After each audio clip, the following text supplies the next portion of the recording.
Hey, good afternoon, everybody. We could come to order.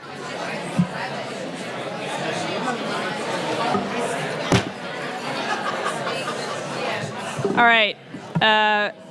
Welcome. First, we have the Pledge of Allegiance. Can I ask Mayor Pro Tem Fort to lead us?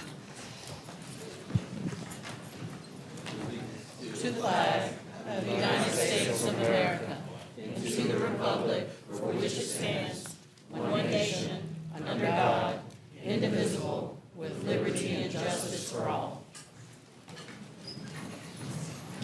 All right, next we had the consent agenda, and I do not believe anything was pulled. Is that correct? And if so, could we have a motion? Move for approval. Okay. All in favor, aye. Aye. All opposed, nay. All right, so that passes, which brings us to the report and recommendation of the Planning Commission. And do we have Bynum Walter? Yes. Yes, ma'am. I'm joined today by Chair of the Commission, Blaney Miller, and we have a robust report for you. A handful of August holidays identified in the future. We have 3 petition annexations already scheduled for public hearing on August 19th. And then coming out of the report today, we have 2 items requesting 45 days for additional Planning Commission discussion. And then a good number of items suggested for August 19. This is at your discretion, how you want to schedule the hearings, but we have brought these forward all with an August 19 suggestion. So I'll go through these in the order that they appear on the agenda. The first request is on Wicker Drive. It's under 4 acres, going from industrial mixed use to a commercial mixed use with a 20-story height limit, urban limited frontage, and conditions. This is requested. Planning Commission recommends approval here. So this is the east side of Atlantic Avenue, between Capitol and Atlantic. Then text change to zoning conditions at 9308 Fairbanks Drive. This is an item where the Planning Commission is requesting some additional time. The applicant has been working with their neighbors to verify property boundaries, and that seems resolved now. And so they're ready to file some revised paperwork to indicate that, so Planning Commission can make a recommendation to you. Next up is Z5224. This is 2 parcels on the north side of Tryon Road. Blend of zoning existing and blend of zoning requested. This is inconsistent with the future land use map, but consistent with the comprehensive plan, and the Planning Commission does recommend approval here. A very small parcel on Bragg Street at Blunt Street, requesting to go from R10 with the NCOD to a neighborhood mixed-use district with a 3-story height limit and retaining that overlay district. Planning Commission had a split vote here. The Raleigh Historic Development Commission also reviewed, and they recommend approval. So the concern from the commissioner here, the neighborhood mixed-use district does allow a variety of commercial districts, and there was a commissioner who was not certain that that was adequate protection for the neighborhood. I will note that the commercial use operating here is a nonconformity. This is a request on Z725 is a request on Forestville Road. This is 14 acres being requested to go from residential 4 to commercial mixed use 4 with conditions. This is requested by a church that is wanting a larger sign to advertise their church. So they're requesting to move to the commercial district. Again, Planning Commission recommends approval. And then a request on Crosslink Road. This is under an acre going from residential 4 to residential 10. The Planning Commission is requesting an extension here so that the applicant could consider some conditions for their request, converting from a general use to a conditional use case request. And then 2 text changes. One brought jointly with the Office of Sustainability about pedestrian passages and crosswalks. You authorized this in November of last year. Planning Commission recommends approval. This was also reviewed by a number of other boards and commissions. And then a text change brought in coordination with the Stormwater Office to reflect state law and our stormwater and our local stormwater regulation. You authorized this in April of this year. Planning Commission recommends approval. Questions I can answer for you before you set public hearing dates and/or grant extensions of Planning Commission review. Questions for Ms. Walter? Counselor Patton. This might be, either you or maybe Blaney can speak to it. The Forestville Road, the church signage, there are a lot of other conditions in the case related to things that are not signage, really, related to like amount of retail and residential. I was curious if maybe during the questioning at Planning Commission, it came up as to like why those are included and, yeah. So the request to go from a residential district to a commercial mixed-use district is a significant increase in entitlement. And so they are limiting the increase in entitlement. They do not want to pursue a traffic study. They're not their expression on the record at Planning Commission was that they do not intend to pursue redevelopment anytime soon, but to manage the entitlement increase, they have limited So that. those limitations put them under a traffic study threshold. Got it. Okay, helpful. At time of rezoning, Okay, got it. Helpful. Thank you. Counselor Silvers. On the cross-link zoning case, did you say additional time is needed for the applicant to consider other conditions? To consider adding conditions and transitioning from a general use to a conditional use request. Oh, I see. Oh, that's, okay, understood. Any other? Yes, Counselor Harrison and then Counselor Branch. Yeah, I just wanted to ask for the Tryon Road rezoning case to be heard at our first meeting in September, because I know there was a lot of resident interest in this one, so just allowing it to be at a 7 p.m. public hearing. And I have communicated with the attorney on the case, Toby Coleman, and he said that's okay. Second? Was that a motion? No, I do have one more question. That is a We motion. also had Counselor Branch. I'll wait for Councilor. Wait. I will wait. Kidding. So my question is, as of right now, we don't have anything planned for September 2nd other than the recommendation we just heard. Planning Commission, you're going to meet probably before our next meeting. On the 19th, will we receive a list of cases to schedule for the 2nd? I'm asking this to try to balance what we currently have with what we're about to schedule. That's a great question. So the Planning Commission will meet August 12th. So before you meet again, their report to you would typically show up on your second September agenda. So not a prospect of public hearings on the September meetings. Okay. So that's helpful if we want to balance some of these meetings out and place on the 2nd, unless y'all, yes, because we'll be here anyway. Thank you. Counselor Silver. Apologies to my colleague. Back to Crosslink. This is out of your control, but I just want to make sure we communicate is shifting from general use to conditional use. And from my perspective, my colleagues may be different, but I'm clearly looking for conditions that are addressing an impact. And so as we look at conditions, I just want to be very crystal clear that as the conditions should, in my opinion, mitigate an impact, not be preemptive, be an insurance policy. And so I just want to make that clear as it's transitioning. I don't know the issues in this case, but if it's going from general to condition, that means that there is a concern of conditions that aren't being applied on this particular case. So I just want to put it out there so it's no surprise. As something comes back, it's negotiated, I don't support it, and therefore I have to oppose the case. So that's not for you, but that's for the applicant, should they be listening, particularly on that one or any case that has conditional uses. All right. Do we have motions that folks would like to make? I wonder if the body would be open. There's 2 text changes that are not brought by particular rezoning applicants. And then Councilmember Harrison's request to have Tryon Road heard on the 2nd. If we moved those 2 text changes that don't have someone on the hook for, like a land use person on the hook, and then move Tryon Road, if all 3 of those moved to September 3rd, it would reduce our caseload on August 19th, so that if everyone's amenable to that. You want Yeah, so the motion would be to approve, to set the hearings for August 19th as recommended, except for the 2 text changes and Tryon Road, which will be set for September 2nd in the evening. And grant the extensions. So moved. All right, well done on sorting that all through. All in favor of the motion, aye. Aye. All opposed, nay.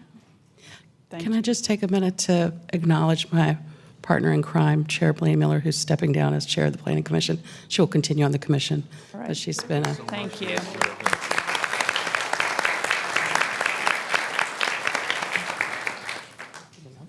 Then I must also grab the mic and thank Bynum Walter for all she has done and all of her team and everything that they have done. I also wanted to report that we have elected new leaders. So Nicole Bennett will now be chair of the Planning Commission moving forward. Very pleased about that. And so she will be giving my report in the future. And thank you all. It's been great to work together. Thank you very Thank you much. so much. All right, next, that brings us to special items, and it was rezoning Z7022, which was held over. And somebody presenting, or? I'm sorry. That's me. I apologize. So you heard this at Report of Planning Commission and held it so that the applicant could offer signatures on some revised conditions. Those changes are very much clerical in nature and do not impact the effect or regulatory concepts of the conditions. And so ready now for you to schedule public hearing. Okay. Yes. Just after our previous conversation, I'm wondering if the body would find it more palpable to put this on September, because this is going to add, again, another case to the August 19th, which we just said we wanted to separate. So I'm totally in favor of keeping this on September 2nd. I think we have 5 cases now, including the street closures that are coming up on September 2nd. So I just wanted to make sure that was okay with everyone. Okay, so then I would move to hold this until August 19th to set the public hearing for this case. Or no, I'm sorry. Just We set the- just set it for Action September 7th. the second? could be to set the public hearing if that is your desire. Yeah. Day or evening. Day to September set the public, 2nd. or September, yeah, I'm sorry, I'm confused, because now we're going back and forth. So let's just say, let's set it for the evening on September 2nd. Okay, Cool. Thank you. thank you. Do we have a second? Is that Counselor Patton? All right, all in favor of that motion, aye. Aye. All opposed, nay. All right, so that, and next we have Ms. Millette to talk about council contingency disbursement.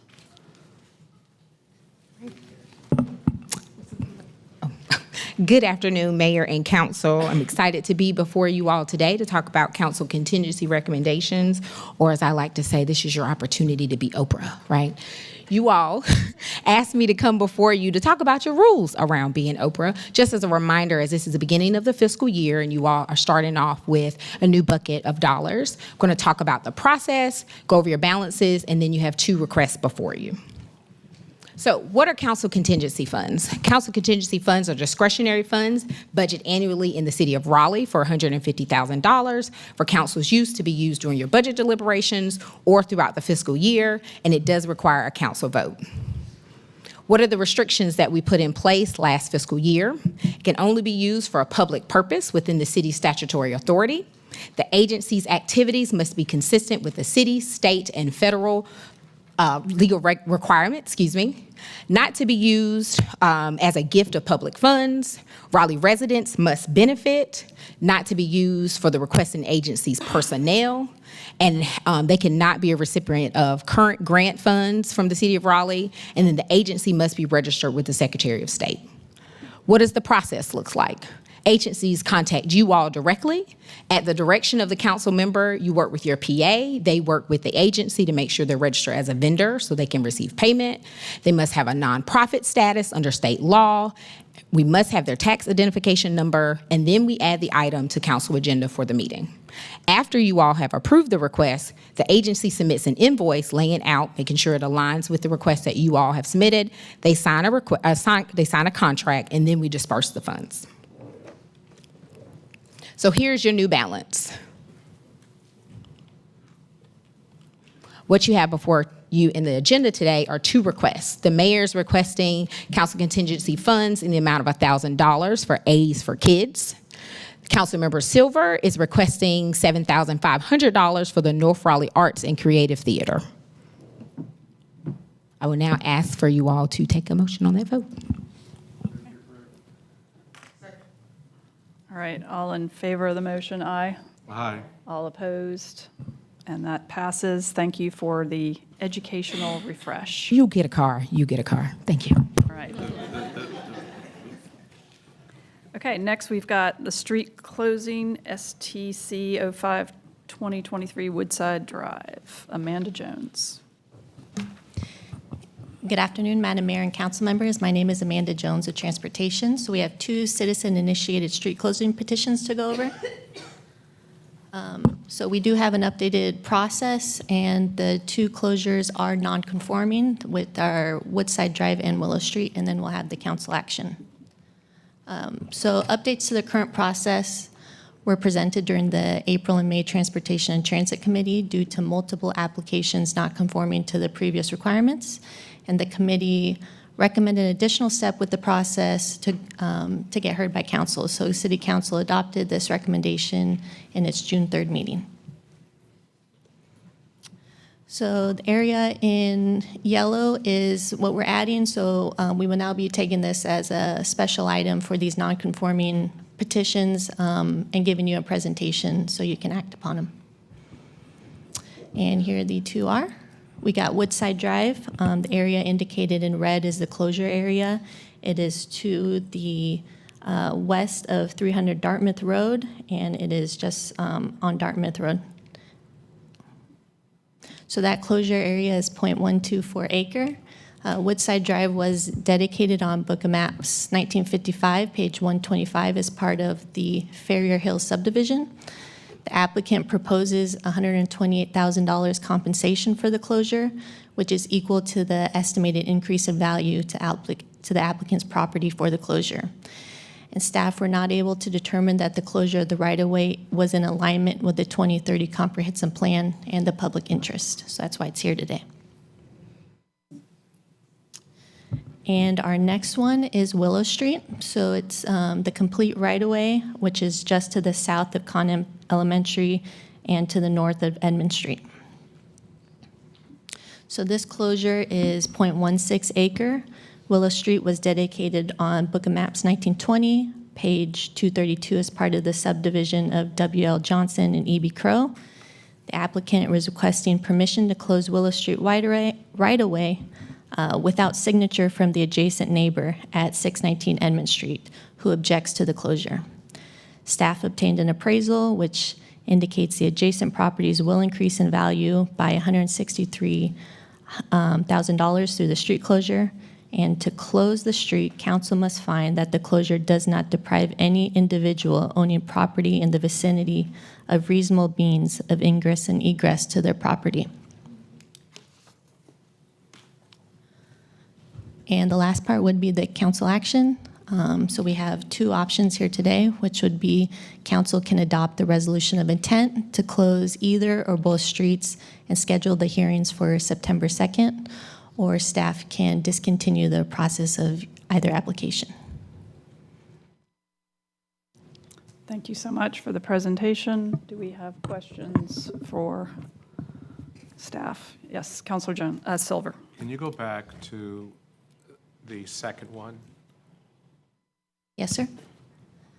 So I'm assuming Willow Street, there is no access to Conn Elementary School. What is it today? It's just a paper street? What is existing there today? Just a paper street? Correct. Yeah, this isn't access to Conn Elementary. It hasn't been improved in that way. When you say access, pedestrian, vehicular, what is the? Right now, it's neither. gravel and Right now, it's so there's 3 entrances. This one, they have if we have Con here, I'm gonna say the main one is Southern's Brookside. You have a northern entrance that kids are walking through. This one's on the western side. It's wooded, it's dead end, it's not being used. That answered my question. Thank you. Yes, Councilor Patton. Hi. On the Dartmouth Road one, the Yes. other one,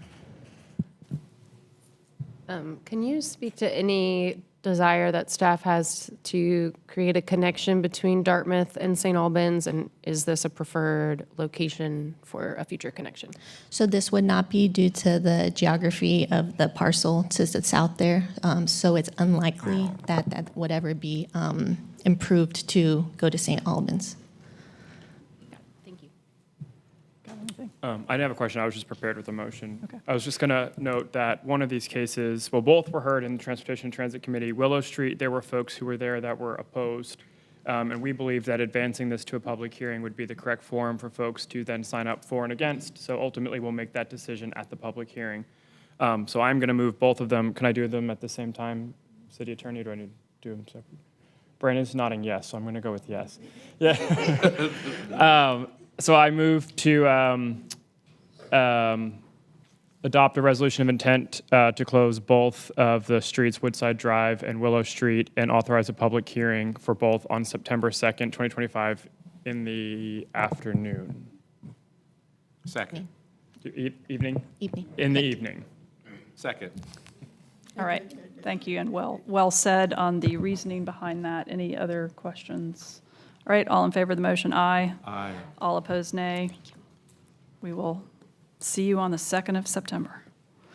All right, next we have Ms. Millette back, not to talk about Oprah, but to talk about crisis alternative response for empathy and support. Yes. You will not be giving away cars, but resources. So it is still a win for the community, at least how I see it. So good afternoon again. I am here to talk about the Raleigh CARES program. And CARES, Councilmember Silver, stands for Crisis Alternative Response for Empathy and Support.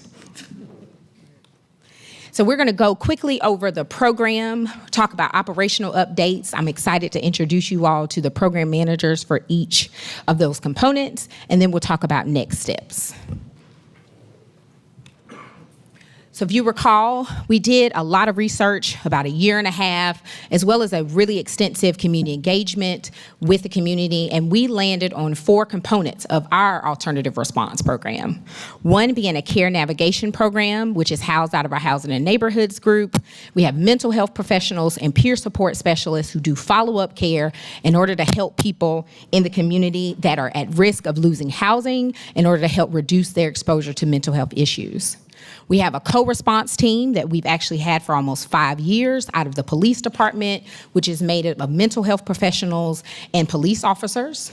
Then we have created a crisis call diversion line, which you all authorized a contract last year, which we entered an agreement with Alliance. We'll provide an update about that today, as well as our 4th and final component, which is a community response team, and I'll provide an update about that as well. I am joined today by several staff members, so I do want to take the opportunity to invite them to move closer now, so it'll be a little less awkward as we move through the slides. So I'm going to start off with our care navigation team. Again, as a reminder, care navigation is out of our Housing and Neighborhoods department, which is led by Emila Sutton, but we recently hired Max Dempsey, who is our care navigation manager, and they are going to come up and talk about the updates of the program since authorizing.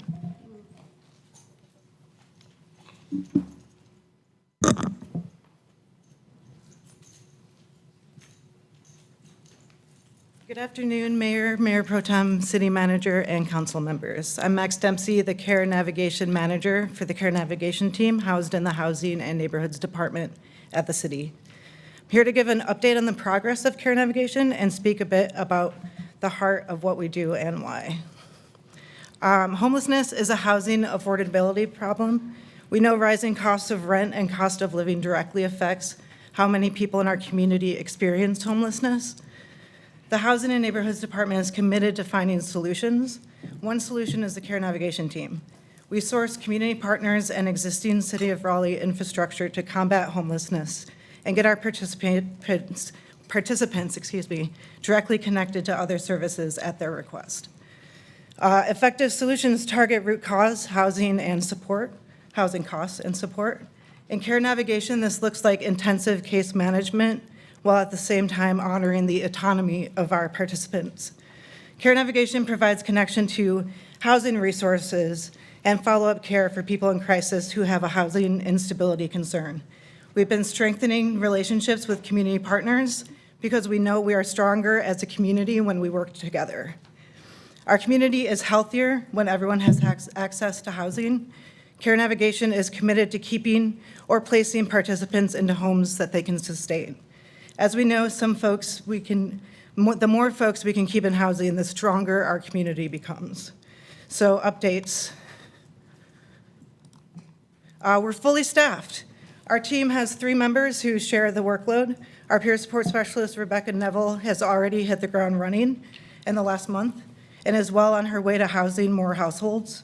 Our care coordinator starts on July 7th, so just next week. Coordinated trainings, we have coordinated trainings with Acorns for operations and referrals.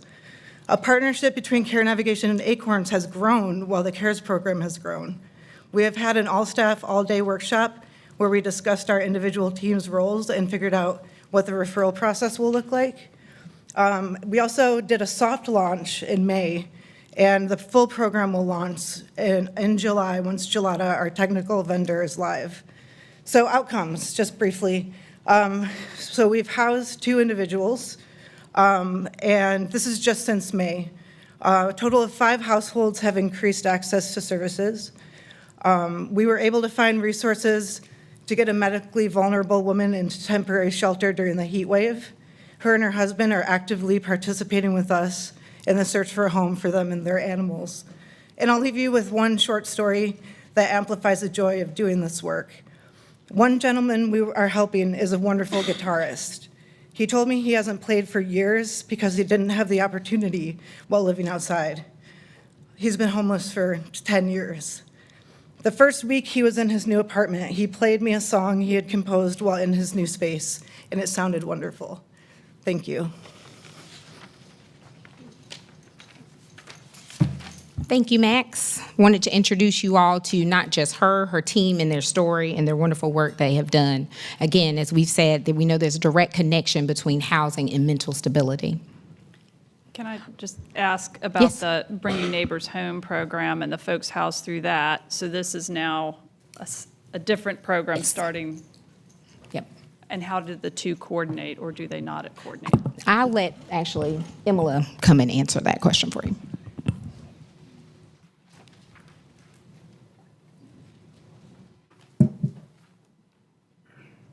Hi, I'm Melissa Sutton, Housing and Neighborhoods. So our unsheltered homelessness response pilot is working with the Care Navigation team. So when there's crossover or things that maybe someone needs to pay attention to, they will cross over. So they work really closely together to just make sure that we're serving the folks how they need to be served and that we're housing folks. Okay, thank you. I think the biggest tie, maybe where you were trying to go as well, just to kind of supplement Emila's answer, is this is a referral program. Most of the referrals will come from Acorns, as we know that the police, as well as this unit, is out all the time, and they're exposed to different individuals that are in need of resources, where we know that the way to funnel into the rest of our housing programs have a lot of different streams. So hopefully that makes sense. Okay. Our next program update is our Acorns unit, and I am excited to have up here one of our wonderful professionals who's also the sergeant out of that program, Madeline Horner, and I also have Chief Rico Boyce, who will join us to talk about some police updates, as that was also a request out of your funds that you allocated this fiscal year for the police department.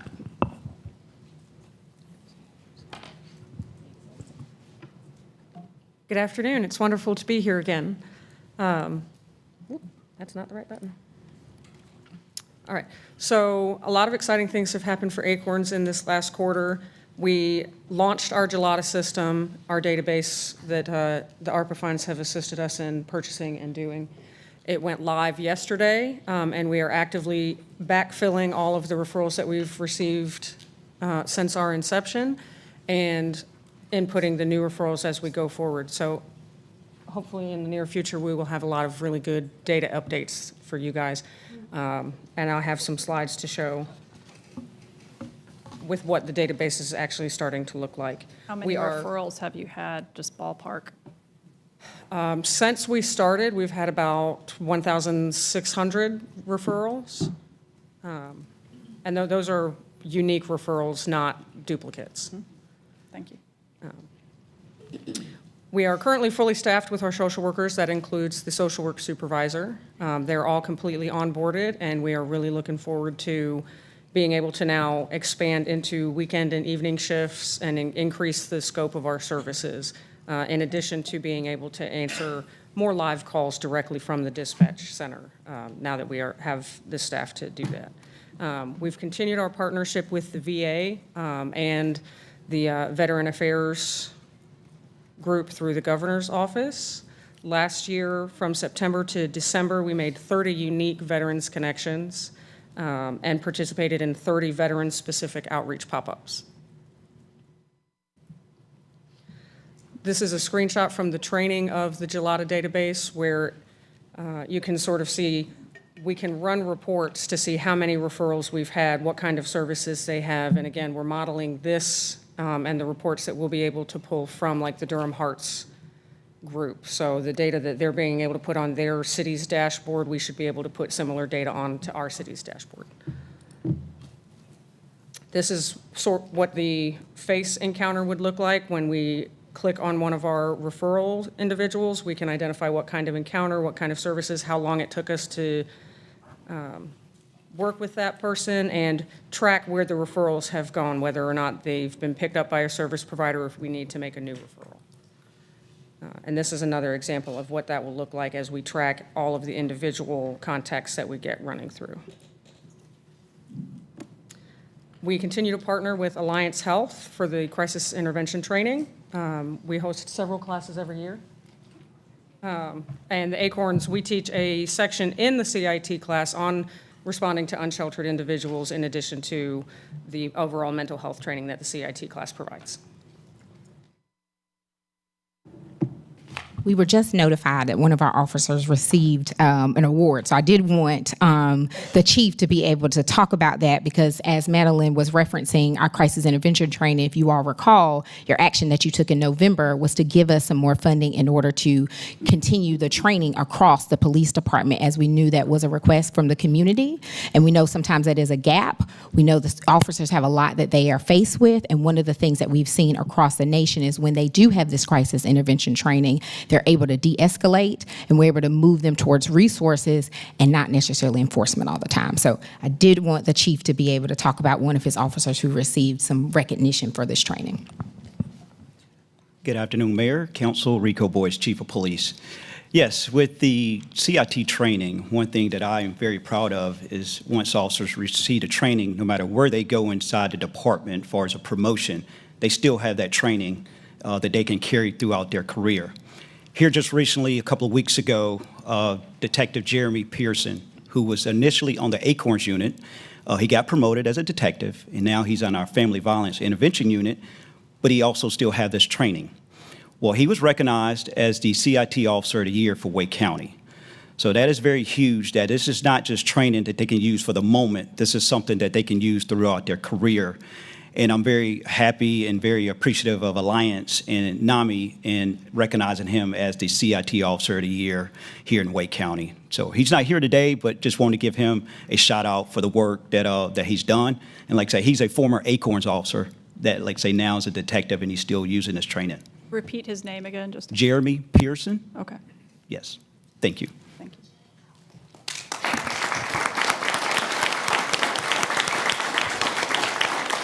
Sorry to put you on the spot, Chief, but I knew that was good news and they would want to know. All right, so our third component, if you all recall, you authorized us to enter into a contract with Alliance in order to create a crisis call diversion line.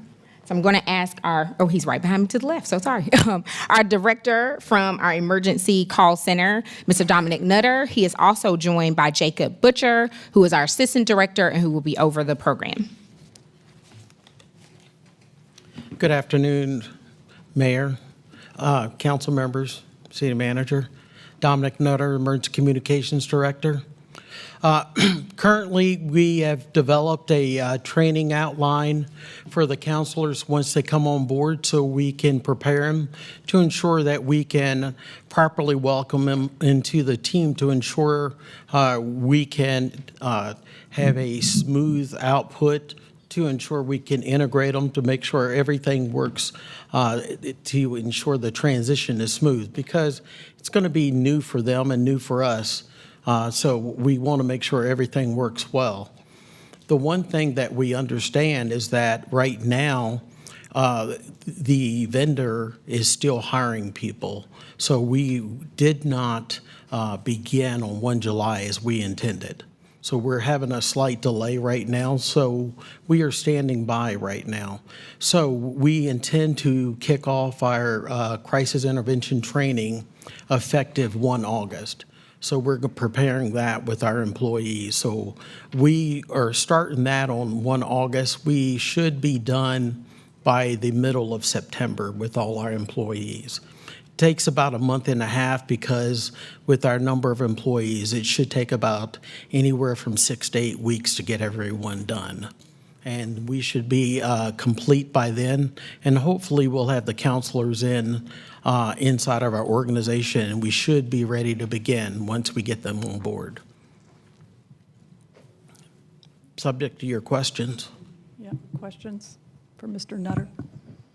So just confirming I understood, so it sounds like in terms of when this will be operational, like residents can call and be connected mid-September? Is that what I'm hearing? We will be ready internally with our employees ready and trained.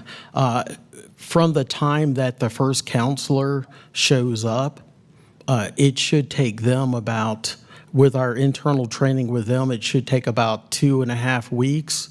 And I believe once we get the full complement of them, it should be about 3 of them. I would think it should take about 6 weeks to get them up and ready. And we're just waiting for the Alliance to complete training, and we'll be ready to go. Okay. And it sounded like, but you said you think that will happen the 1st of August? The 1st of August is when we should start training with our own people. We're going to do crisis intervention training with our own people. We're still waiting for the vendor to complete their hiring process. Okay. So it's just a big question mark on when Alliance will be ready to embed. They're doing the hiring process, and we're not exactly sure when they're going to complete it. And we're just waiting for them. Okay. Thank you. Counselor Branch, did you have a? We'll talk later. Okay. Okay. Thank you so much. Yes, sir. Yes, ma'am.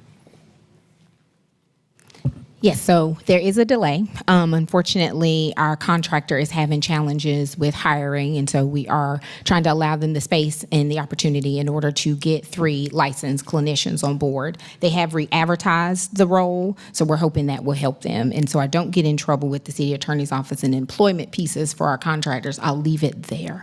But we are excited by their energy in order to re-advertise as well as try to get the word out. And so it is on our web. We have had community meetings in order to talk to practitioners in order to try to help get the word out. And as soon as they are hired, we do plan to provide an update in order with a timeline so the community knows when we'll go live with the crisis call diversion line.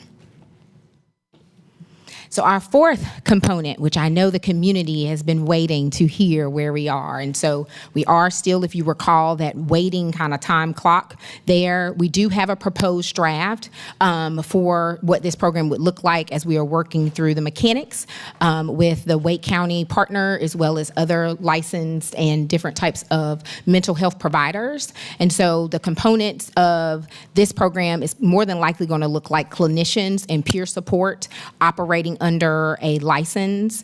We are thinking that we will work with a 24-hour pilot group within Raleigh, hopefully by partnering with our fire department, our care navigation, our ACORNs, as well as our CCD, will identify an area that we feel we should start off first after getting some data in order to make sure we're starting a pilot that actually would use it. As I said before in previous presentations, one of our challenges that we looked into for the existing mobile crisis units is they aren't being utilized in the way that they should across Wake County, as they actually already have a program. And part of the challenge is the response for counselors. So if you call someone now and you use the service that the county provides, you're waiting upwards of 2.5 hours in order to get someone. So what we're trying to work through is a program where we would have people housed centrally within Raleigh in order to respond in a timely manner.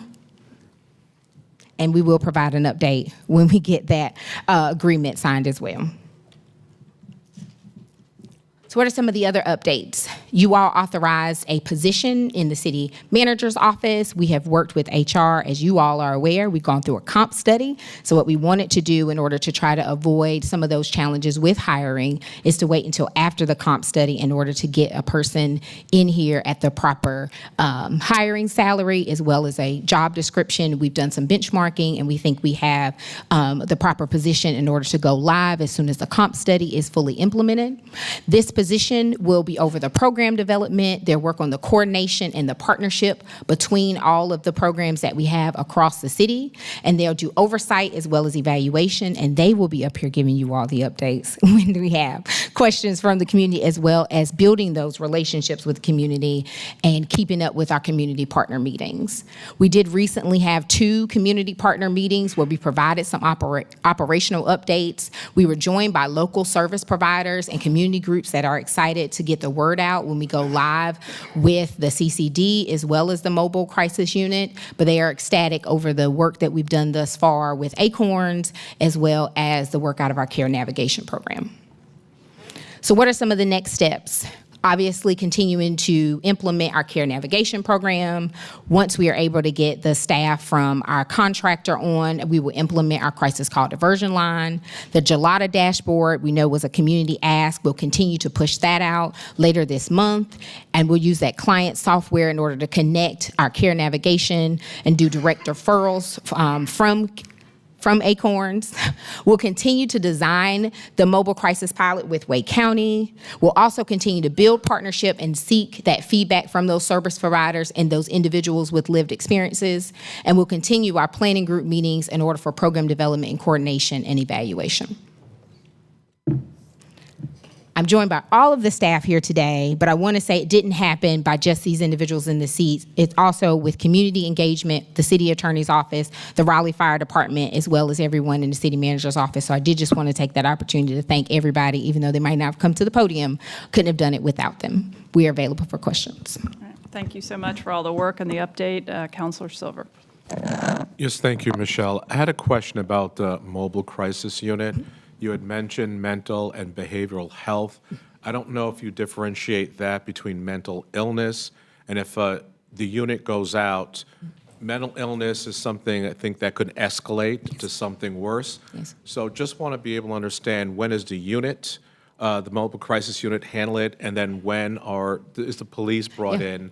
Because it seems like a situation that could escalate. Yes, so part of that CIT training that Dominic Nutter referenced is getting that across to our call center. And so they're able to identify things like when there's safety involved. And what we're trying to work through with our legal partners from both entities is, what does that look like in order to reduce risk? So what will be the words that have to be used? So for example, with the CCD contract and that work that we went through has to be self-identified. So unfortunately, you can't call someone in and then be transferred to the CCD line. You have to be self-identified and make sure that there are not any safety issues around that you pose to yourself or people or others involved. And so we'll use that same program development when we do the mobile crisis, because if there is a safety issue, then yes, we will have to have the police department involved. Other questions? Okay. Thank you all. Thank you. All right, next we have the Six Forks Road Improvement Project update with Kenneth Ritchie.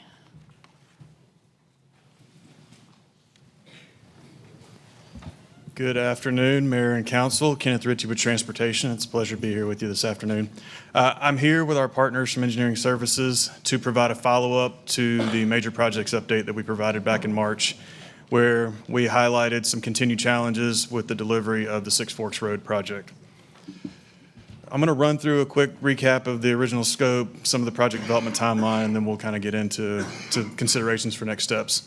So as identified in the adopted 2018 corridor plan, the original scope envisioned a 6-lane median divided section through the corridor, which is from Rowan Street to Lynn Road, with separated bike and pedestrian facilities, really to kind of enhance that multimodal safety and really kind of create an image for the Midtown area. When we look at the project development timeline, the corridor study kicked off in 2012 and was adopted in 2018 by Council. tremendous amount of work with design and engagement occurred 2020, 2021, into 2022. It was in 2022 that we really started to identify that there were some market challenges that were starting to fall across this project, as exemplified by an addition of $14.8 million through the capital program in FY23 to try and offset some of the gaps we were identifying. As those gaps continued to grow, we did look at an opportunity and were awarded $14 million in federal funding in 2023 to try and continue to move the project forward. As we reported in 2024, the original project scope had escalated to $119 million, so about 4 times the original budget for this project. And at that time, council did direct a rescoping of the project. So as we look at the current budget status, with the original funding of $30.3 million, which was a combination of funds from the 2013 and 2017 bonds, plus the additional funds that we talked about in the last slide, the total budget for this project is about $60.1 million. I will caveat that federal funding with, that funding is predicated on roadway improvements that improve travel time. So if we move forward with any considerations that don't have improvements to the roadway, that money would have to be returned to the Capital Area Metropolitan Planning Organization, as the project would not be eligible for those funds any longer. So the current scope, as was directed in the spring of 2024, I guess 2 major changes there. One, the original termination point was Lynn Road. It pulled it back about 7/10 of a mile to Millbrook Road. The other big change that we had was with the streetscape section. Before it was proposed to be separated bike and ped facilities, we did move forward with an 8-foot multi-use path, estimated at that point about $56.1 million. Certainly, as we highlighted in March, market forces have continued to challenge this project, and consistent with what we've seen on other projects in the area, we discussed some of those challenges that befell the US 1 Capitol Boulevard project. That cost estimate for the current scope is escalated to about $93.5 million, so about a 67% increase, which is consistent with what we're seeing with the market. As we have gone back since that March and looked at, really what this has identified is there really is no feasible way for us to deliver on the original vision and really the original intent of the Six Forks Road corridor, and certainly this project. As we look at considerations, expenditures to date on this project total about $9.3 million. 4.3 million of that is work that's been done on real estate acquisition. As we had been discussing in late 2023, early 2024, there were some total takes that people had concerns about because it continued to drag out. Most of those have now been closed out, so those people have gotten clarity. But what we have continued to identify is challenges with funding. So with the available funding, what staff's recommendation would be, and there's really 2 here. One would be to look at moving away from it as a corridor improvement project and looking at this as really kind of a spot safety and an infrastructure enhancement effort. We would recommend closing. There's about a 500-foot sidewalk gap along the frontage of Carroll Middle School. What that would provide is continuous sidewalk connectivity along both east and west sides of Six Forks Road, really from the Beltline up to at least Lynn Road.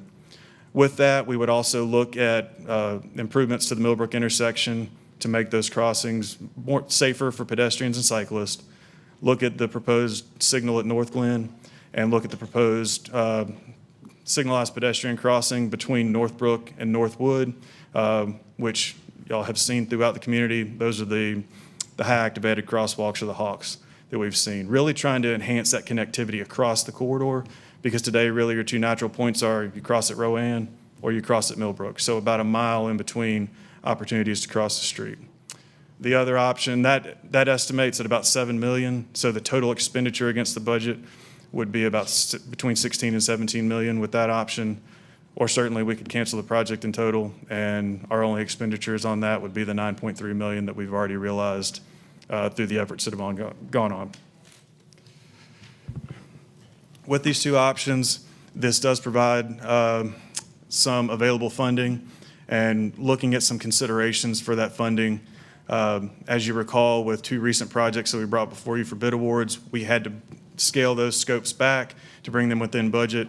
This could allow an opportunity to complete those two projects in full. So the Barwell Road South project, that project was cut back by about 0.7 of a mile. This would allow us to complete that to Berkeley Lake in keeping with what was committed to in the 2017 bond. The potential to deliver the rest of the Lake Wheeler Road project, as you recall, we stopped that at the rail. That would allow us to get it to Maywood, install the signal at that intersection to really enhance that corridor. We are estimating a funding gap on the Old Lake Forest Road, Dixie Forest Road project of about $18 million. I will caveat that with, that is a federally funded project, so once we realize the bid amount, we could potentially go back to the Capital Area Metropolitan Planning Organization for some consideration for some additional federal funding to help offset some of that gap. And another consideration would be an effort that is certainly of interest in the Midtown area would be the multimodal bridge. We could look at some of this funding to move that design forward.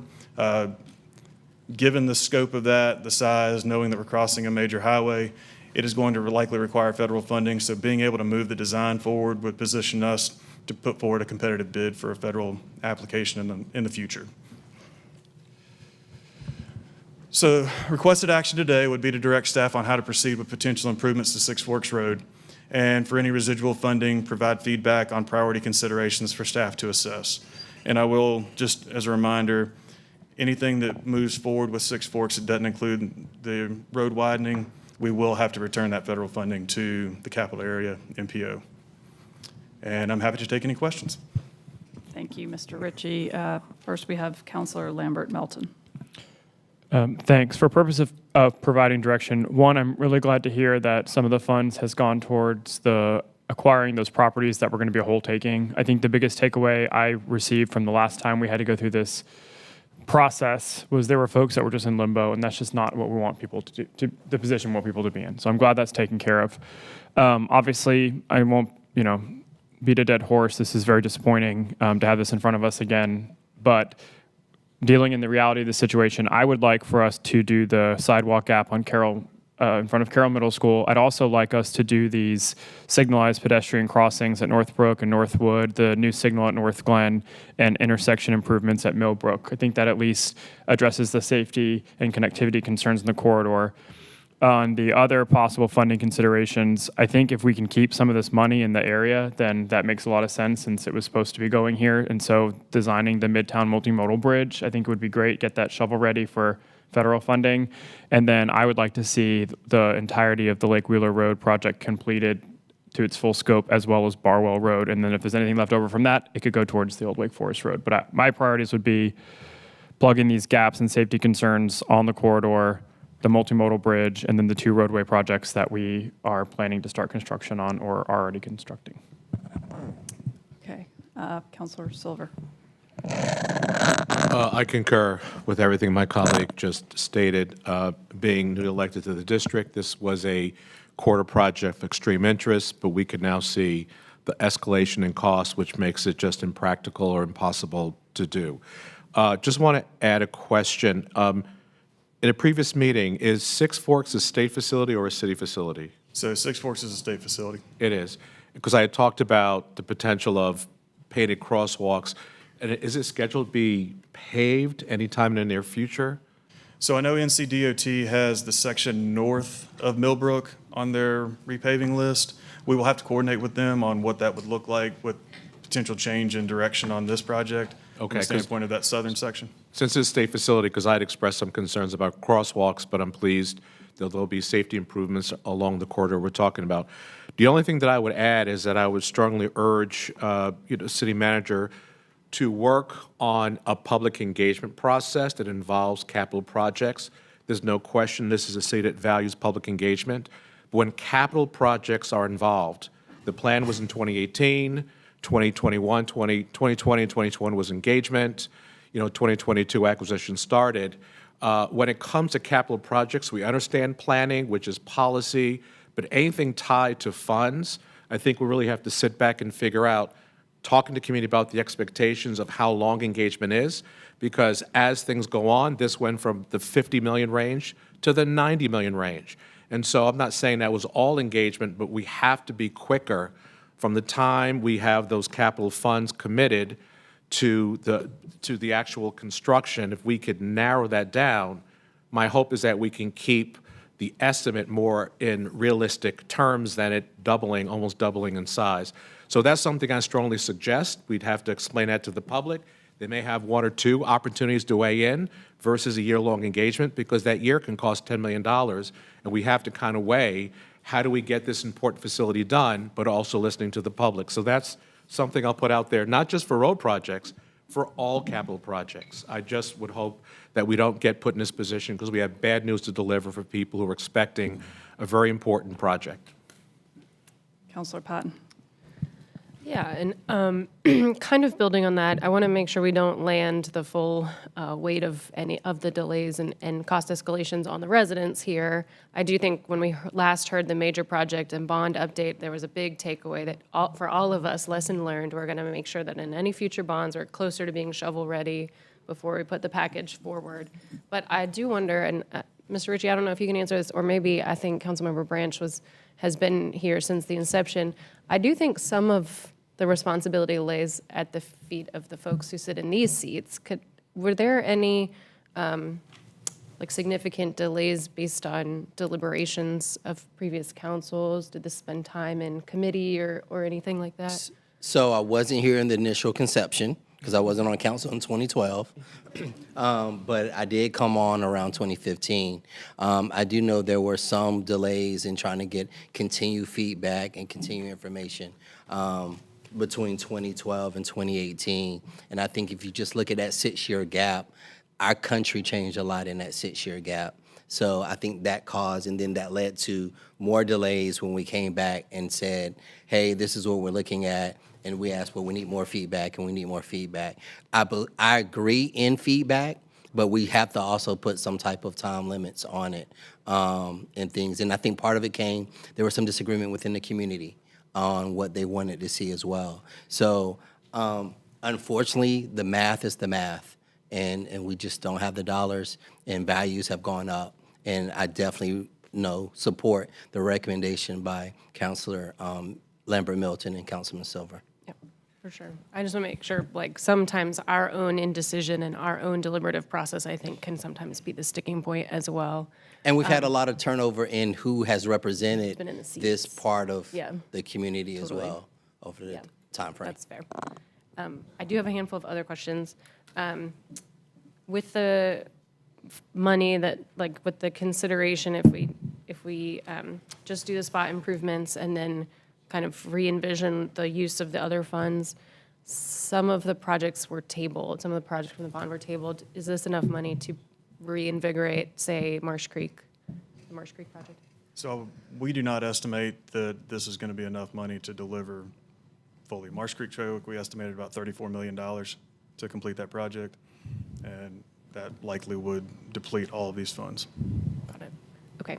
And then out of the three road projects that you're sort of envisioning reallocation, basically we gave the public a package of projects. A bunch of them have taken a haircut. Does this restore those 3 projects to the full presentation to the community? Yes, based off our estimation, it would allow us to complete that commitment on Barwell, complete the commitment on Lake Wheeler, which was not a bond project, but certainly has some funding therein, and based off would allow us to build Old Wake Forest in total, notwithstanding any major challenges we may get once we actually see the bids on that. Got it. And then one last one. And I think maybe you spoke to this, but I might just need to ask you again. So the Campo money, the $14 million that can only be used to improve travel times, do any of these other projects improve travel times such that we could do a swapsies? So I think the answer is we'd have to go back and they would have to recompete through the process. And the next opportunity we get will be with the federal fiscal year 27 cycle that opens in October, and that money wouldn't be available for a whole nother year. So I think the short answer would be no, just immediately. Okay, got it. Well, with all that in mind, I do think rather than just like continuing to haircut all the projects and get all of the projects farther away from what we promised the public, taking this one and reallocating those funds to get, 3 of the projects back to the way they were originally scoped, and, investments in the multimodal bridge, continued investment in the area, and then these spot safety improvements that we can actually get done, I think is the best path forward. Mayor Pro Tem Fort. Yeah. Guess I have a little bit of a different, you smiling, a little bit of a different question. Are there any other potential trees to shake in terms of finding other money, like through the state, or any other potential opportunities for funding? We have tried to turn over every stone we could to try and find opportunities for additional funding, and it's just not there, certainly not within a reasonable timeline where we don't continue to see the project escalate beyond our control. Councilor Silver. Just have one clarification, 2 clarifications. Councilmember Lambert Belton, I have a question, because my hope was that majority of the money, as you were stating, would stay within the district, since there's going to be a lot of bad news to be shared. So were you suggesting in what I believe was going to be a motion to shift it to the improvements along the Carroll School, the other intersection improvements, and then Lake Wheeler? Because I don't know how much would be left to do all those projects, because my hope was that, and the bridge, that it would stay within the district. And I understand there are needs across the city, but there's some difficult news I have to share, and so I just wanted clarification on your motion before I go to my next question. Yeah, I mean, I think they're just looking for direction. I can make an motion, but my thought was we need to do as many projects along the corridor in the district first. And so I would like to close the sidewalk gap so we have continuous pedestrian access. The footnote on that slide says alternatives could include, I want to do all those, signalized pedestrian crossing at Northbrook and Northwood, new signal at North Glen, intersection improvements at Millbrook. Then the next slide where it's like other remaining fund options, I would go first to the multimodal bridge, get that designed. Then I would shift to the projects that are already under construction, Lake Wheeler, Barwell, get those fully done. Then whatever's left, you can put it towards Old Wake Forest Road. But in my opinion, that Old Wake Forest Road gap should be the last priority. Okay. It should go everywhere in District A first, on the corridor, the 2 projects under construction, then the last one would be the... All right, thank you. All right, thank you for that clarification. And the other one, in terms of the process, so I'm clear, it's not just a public engagement, it should be the process internally for both staff and for the public, so we can look at any capital projects. There's a planning, design, procurement, construction.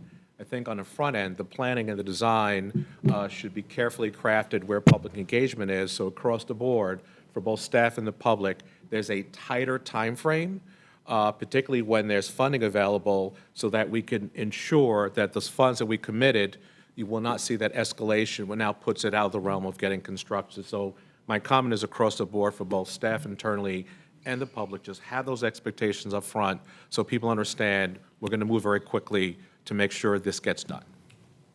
Noted. So I was going to comment on this. I know this is incredibly frustrating and for everyone.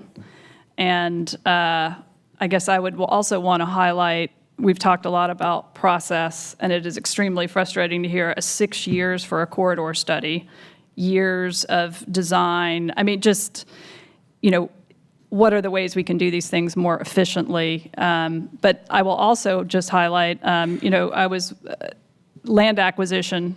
Everybody's real estate has gone up dramatically. And I think now, Michael Moore, our assistant city manager, said this is the first project in his 40-year career where he has seen the land cost 2.5 times the road. So to me, this just begs that the whole paradigm of how we build roads, in a city like Raleigh now that we have such, high valuations, and I'm not suggesting that you answer this right now, but sort of what are the broader thinking as we go through the comprehensive plan, as we think about transportation. It may be impossible for us to move curbs in the future, and I know there's also General Assembly bills that are saying that the city should have to pay for any moving of, Duke Energy or Google Fiber, and all that then would fall back on the city, which again would just make it impossible for us to ever widen a road. So as we think about the policy context, the level of land value, just what are the shifts in thinking that we need to take as a city on transportation, and that would be my biggest takeaway from this unfortunate situation. All right, any other comments? Do we have a motion? Well, I don't have a motion, but the only other thing I would say is that it's not just in this realm. I mean, we see this with parks. I mean, we see this with housing. We see this everywhere. And certainly after the pandemic, I think things like cost escalations just really spiked beyond really anyone's imagination. So, I mean, I don't want you to feel like we're beating you up and we don't recognize that a lot of this is just well beyond, your control, the department's control, everybody's control. So. Yeah. Yes. I just have a quick clarifying question. When we do the sidewalks, if that's the path we decide to take, how wide will they be? There's narrow now. Will we be widening those sidewalks? We'll have to go confirm.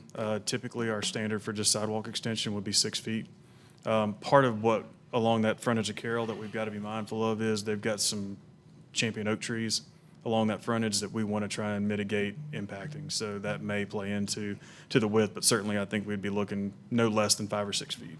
Thank you.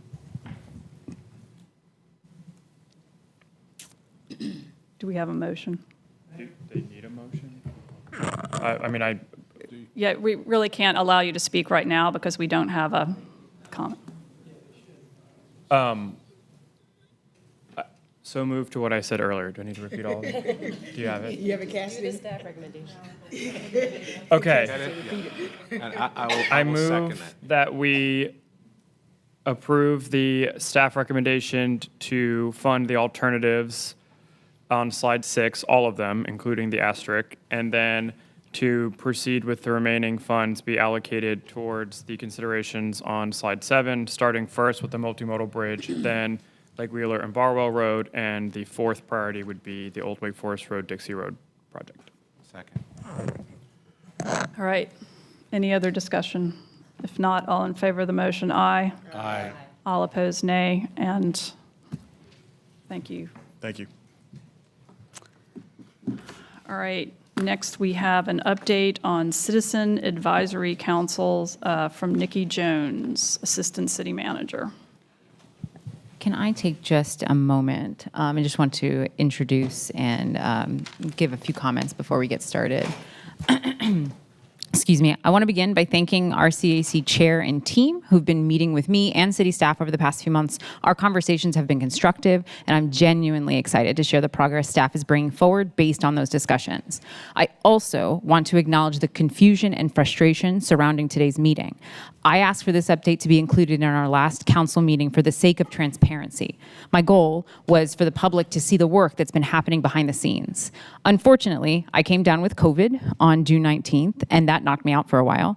And during that time, I missed a message from the chair asking for clarification about why this update was moving forward without direct CAC participation.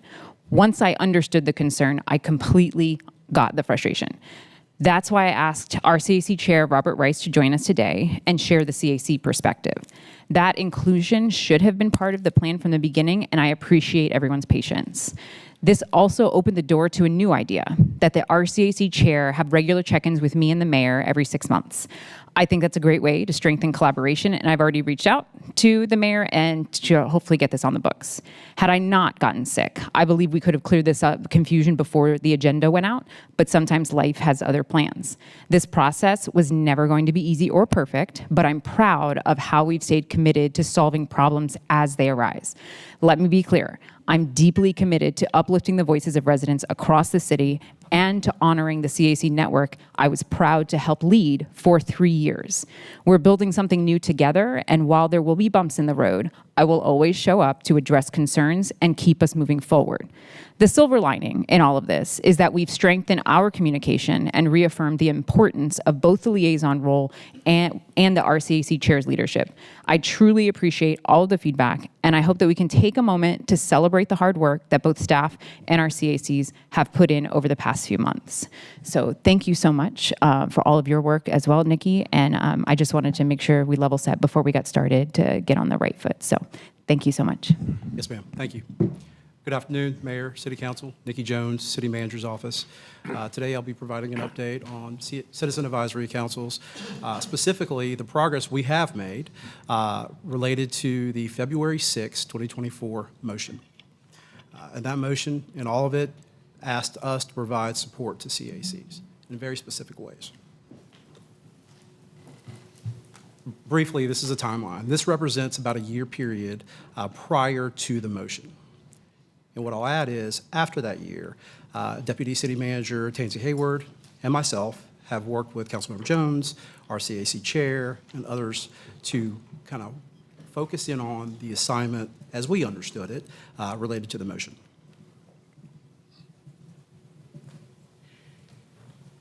So the motion was made up of 3 key elements. And the first is here, verbatim. And generally it says free monthly meeting space, as we understood it. Speak a little closer to the mic. So, certainly, sorry. So free monthly meeting space. Is that better?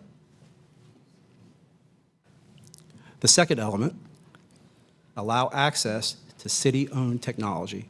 And this one was really specific to Zoom. We did a great job evaluating all virtual technology, but we did land on Zoom. And provide a succession plan. And really, we understood that to be build future civic leaders. So just some context. There are 20 community centers that CACs have free access to. And since March of 23, there have been 73 meetings held at city facilities. And what you see below that are some of the CACs that have taken advantage of those meetings and those facilities. So we conducted a technology assessment to help us understand where we were. And when we conducted that technology assessment, we recognized that some of our facilities did need upgrades related to hybrid meetings and having a proper hybrid meeting as we understood some of the CACs would like. So in that, a media kit idea was created for those facilities that did not have proper technology. In addition to that, those media kits are, a laptop, an owl, power cables, basically something that someone could rent from the community engagement department and take to a meeting. And the other part of the technology issue was audiovisual capabilities in community centers. So what you see before you are recently completed community centers where we have upgraded technology, and they have state-of-the-art audio-video technology. In fall of 2025, those community centers you see right there will also get the same treatment.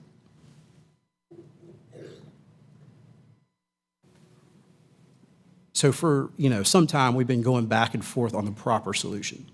And as you all might remember, there have been some challenges with some of the Zoom meetings with the CAC. So we were very intentional about what technology software to use, who should own it, how we should license it, and this is where we've landed. So there is a Zoom solution, specifically a Zoom business solution, which is about $200 per license, and that we can use specifically with CACs. Does not require a city email address. The good thing here is that it can be transferred to someone else. So let's just say I'm a CAC chair and I decide to up and leave to go to Portland. Well, that license can be transferred to someone else. We thought at one point in time it had to be addressed to an individual, but we've rectified that. So it can just be an account. With this, it is important to note that city staff will have to have some management, some administrative duties here. Also, we heard one of the reasons why free Zoom technology would not work is because they wanted meeting capabilities over 1 hour. So this has a 30-hour duration. I'm not sure if they'll have 30-hour meetings. However, this will give them the ability to do so.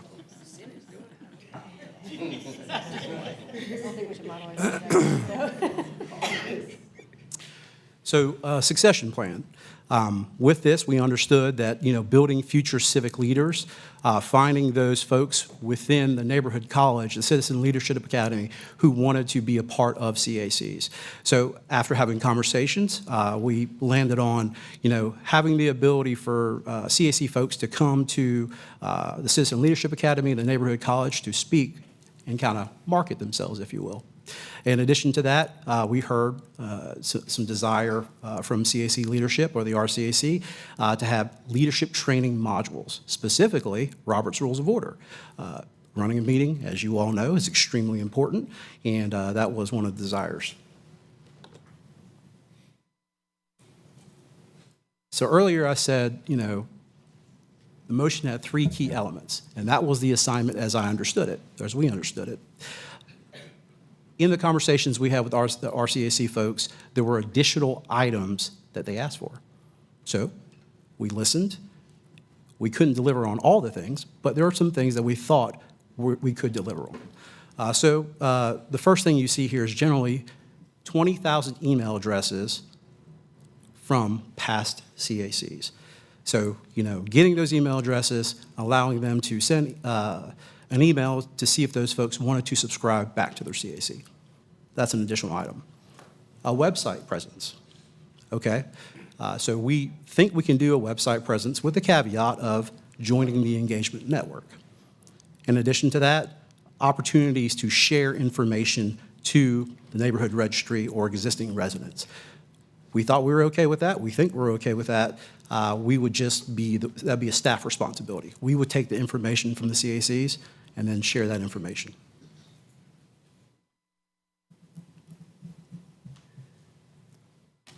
So, something for y'all to chew on. Here's some staff recommendations. Get the media kits, pay for them, continue to upfit our community centers with the new technology, implement the Zoom solution as noted earlier, implement the items in the succession plan as noted earlier, and go ahead and implement those additional items. Now, there's a caveat there because we do believe that joining the engagement network is extremely important. Happy to answer any questions you may have. Great. Thank you, Mr. Jones. I'll turn it back to. Thank you so much. I've been part of these conversations, and I think you did a really great job recapping. I do want to take a moment to give some space to the CACs to be able to let them, but if there's any other questions for staff before we move on to recommendations, I'd love to hear how the CACs felt about this process and give them space to share their thoughts as well, but I know that there might be some questions before we do that. I'm just questioning on process. Can we... That's not typically how you do it, but Mayor, it's your meeting. You can run it how you choose to, but that's not typically how we do it when we have the agenda item this way. Okay. Well, let's first just get questions from council for staff and then see where we're at. So. Sounds good. Yeah, and I would definitely appreciate hearing from the chair of our CAC. I know they've made time to be here. Thank you so much for these updates. Thanks to Councilmember Jones, to Nikki, all the folks behind the scenes who have been working with the CACs to really help bring back some of the capacity that was lost in years past. I know that is meaningful. I am familiar with the District D CACs quite well, and they are loving using the community centers. So just in case anyone wants to see what a CAC is all about, I invite you to the West Raleigh CAC meeting on July 8th at 5:30 p.m. That'll be at the Powell Community Center, Powell Park. And I have attended, meetings recently with the Southwest Community Engagement, CAC, and I know Hillsborough Wade also uses those spaces. I look forward to seeing them soon. I love the idea of these succession plans. I know there is new blood in Raleigh that wants to be civically engaged, and I hope they see the CACs as a place for themselves as well. And I would definitely recommend that CACs be involved in the community engagement network. I think there are extra opportunities for them, like free mailings, for example. And so that is something I'm interested in. The only piece I saw that I guess I have a question about is at the end of the list.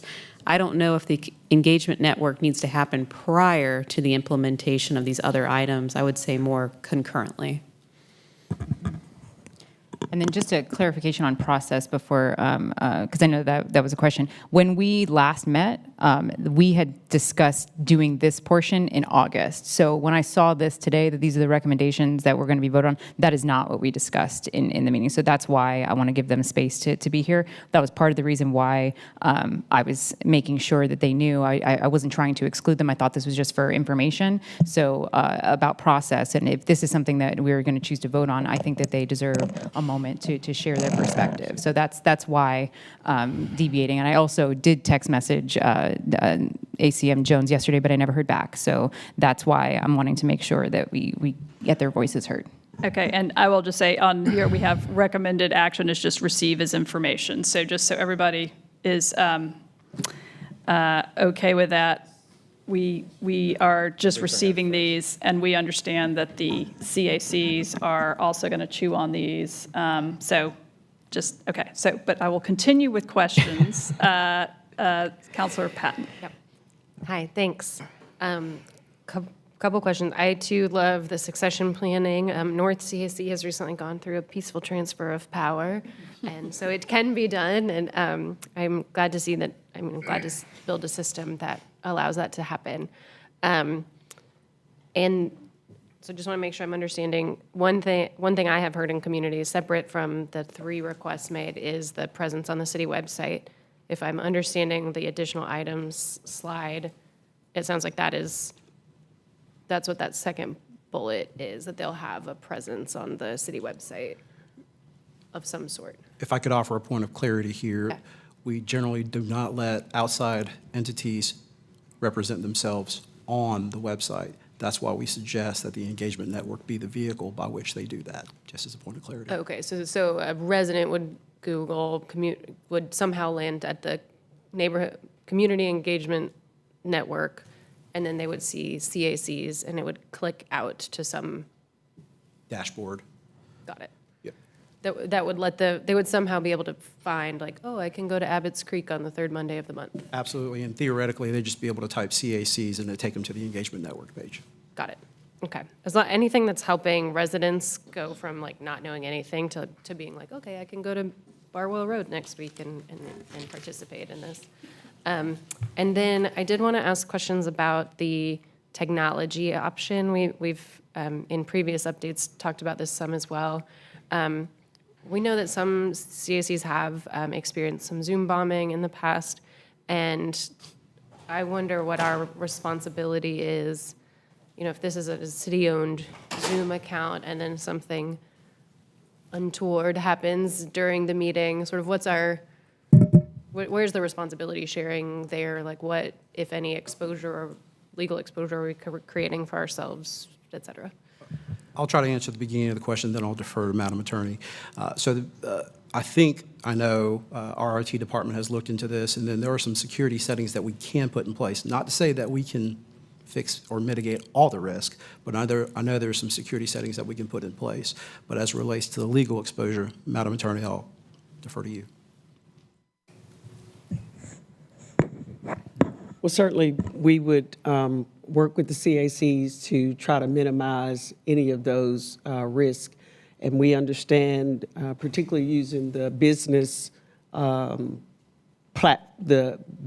Zoom business platform or business Zoom platform, whichever way you say it, that it does come with some enhanced security measures that should help us be able to minimize or almost eliminate that from happening in the future. Mayor Pro Tem. Yeah, I'm going to weigh in on the process portion. I know Mr. Helfant was here earlier and wanted to comment on 6 Forks Road. We did not provide that opportunity because it's not in order. I would say that we're not taking action on this today, so certainly moving this to another meeting where there's public comment, send it to committee, scheduling a public hearing, any of those things that would give the public an opportunity to weigh in, I think is definitely important, but I don't think we should allow somebody to speak today that's not a part of the agenda when we've already denied an opportunity for somebody else who wanted to weigh in on a conversation. I think that's very inconsistent and not necessarily fair to folks who come in. So I think we've got multiple processes to hear from folks. And so we could work with the city manager's office to get it scheduled appropriately to allow the CAC chairs to come in and whoever else wants to come in and weigh in. I know there are multiple members of multiple CACs who've got a lot of thoughts on this particular issue. We should have an opportunity to hear from all of them at the same time, but not allow one person to speak today, and we're not even taking action on it. So that's my thought. Yeah, I mean, I am certainly happy to meet with anybody over the next few weeks. I guess I'll ask for the pleasure of the board. I do understand the fairness issue that I didn't recognize Mr. Helfand earlier. Anybody have other strong thoughts? And again, I'm happy to meet with Mr. Rice if, I don't want.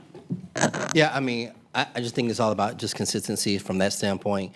The thing I wanted to speak to, though, was just from the presentation and information provided. First of all, thank you for the work that you all have done and are continuing to do and have those conversations. I think out of the meetings that Councilor Jones and the mayor are looking to have, along with the RCAC, is very beneficial. One of the things I just want to highlight is if the RCAC can also share some information of how people can restart their CACs.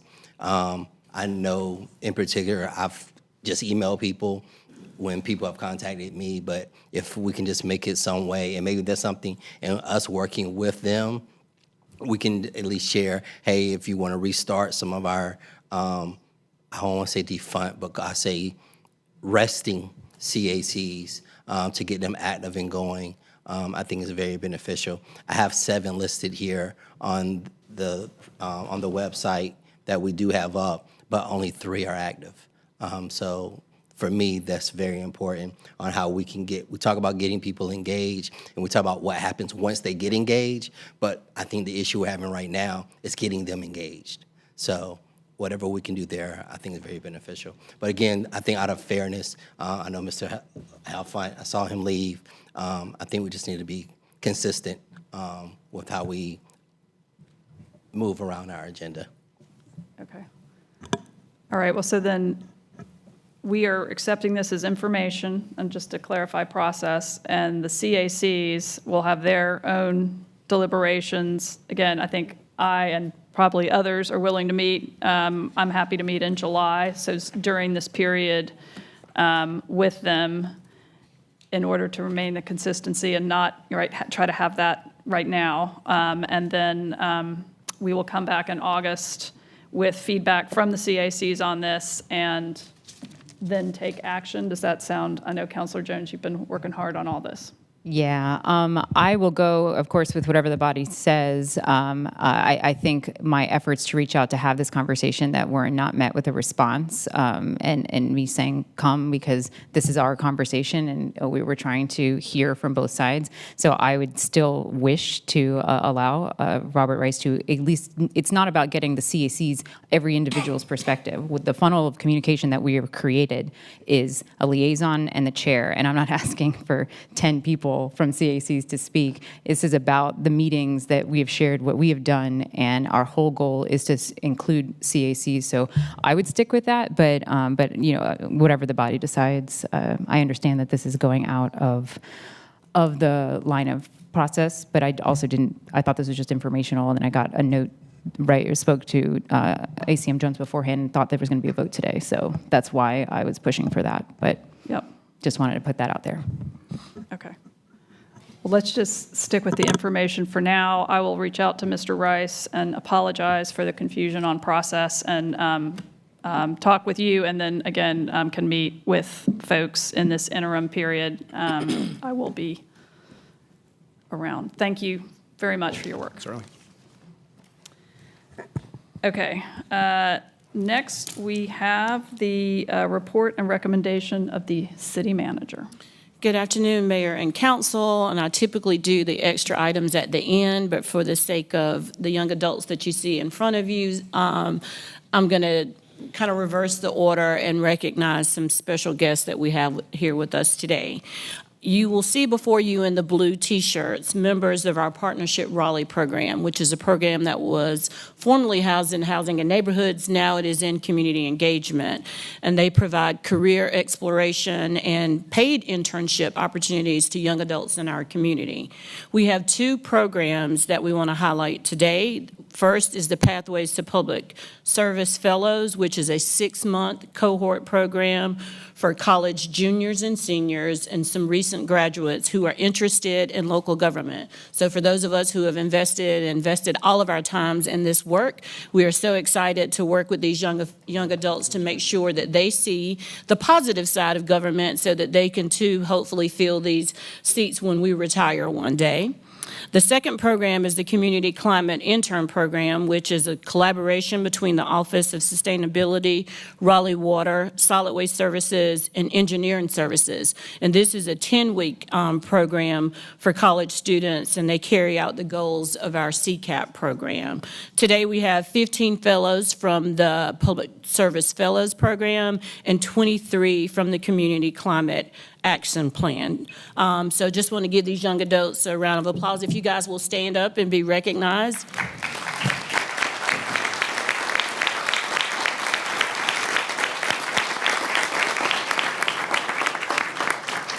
And overall, this program is managed and ran by Kathy Ector. And we all know Kathy Ector is the queen of Raleigh Summer Youth Employment. And so she had a vision years ago to take it beyond high school.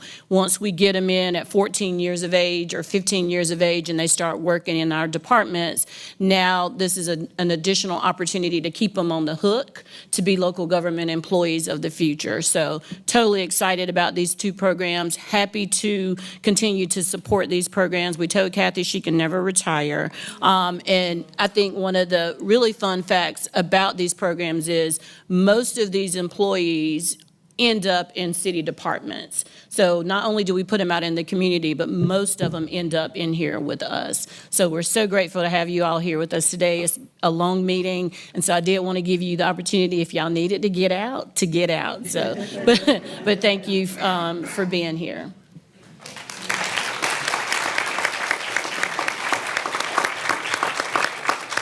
And you're welcome to stay if you like to really see how long our meetings last sometimes. Oh, yeah, you want to do a photo? Will you do a photo? I was trying to spare you, Jane. You'd be the main one talking about time. How does it best work?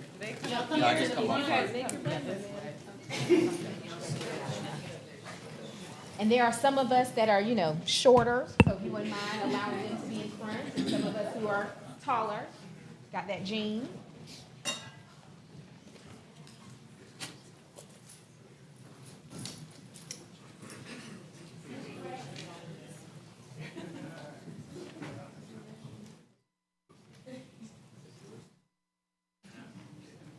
Department head Mosley, please join. Yeah, come on, Taisha.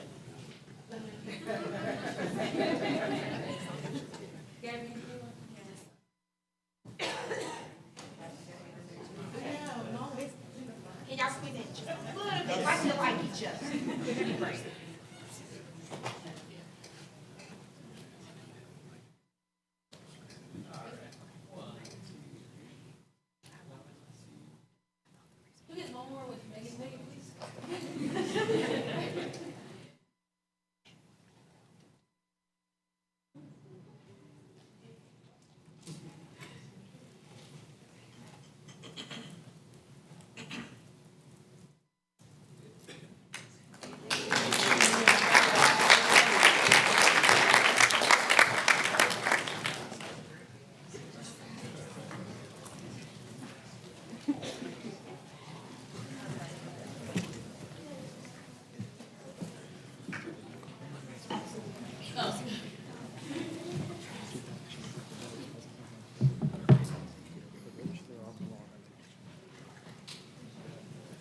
So as they are vacating the premises, if Mr. Evan Raleigh and Carrie Painter will come down to the podium for the first official item on the manager's report.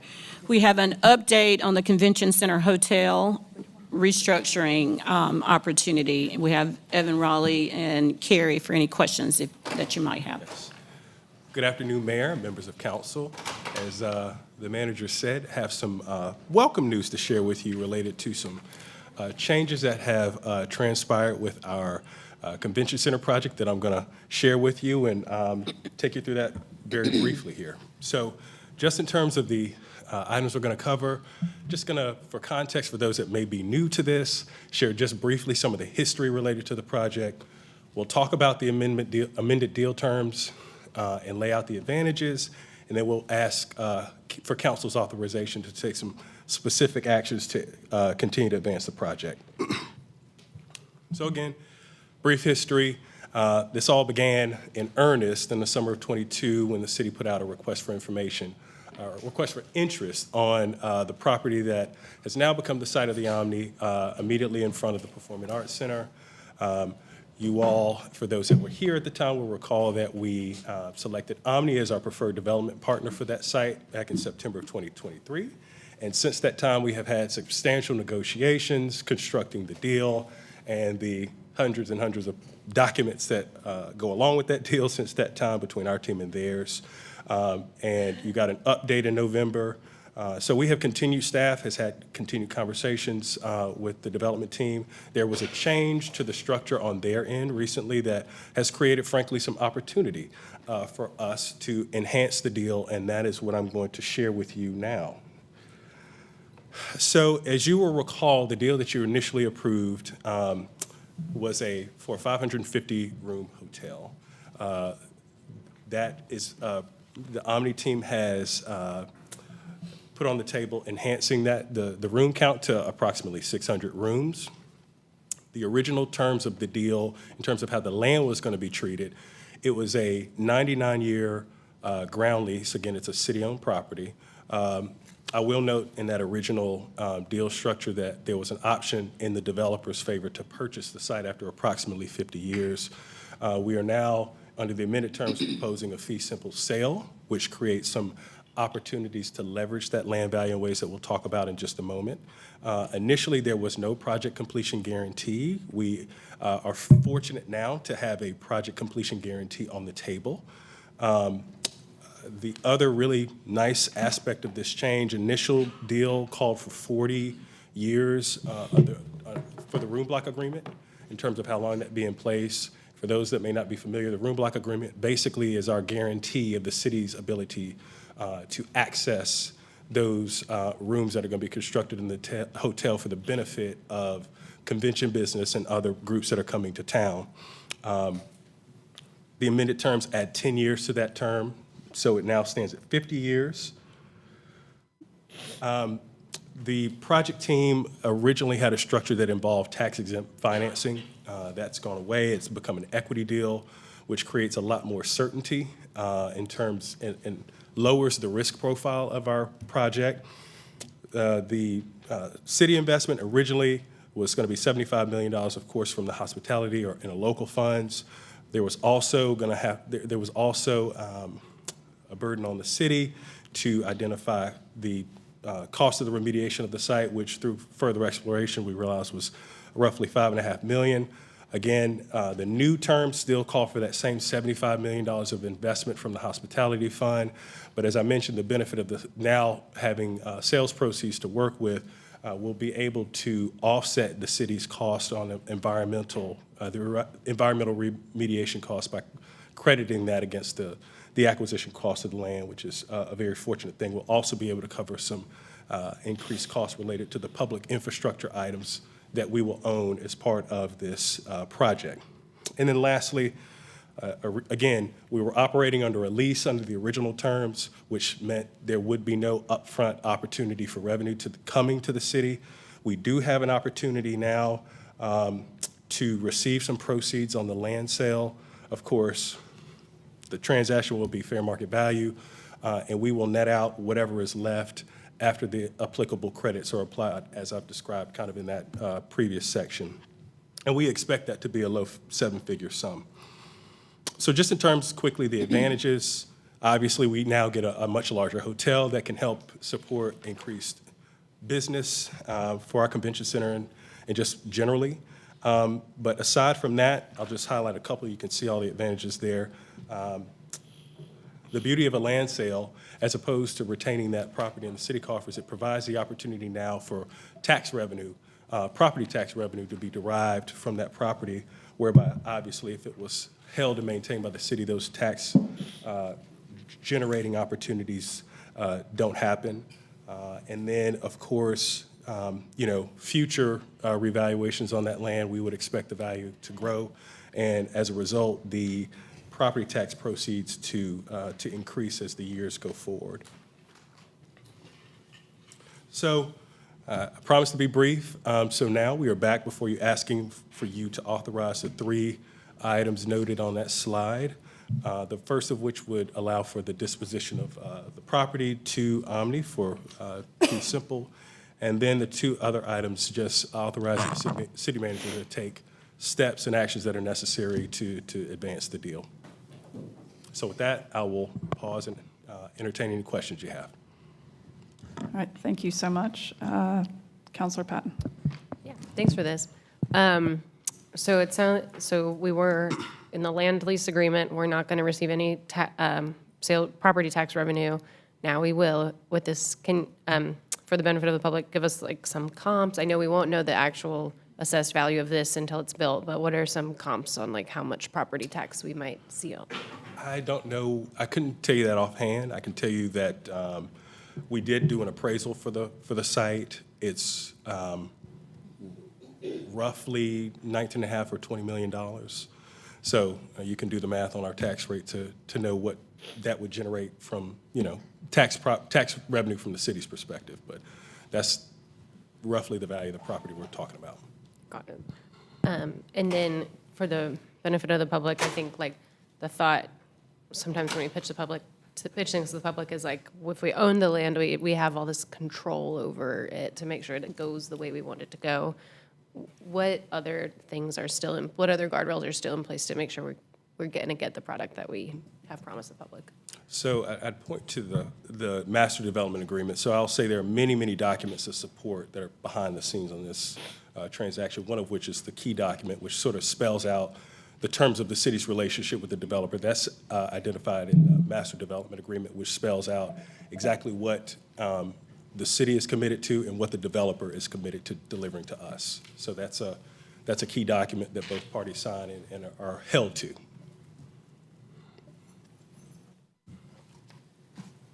Other questions? Nope. I was just going to make a motion. Sure. If you want to. I move to approve the staff recommendations. All right. This is an important project. Appreciate all the work and some of the improved conditions as well as property tax in the future. So all in favor of the motion, aye. Aye. All opposed? All right. Thank you. Awesome. Next item, we have a downtown major projects update. You will recall last year we talked a little bit at length about communications, and as opposed to bringing the items to the council table for an action, let's do quarterly updates so you all can kind of get a check-in from the progress of each project. So this is our quarterly project update, and we have Priscilla Williams and Patrick Young and probably someone from transportation that's going to talk a little bit too. So this is a tag team Carrie effort. Painter. So thank you, Madam City Manager, and good afternoon, Mayor Cowell and the members of council. As she mentioned, I am Priscilla Tyree Williams, and it's my pleasure to kick off the presentation of the updates for the major projects. These are the projects that are going to be covered today, and I will be followed by Carrie Painter, Pat Young, and Kenneth Ritchie, and at the conclusion, staff will be available for questions. So the big project, not that I am, trying to push City Hall, the new one, but it's at 25% complete construction, and if you see, we are at floor 8, and we are actually planning for floor 9, which means we are taller than the AT&T building across the street. We also are averaging 1 floor every 2 weeks, and our new City Hall progress tracker is live on the website. We're installing the Brise Soleil and architectural precast, and we're tracking with a substantial completion date of the end of 2026 in December and a final completion of the end of March of 2027. The Fire Station 1 Fire Administration Building project also includes a regional backup E911. We're in the concept design phase and will be coming before you shortly for a design amendment to add a public safety themed playground. The construction manager at Risk Delivery has been selected for this project, and we have brought on the Schrader Group as the designer and Brassfield and Gorey as the CMAR. This project is going to be located on the corner of Salisbury Street and MLK Boulevard. Next up is Carrie Painter.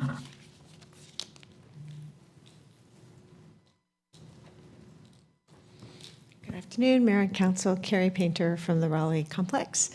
Red Hat Amphitheater update. We are rolling along. As you can see, there's trucks of dirt and moves of fencing and things, which we're great about. We're working towards the final design details, primarily on the plazas and some of the service areas.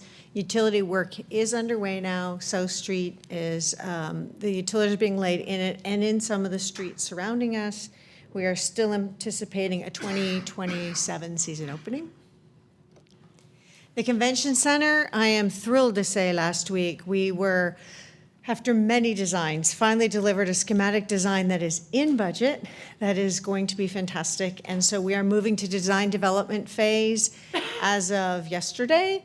And that will help us move along forward once we get a little further into finishing up the details of the design, continuing to check that it remains on budget, then we'll be announcing some of the renderings come fall. We are launching a project email that will allow any and all the neighbors and or businesses around us to sign up, so they will get continuous updates, which include everything from today. There will be a lot of dust, perhaps, trucks moving, to this is where we are in the project, just so we can keep the community on board with us.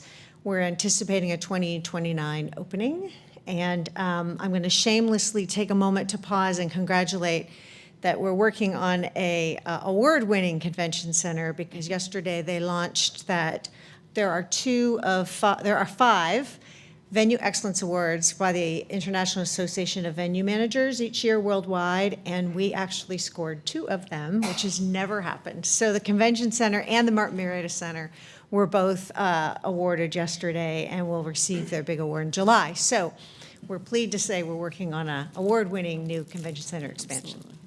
Great job. All right, next is the Dick Strowway. Good afternoon, Pat Young with Planning and Development. As you know, the Chavis Dick Strollway is conceived as an urban heritage trail, so it's designed to connect 2 of our great parks, John Chavis Park and Dick's Park, and recognize the rich history and culture that exists in that corridor. Although existing development in this area and the variable right-of-way will require a varied design approach, the route and the trail will have a unified approach to elevating culture, history, and heritage, with a special focus on the historic 4th Ward and Shaw University. So we are in final negotiations with a design consulting firm. Our Urban Projects Group is working closely with engineering services on this. There will be about a year-long engagement and design process, and so about this time next year, you would expect to see a detailed concept design that you could comment on. What is the alignment of the, I've heard of it but not familiar of the streets it will traverse. I know Chavis and Dick's. What is the street, the connecting street? So the design team's going to do a deep dive with both the community and with staff and council on whether we use South Street exclusively, Lenore, or some combination of the 2. There's also going to be a need to deviate from those rights of way to get around the convention center, or the Red Hat Amphitheater.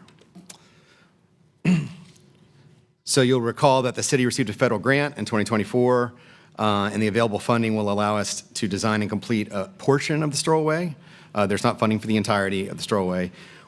Staff's recommending that we focus on the western portion of the strollway. A couple reasons for that. That would be from Dix Park entry on South Saunders to the intersection of McDowell and South Streets. This segment was selected to honor and uplift the 4th Ward, which was displaced, experienced significant displacement in this area in the 1970s. And then the trail fronts, the Red Hat Amphitheater, their proposed location, and the Raleigh Housing Authority's Heritage Park project, which will allow for close coordination of construction of those projects and incorporation of the strollway. And it also helps create an improved downtown Dix connection since South Saunders, the South Saunders and Western Boulevard underpass are the primary way that you can get from downtown to Dix. And then finally, I want to give a quick update on the Raleigh Housing Authority's Heritage Park project. This is, of course, not our project, but is being undertaken by one of our close partner, Raleigh Housing Authority. The blue dots there are the phase numbers, and then, of course, the numbers in black are the proposed number of stories. This is conceptual, but this is what they're moving forward with. The tenant relocation is underway and nearly complete. The demolition is scheduled for this fall. For phase 1, the financing for the senior citizen housing is secured, and there's a $1 million gap award from the city that's been already granted. For the remainder of the portion, there is a rezoning, and the rezoning is not required for phase 1, so that can proceed. But there's an aspirational goal on the site of over 1,000 units, which would be significantly more than the current number of units in the site to house more new neighbors. So again, I'm going to turn it over to Kenneth Ritchie. We've had a long time interest in connecting West Street and the Heritage Park development to the larger community, and so there's a revised interchange concept that Kenneth can speak about, and we'll be here for questions at the end. Good afternoon again, Kenneth Ritchie with Transportation. So I'm going to go through some of the more transportation-related efforts that are ongoing in downtown and certainly looking to improve throughout the community.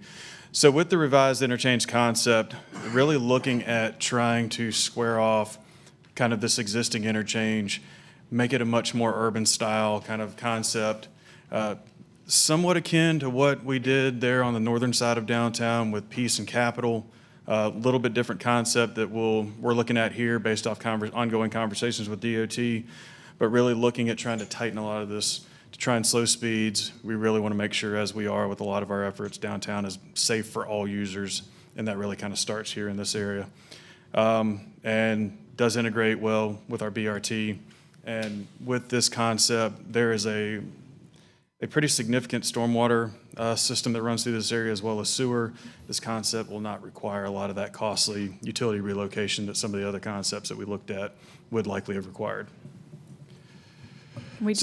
Just going back, one of the, I thought, key goals was to get rid of those clover leaf because of the loss of real estate. And I mean, I know there's a lot of competing goals here, but I mean, that would be really disappointing to have that much land, right, in one of the most valuable corridors just lost as a dead zone. So we've been working intently to try and look at different options with this. Certainly, as we went into this, trying to look at how we can activate as much space as possible within this area was a goal. Have tried to maintain that as much as possible and mitigate what could be just otherwise non-activated property. But certainly, I think even within those areas, there will be opportunities to activate some of that space differently than it is today within the context of the interchange, because the street design, it's not going to be kind of your sweeping interchange design. As Dr. Hummer at NC State calls them, he really calls these grade separated intersections versus interchanges. So that's really the concept we're going for here, is slower speeds that allow different activation than you've got today. Madam Mayor, if I may. Yep. One thing I would like for you all to keep in mind, this is a great entryway, a beautiful entryway into our city. So whatever activation and things, concepts we're looking at, let's also keep that aesthetics in mind as well. Absolutely.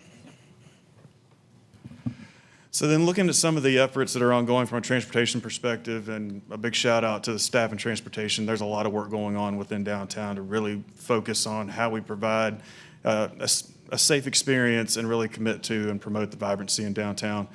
So one of those is our downtown pedestrian safety phase 2. So this builds on an earlier phase 1 effort we did. Some of you will recall we implemented 25-mile-per-hour speed limit throughout downtown, no rights on red, and really started to push the leading pedestrian interval throughout our downtown. So what this will bring is 13 raised crosswalks throughout our downtown, really trying to hit at some of those mid-block locations to provide that additional safety and visibility for pedestrians as they're crossing those areas that aren't necessarily at an intersection. And with that, we're looking at integrating art to really try and create some vibrancy and some context with these efforts. This effort, we're looking at that going to design later this year with implementation in the mid to late 2026. We're also looking at some pedestrian safety improvements along MLK. So it's been this corridor between Blunt Street and Poole has kind of been broken up into 4 sections, really looking at integrating curb bump outs, high visibility crosswalks, enhancements to traffic and pedestrian signals, as well as the implementation of 2 new signals to really, again, create that safety of crossing along this larger corridor throughout our downtown. So some of the planning efforts, and you will be seeing these reports later on this year and early next, our downtown mobility study, which is really looking at what are those different opportunities for programming our streets to make sure that we're providing accommodation for all users and creating a network that allows people to have options as they come into and navigate through our downtown. Paired to that is our active mobility plan, which is really building on the downtown mobility studies kind of focused on the downtown core. The active mobility plan is kind of building beyond that to make sure that we're really creating a transportation network that promotes accessibility for all users and make sure that that's safe. With the active mobility plan, we do have a survey that's out there live now, kind of highlighting some of those recommendations. We are looking at both of these reports coming to the council later on this fall. And then the third, and certainly not the least of those studies, is our Safe Streets for All, our safety plan. This is a critical effort as we look to really enhance safety throughout the city. We have, through the efforts with our consultant, identified a high injury network in our high injury intersections. Those have been mapped, and those will really start to kind of, as we move forward in anticipation of the final report, start to look at a prioritization of those to really guide some of our future CIP or capital planning efforts. And then an item that I know has been of some interest, our microgap program. This came out of a FY25 budget item. Happy to announce we have completed 2 of these. So Cub Trail and Dandridge Drive, and we've got some pictures of those completed sections here on the slide.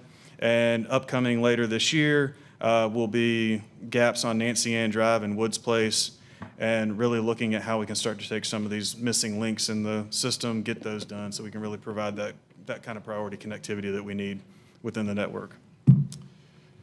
So that is all that we have for now, and certainly we're happy to take any questions. All right, thank you. Councilor Silver. Patrick, can you go back to the 4th Ward Phase 1? And I know there are 2 slides back to, yes. So I understand the legend. I guess the peach color is the Strawway. I just want some clarification on why the property was highlighted blue, just so I understand, because I was looking for a legend to understand. I see the Strawway. What did the blue represent, which seems to be a parcel along the railroad tracks? No, that's Red Hat. Right, Councilmember. Okay, So the blue parcels, and I'm sorry, you're right, there's not a legend there, and that should have been clear. Okay. The blue parcels are publicly owned property, right? So that's Got it. on Okay, so the that's west Heritage side Park. is Heritage Park, and on the east side is the future side of the Red Hat Amphitheater. Okay, I so was confused 'cause the peach is the alignment concepts. Got it. Because it included the northwest quadrant of the interchange, so that's why I was trying to reconcile. Can we go to that one again? And I can, just 2 slides down, and I don't know, this is your item right there. Yeah. I know, Mr. Ritchie, you could probably respond to this. I concur with the mayor's assessment. If we make this change, I know that there have been a lot of thoughts, not just improving the current interchange, which was built in an era which took property just to facilitate cars getting in and out, but there's amazing real estate opportunity, and I don't know the return on investment of actually bringing it into a normal intersection that frees up that real estate, because it's not just a connection to Dick's, it's the experience of that connection to Dick's. And just having alignment doesn't mean it's going to be a great walkable experience. I'm not putting the blame on you, but I don't know there's an opportunity as this is proceeding to take a step back. Don't know if the state would be supportive. It would be a massive infrastructure project, but the return on investment is now you have a place that now connects downtown to Dick's, that creates an environment, a district, a place. One, Heritage Park on the northwest, probably limited opportunity near the development to the south, but it starts to actually provide a major intersection, a walkable environment. So I'm just putting it out there as this is going forward. Certainly we had an early conversation about not slowing down capital projects, but this one is critical. It's been talked about for years, and just, you know, you may not be able to answer it, maybe the city manager, but I just feel, you know, because the mayor brought it up as well, can we understand why that opportunity will not work? And then I see my colleagues to the right has his hand up. I guess certainly happy to, so we have had ongoing conversations with the department about this design. And I think when we looked at the square loop concept that I think had been shared with y'all previously, one of the concerns that the department had was just the volume that we would be putting onto those local streets with the number, because I think they estimate about 450 cars in the peak hour that make that movement today. So certainly that was one concern. The other piece that was referenced with the utility relocation, based off coordination with partners in stormwater and with Raleigh Water, we're estimating it probably would cost upwards of $10 million or more to relocate the stormwater and sewer infrastructure in this area, on top of the infrastructure cost just to reorient the interchange itself. So those are two of the factors that have been part of those ongoing discussions. Councilor Lambert Milton. Yeah, I just wanted to add, because now I'm a little confused, so I want to make sure we're all talking about the same thing. It sounds to me like what we're seeing here, this rendering, and I'm not an expert on reading these things, is there were two goals. One, how can we improve connectivity, make it safer, and could we possibly unearth some of this space for active uses and not just wasted land in the middle of an on-ramp? And what you're basically saying is we can accomplish one of those goals by increasing the connectivity, slowing the speeds, but due to all of the infrastructure that's in that little clover loop, we don't think it's feasible to try to build something there. Is that right? That's kind of what we've ascertained at this point. I think certainly there's opportunities for activating it in different ways that aren't. Right. So as long as, so what I'm seeing here is a connection through Heritage Park, removing these clover leaves that function like on and off ramps for the highway, and turning it into a regular street with sidewalks, with more of a grid approach. And maybe there's an opportunity then, if we do that, that maybe that area where we know there's utilities underneath, instead of it being housing, which would be great, but it sounds like it's not going to be feasible maybe with the cost, maybe it's a little pocket park. And so as you're strolling your way to Dick's, you could stop there and get some shade or rest or something. Am I correct in that understanding? That Yeah, we're continuing to explore all opportunities with any space that may come open. And then sorry, I didn't mean to cut that. While I have time with the mic, I also wanted to say that I think that this Chavis-Dick Strollway project, and particularly through the Fourth Ward, maybe I'm a little nervous from what has happened with Six Forks Road, but I would really like to see that move forward to construction as soon as possible. I know there's going to be consultants and designing and community meetings, but I don't want it to come to us in a year and be like, we've designed it and now it's 3 times as much money. And so we've talked about this for a really long period of time. I know it received some federal money. I would love to see what we could do to expedite this. I think it's going to be an economic driver, obviously a cultural destination, and a much needed connection to Dick's Park. And so I would love to see it get off the ground sooner rather than later, if that's possible. Councilor Branch. Yeah, can you, on the map, can you show the strollway on this one? Can you draw the line? I just want to make sure I'm clear, because my understanding of the strollway is north. Yep, that's what I figured. So that's our strollway concept, and then the parts where we're talking about getting rid of the clover leaf.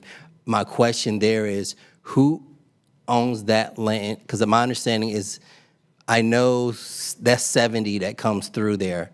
So my other question, as far as MLK becoming Western Boulevard, is that a state or a city road? That is a state facility. Okay, so all of that property, what we call Cloverleaf, that's property owned by the state of North Carolina DOT. Correct. The only difference is in this quadrant here. And we close That is Kyle. closed Yep. by the Board of Transportation, and that is what has constituted The changes needed. the changes here associated with that development at City Gateway. Okay, that was my understanding. I just wanted to see it there to make sure what I was thinking was clear. Thank you. Well, and then, as you know, we put in a grant proposal that was not awarded by the federal government on trying to cross over MLK.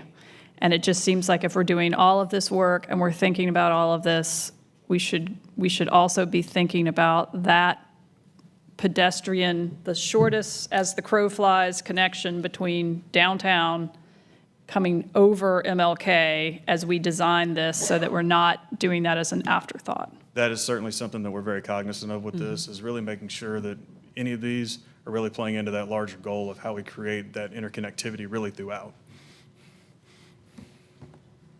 Any other, yes, Councilor Patton. Awesome, thanks. Well, I've got one for you while you're here. Forgive me, I think we were given an update recently, but can you just remind me this progress on the slip lane? So conversations, so that has been submitted to DOT at kind of the advanced kind of design stage. We have received comments back from them recently. I think we are still tracking towards trying to get that squared away with DOT by the end of the year. Okay, great. And then maybe for Pat, then Dix Chavis Strollway, it sounds like we only have money for the western half. I do agree that putting the cultural interpretation on the western half where the most impacted communities were is a good move, but are we thinking about which couch cushions we're going to search in to get the rest of the money? Any thoughts there?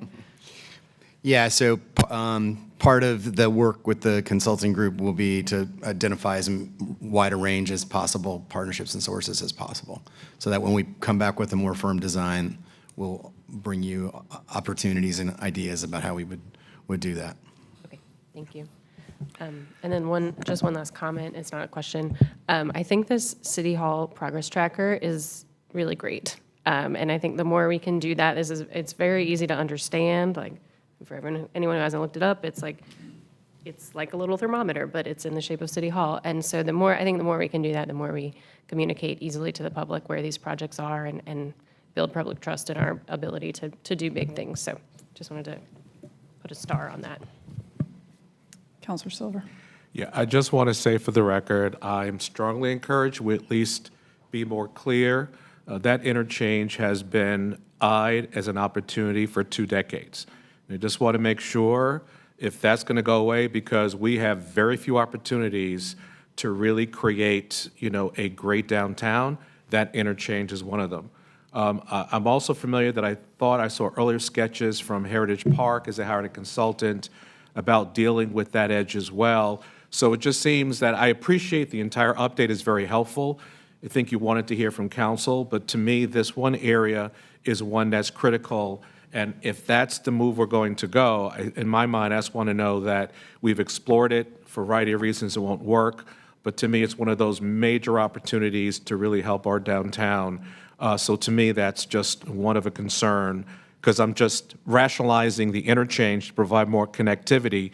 We should be into placemaking, and as an opportunity to create another great place in our downtown, near Heritage Park, connection to Dix, Convention Center, or downtown. I just want to say that just to get it off my chest. The last point is I'd like us to do a walking radius of a 5, 10, and 15. As we do the strollway, we're saying it's a connection to Dix. Beyond 10 minutes, people walking is going to drop significantly. So as we look at the Dix, because you're just getting to the entrance, you're not even getting to Gibson Play Plaza. So when we say connection to Dix, it's not just a route.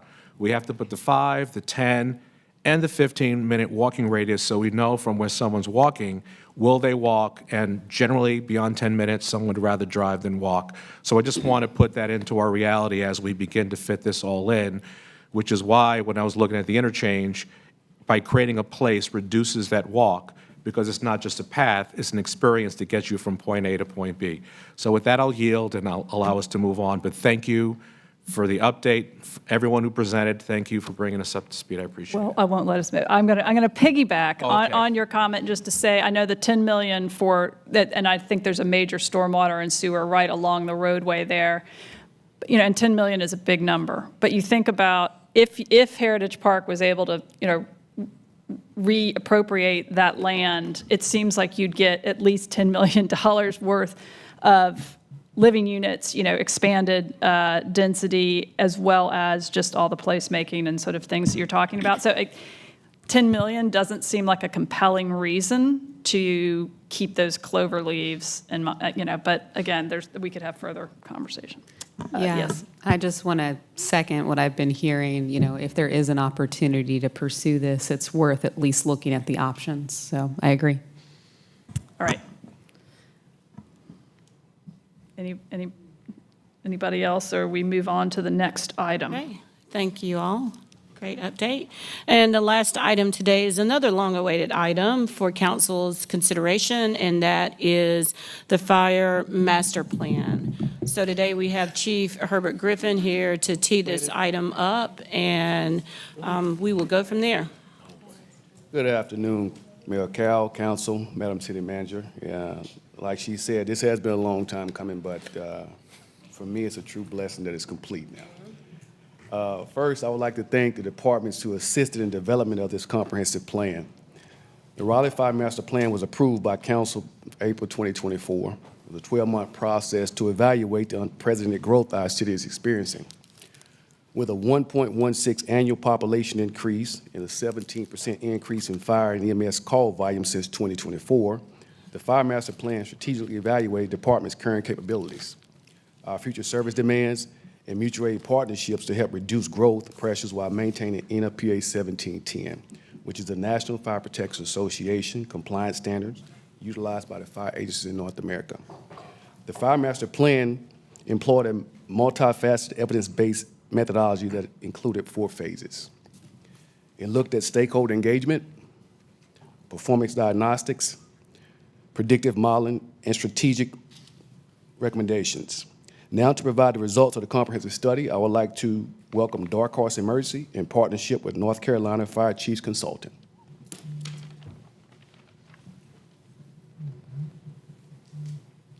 Thank you.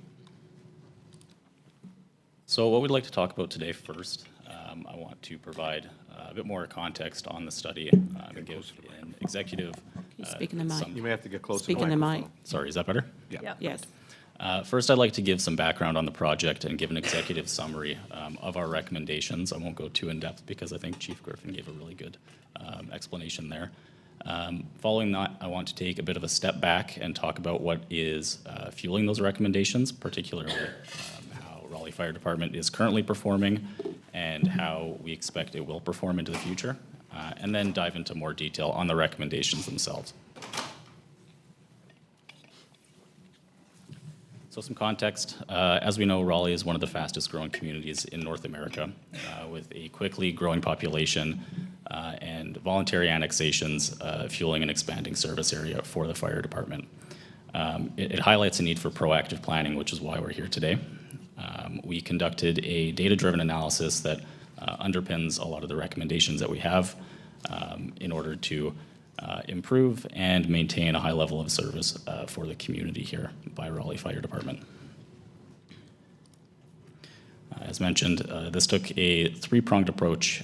We first engaged a number of stakeholder groups, both internal and external to Raleigh Fire, mainly to gather insights, validate challenges, and identify priorities for the department. We then moved into a phase of data analysis where we reviewed Raleigh Fire's incident and response data to identify trends, identify root causes, and explore their resource utilization.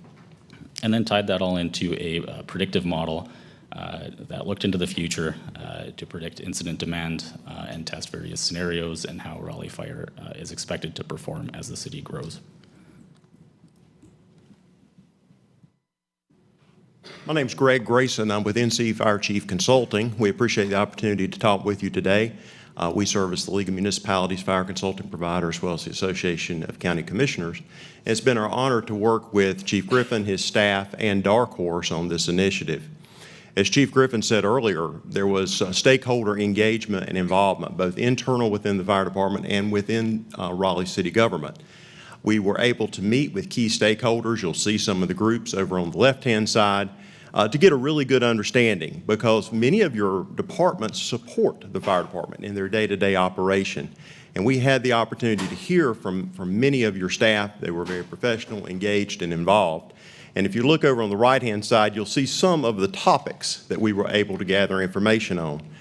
While much of this data is very data-driven, it's also important to be qualitative and hear from personnel and hear from folks that are working in each of these areas. And we were able to gain that in this initiative.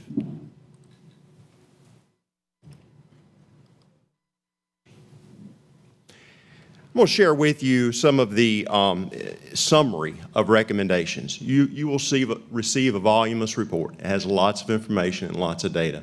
But this is a takeaway as you look at the executive summary of those recommendations. And you'll hear about each of these pieces today, but it's important to look at them collectively as well. So first, you'll hear about station infrastructure. And within the report, it will discuss replacing or relocating several of your fire stations to more optimum locations and some new fire stations. But those aren't immediate. As the report will demonstrate to you, it's over a 25-year period of time, but it's also a time in which the city of Raleigh will continue to grow in that time period. Second, you'll hear about apparatus and staffing. The report recommends 4 frontline units, considering some alternative methods of delivery, such as use of quick response vehicles. It talks about maintaining staffing and areas of increasing staffing, both in your current arrangement as well as the need for 4 firefighters on each piece of your response apparatus. And all of those things, as Chief Griffin alluded to, is consistent with the industry standard. It's not a legal required standard, but it's an industry standard, and that's National Fire Protection Association Standard 1710, which is how urban areas and municipal fire departments across North America operate. The third area you'll see is optimizing the response and coverage. We provide recommendations and suggestions to use traffic preemption to help your apparatus and emergency responders get through traffic, completing critical task analysis with your personnel, so you really see the capabilities of the crews that you're sending and responding.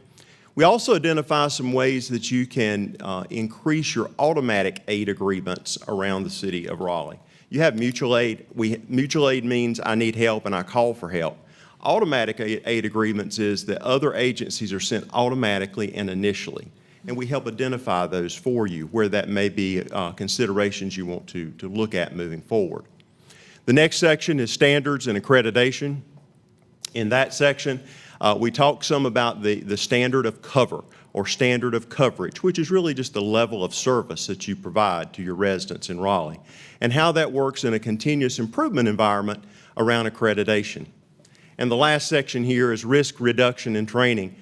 While you have the responders and the fire engines and ladder companies and rescue companies responding, there's also infrastructure behind that is necessary, both within the city and also within the department. And we touch on several of those areas, such as recruitment, retention, training and your instructors, and also some of your prevention activities as well, preventing the incidents from occurring in the first place.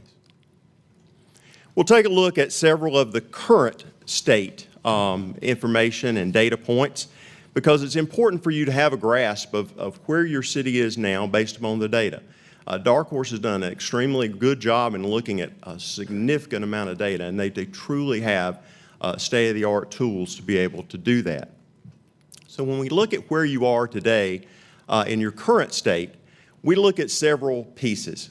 So everything about fire response is time-driven. It's very time-sensitive, time-important. Why? Because if someone is having a cardiac arrest, their chance of survival drops about 10% every minute. Why? Fire doubles in size at about every minute. The size and its timing is very, very important. So ways that we measure effectiveness and efficiency there is first looking at what is the time and service delivery for your first arriving unit. That means Mrs. Smith dials 911. How long is it before they see the first Raleigh fire engine or personnel arrive? What does that time look like? You may not know all the components that are working behind the scene. But what does that look like to Mrs. Smith, who's having a crisis, her kitchen's on fire, or her husband's collapsed on the floor? How long does it take for that first unit to arrive? And so when we look at that, this graph shows some visual of what that looks like in the city of Raleigh today. This is your current state. Those lighter colored areas represent the times where it's less. The darker colored areas represent a longer time period. So when you look at that overall within the city based on your 2024 data, your first unit is meeting that standard arrival time standard 54% of the time. So ideally, you'd like to be at 90% or higher. So there's a gap, and we'll talk about why that is and some measures that will hopefully be helpful. They vary, though, throughout the city. If you look at your downtown area and your Station 1 area, literally across the street, you'll see that that's some of the shortest or the highest numbers towards that 90% goal, at 81% for that station. But when you go out to Station 23, that's in the northwest up off Pinecrest Road. When you look at that area, it's at 31. But when you look at your city overall, it's at 54%. And you may say, well, what is happening there? Why is that? So let's take a look at that a little bit further. The term that Dark Horse has used in your report for this is over goal, meaning our response is not where we want it to be. There's a gap. Where is that and why is that happening? So we've looked at a number of the causes for that, and this chart over on the right-hand side helps to show it. And I think it's important for you as elected officials and policymakers and decision makers to recognize as your growth increases, so does your demand for services. And so when you look at why is that happening today, why are we at a 54% versus a desired optimal 90%? One of those in that largest chart there is to say that your companies are busy. A fire service term we use for that is reliability, meaning that there's an incident, the typical fire engine that would respond to us can't because they're on another incident somewhere else, so the next unit within the system responds to me. So when you look at that biggest column, you're busy. So as population grows, so does demand grow. And so we think that's important for you to capture today when you look at that. Some of the other key pieces is optimizing your call dispatch and processing, receiving calls, processing those calls and dispatching them. Some of those opportunities and driving opportunities. That's some of the travel, and there are recommendations throughout the report to help with some of those as well. But the piece that we'd hope you'd have a takeaway there is that as you grow and you're looking at that first unit arrival, you have a gap today, and so there's some measures to take in the short term, but also keep in mind as you grow, there'll be measures you'll need to take long term as well.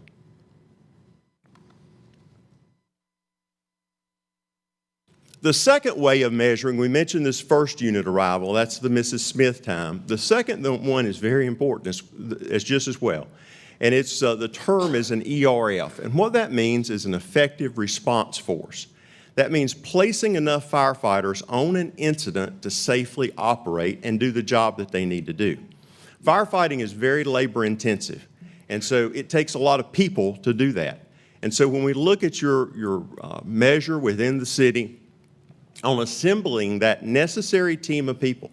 That may look differently on a residential house fire than it does a commercial building, than it does a high-rise building, but whatever's needed to assemble an effective response force, what does that look like for the city of Raleigh? Again, you're seeking to meet that 90% or greater.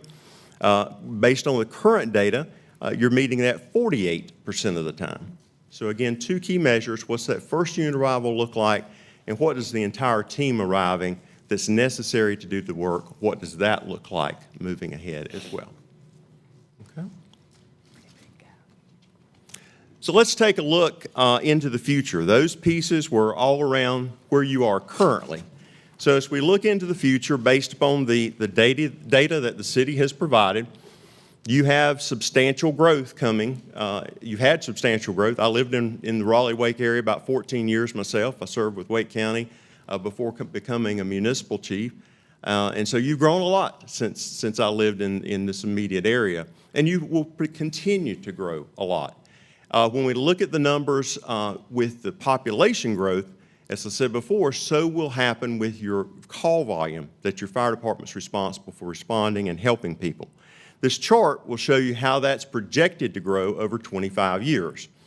So the needs analysis and the needs of the pieces that we recommend are over that same period of time, because there's a real correlation between the population and the demand. And so as you look at each of these areas, you can see that certainly over time, the city will continue to grow and be important that you keep a good pulse with this. The report looks at 4 target areas or study areas in particular, where either land size is increasing, density is increasing, the number of people living in a particular place is projected to increase. We'll focus on just 2 of those here, but you'll have more of those within your report as well. This first is the special study area in the northeast. And in that particular area, it's looking at the population as well as travel time. That's a challenge. And so we will come back and offer some recommendations for each of these. One of those in this particular situation is forming one of those automatic aid agreements with Wake New Hope. And being able to have partners assist you both in the shorter term and longer term, in addition to some of the additional resources that the city is going to need in that same period of time. The other area that we will highlight for you here today is the Southeast Special Study Area. And as you look at the Southeast area, very similar when you look at the population and you look at the growth and projected growth in this particular area. Here again, we recognize and identify for you as an example that the town of Knightdale's Fire Station 3 could be a great partner for you there. So we give that type of data for each of these areas and be able to help illustrate for you that, this is a concern or a challenge, but here are some viable options as well. All right, Mr. Smelsky will move forward.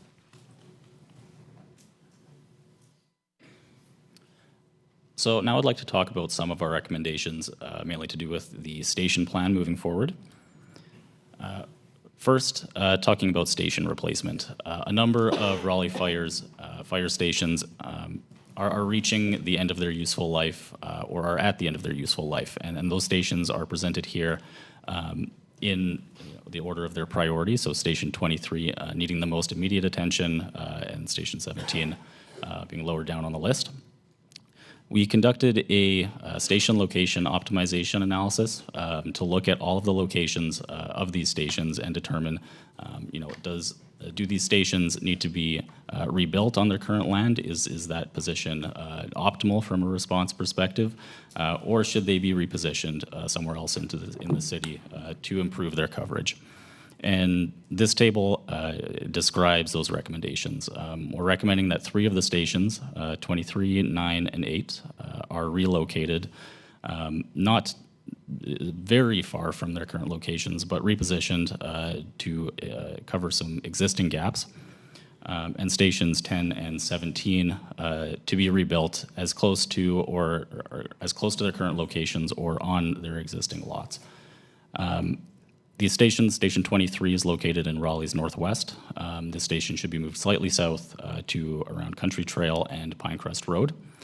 Station 9 is somewhat central in Raleigh. There were a few candidate locations along Six Forks Road that were presented that offer good response performance. Station 8 in Raleigh's southwest. The area to the west of that, the Asbury area, is expected to grow significantly by 2050. And so we're recommending that Station 8 should be moved slightly west to address that growing call volume and a need for improved performance there. Stations 10 and 17, like I mentioned, can stay at their current locations. Station 17, the lot is large enough to rebuild on, whereas for Station 10, unfortunately, that lot is too small to rebuild. However, that location is optimal, and any options that can be taken to rebuild either on that lot, expand that lot, or keep it as close as possible should be taken. In addition to that, we're recommending 4 new stations be built. 2 of these would be to address existing coverage gaps within Raleigh city limits, particularly in Wilders Grove and the News Crossroads area. and 2 additional stations should be built in Raleigh's northeast and southeast, particularly in response to service area expansion as voluntary annexations occur. The map on the right there shows the final end state of the station plan. The light blue markers denote the optimal locations for the stations. You'll see some of the ones that were moved become shaded out. And by adopting all of those recommendations, we would expect an 11-second improvement in response time across the whole city. When looking at some of the areas more locally, such as in Wilders Grove or News Crossroads, the improvements are more significant, and you would be able to expect an improvement of 2 and sometimes even 3 minutes of response time in those areas. It's a lot of station projects, and so we're not recommending that they're happening overnight. This should be protracted over the next 15, 20, 25 years. And we've split this up into 3 phases. The initial phase, around the first 10 years, should be spent relocating and remodeling existing stations to optimize coverage wherever possible. The second phase is where the department should start thinking about adding additional stations to keep up with expansion and demand. And then the third phase is adopting a continued focus on improving and increasing resources proportionately to demand and growth. On the bottom right, you'll see some dotted lines, and the reason for that is because these new stations are primarily in response to voluntary annexations occurring and service area expansion. Because those timelines are sometimes nebulous and hard to plan for, it's important that the department and the city remains flexible on those timelines and evaluates that on a regular basis. At the end of each station project, the department should sort of reevaluate this timeline and these recommendations to ensure that what we're presenting here and the plan moving forward still aligns with the needs of the community. With that, I'd like to talk about some of our recommendations surrounding apparatus and workload. So it might sound obvious, but Raleigh fire units are busy and will only continue to get busier as the city continues to grow. The map on the right there shows the geographic distribution of some of the busy overgoals that Greg previously mentioned. These are responses that missed that first due target because the unit that was best suited to respond was either busy on another call or was backfilling in another area. These types of overgoals signal where additional units are needed, and it's particularly an issue during peak hours as units become busier. It's an issue that we've seen grow over the past 4 years fairly steadily, and with the increase in population that we're expecting, this will continue to compound year over year, unless the department is able to grow alongside the city in that respect. And I'll pass it back to Greg.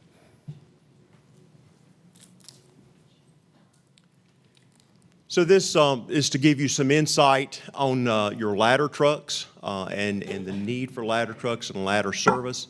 This visual will show you some opportunities for coverage of ladder trucks. You're currently underserved. You obviously are served and well served, but by numbers in the data, you're underserved by the number of ladder trucks.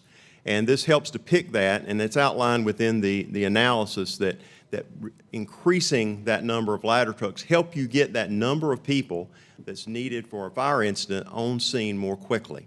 So you're able to achieve the number of people more quickly, more readily, and be able to be more effective, also to be a safer operation for your personnel as well. The analysis looks at the frontline apparatus and adding 4 frontline apparatus as well over time, and where those should be to be able to provide that network across the entire city that will provide the ability for your level of service to increase closer and closer to that 90% at the same time that you're growing. Because the two of those don't work in vacuums, right? Your demand continues, but you also have an increasing demand. So how do you do that over time? Those frontline units that are recommended are to have 2 ladder companies, 1 engine company, and we also recommend you consider a quick response vehicle. Basically, that looks at areas that have high demand, maybe even in a portion of a day, to help distribute that call volume so it helps the reliability of the trucks and companies that you have. I'd like to also note about your firefighter staffing, and the title of this slide is Right Sizing Daily Firefighter Staffing. Part of our responsibility within this is to look at your current staffing level and make observations and recommendations. Raleigh Fire Department has historically been a very strong and capable fire department. Today, you're very strong and capable. The recommendations within the study are designed to continue to allow you to be strong and capable into the future. There are several pieces in this section that we would say that need addressing as soon as conditions would allow. First is increasing your number of staffing each day of the shifts are working. You have 3 operating shifts, and increasing the number of the people today before you make additions of additional companies, ladders, engines, and those type of pieces. The study will recommend that 6 firefighters should be added on each of your 3 shifts. So that's a total of 18. But again, that's one of those pieces that is where you are today. Again, to remain capable, strong, and be able to handle the challenges before you. It further recommends, as you add these additional companies, to add them at today's standard and looking at the industry standard and what should be added. What's the multiplier that's needed? And so you're looking at the minimum number of firefighters that should be on duty each day. Where are you today? You've got some gap there, an opportunity to address that. But as you add companies, add them consistent with the standard and be able to determine that. We have more data today in the fire service than we've ever had in looking at performance and what difference those numbers make. The National Institutes of Standards and Technology has done incredible studies to show the value and importance for safety, for not only your residents, but also your firefighters in this dynamic.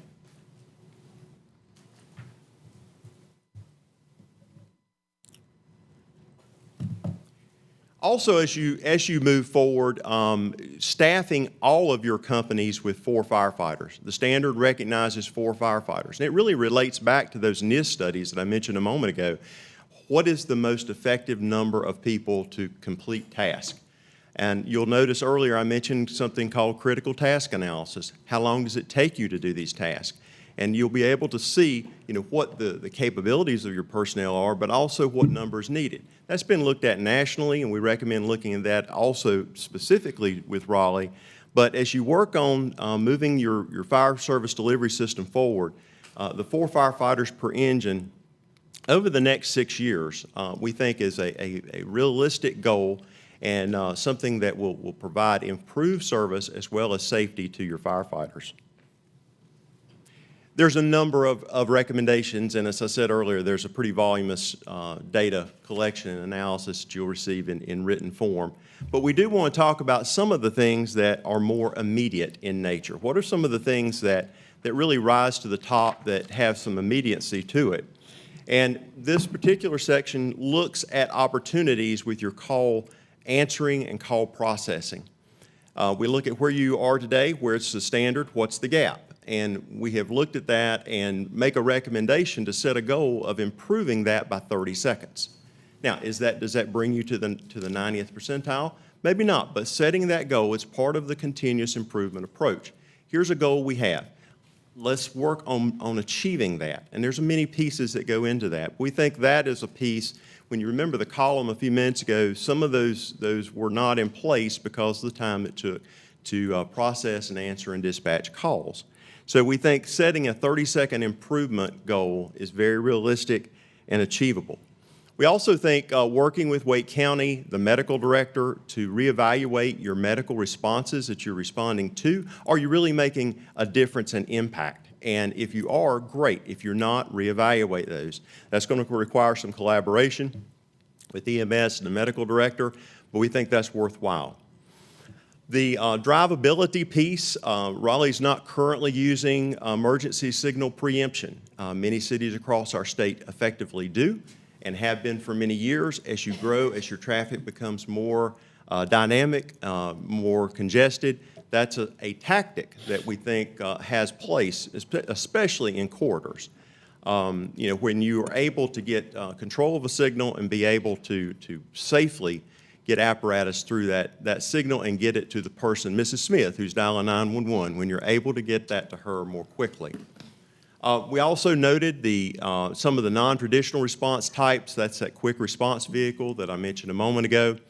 And all of those support functions for your department, such as in your training, your maintenance, your HR support. We are recommending that you add personnel short-term and long-term, and that takes people to do that, people to hire, people to train, people to prepare, and career development for those personnel. So all of those are captured, as well as the community risk piece, and that's really your prevention efforts, that you have an outreach to your community and asking for help throughout the community.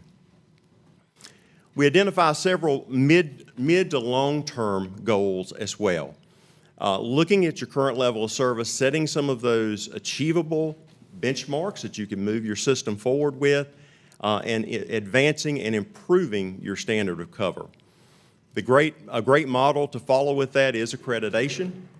Whether you pursue the accreditation process, as many North Carolina municipalities have or not, following the accreditation model is a best practice and is recommended for you to consider moving forward. We mentioned the opportunity to expand automatic aid with partners, be that Nightdale or Wake New Hope or Cary, whoever that may be, when that can help with an automatic response to those crises that are occurring that also Raleigh's responding to, and being able to get someone there as quickly as possible. Continuing to work with your training staff and determining your critical task, how long that's taking. And that's a really important factor when you're planning your stations as well. So we've given you a map for 25 years forward, but there's a lot of variables, right? So part of that is continuously looking at your performance, how you're performing, and how you can improve. We realize the growth in Raleigh and Wake County is such that land is often not available where you're looking to place it. So we encourage you as policymakers and decision makers to secure land for fire stations when and where possible. That's a typical practice many municipalities try to do, and you've got a plan now that really looks long-term into the future. So we encourage you to use that tactic to be really good stewards moving forward. Okay? And the last point I have to mention today is just about continuous improvement. So Raleigh is a growing and dynamic city. At key points, such as when stations are completed, the department should reevaluate its needs and the needs of the community. As part of this project, we've left behind our analytical app suite that we've used for much of this project. That will allow Raleigh Fire to continually monitor these performance metrics and do a lot of this work in-house. Which will help adopt that mindset of continuous improvement and effectively guarantee the best performance possible for the community. And that concludes what we have. We would love to entertain any questions if there are any. All right. Thank you for a lot of data and work. I'm sure there are questions. So I'll start with Mayor Pro Tem. Yeah, I think it's page 7 of your slides, the quick response vehicles. Can y'all tell me a little bit more about what those actually, I'm assuming it's smaller than a ladder truck, but can you kind of describe a little bit more about what that is? Yes, a quick response vehicle is like a pickup truck with staff with 2 personnel. It can be moved from station to station. There's a high call volume, and they run EMS. They do not run fire calls, only EMS calls in those particular areas. So that would avoid having to use the ladder trucks to respond? That is correct. Okay. Yes. All right, thank you. Very mobile, yes. All right. Councilor Patton? Okay, Councilor Silver. I had a quick question for the city manager. I know we talked about as we rebuild, I know there's a replace, a rebuild, and you talked about potential for a public safety building. Yes. Are these in that category or they're not? Because as I was looking for the location and relocation for a larger site, just wanted to know, was that included? Some was rebuild, some was relocate. So I was just trying to reconcile do any of those qualify for that vision you had shared about potential for a public safety building? I think as we dissect and put each one of these components into buckets of how we're going to respond and kind of phase in what our response and that approach would be, there will be some dual facilities that come out of these recommendations for economies of scale, obviously for financial reasons, and as we continue to grow, the same response that is expected from the fire side is also expected from law enforcement as well. So we're not going to be able to build dual, separate facilities. So how we bring that in-house to do combinations is what we're looking at. So as we bring you back a phased approach of what we always say the low-hanging fruit, what makes most sense first, we'll bring that back in the fall, and then ultimately the staffing study, once that data comes in, will help us as we deliberate for FY27 budget, which stations we can do, which apparatus we can procure from there. Thank you. Yes. Okay, down this way. Definitely thank you for the presentation, and Chief, it takes 25 years, so I look for you to help and see this full implementation. A couple questions. One, I know I do think we can work on getting the fourth firefighter on the trucks, but one of the questions I have is as we look at these stations and we talk about response time, some of these are not going to be relocated or rebuilt, but the ones that we do, what about the idea of putting a second engine at that location to deal with the response time as well? Right. I'll give you a preliminary answer, and I'll let the consultants, primarily Station 3 is one identified. They pulled up in the actual impact, and it could use a second engine. All right. We're moving Station 3 now to Rock Quarry, but it is slotted for a second engine could be due to that particular to help Station 26 out. So they do have the optics for that as well. Okay. My other question is, this is kind of, actually, Chief, this is for you. They talked about preemptive signaling, but I noticed in some of the new communities, I use Nightdale since they were brought up. One of their new stations, they actually put new signaling on the street, especially the one on Hodge Road. Is that an idea to help with response and helping our engines and trucks get out of the station in order to respond? Is that something that we're thinking about or considering and working with transportation? Actually, Fire Station 1 is set to have preemptive Opticon out at that particular red light. So most of your major thoroughfares and major cities have what's called Opticom systems that's on the trucks. And what happens is as the truck is approaching the actual light, the light picks up it on the traffic light, whether it's 200 feet away, and it changes it. So the truck never has to really slow down through that. It actually goes throughout each red light. Wow.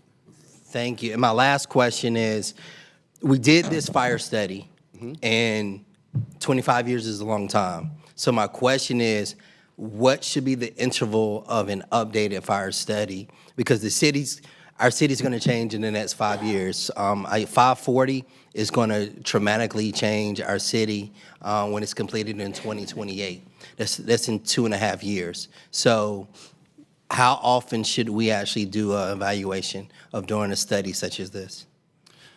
So I think it's important to reevaluate sort of at the end of any major project, like a station construction or a station move. Just a quick check-in: does all of this still make sense?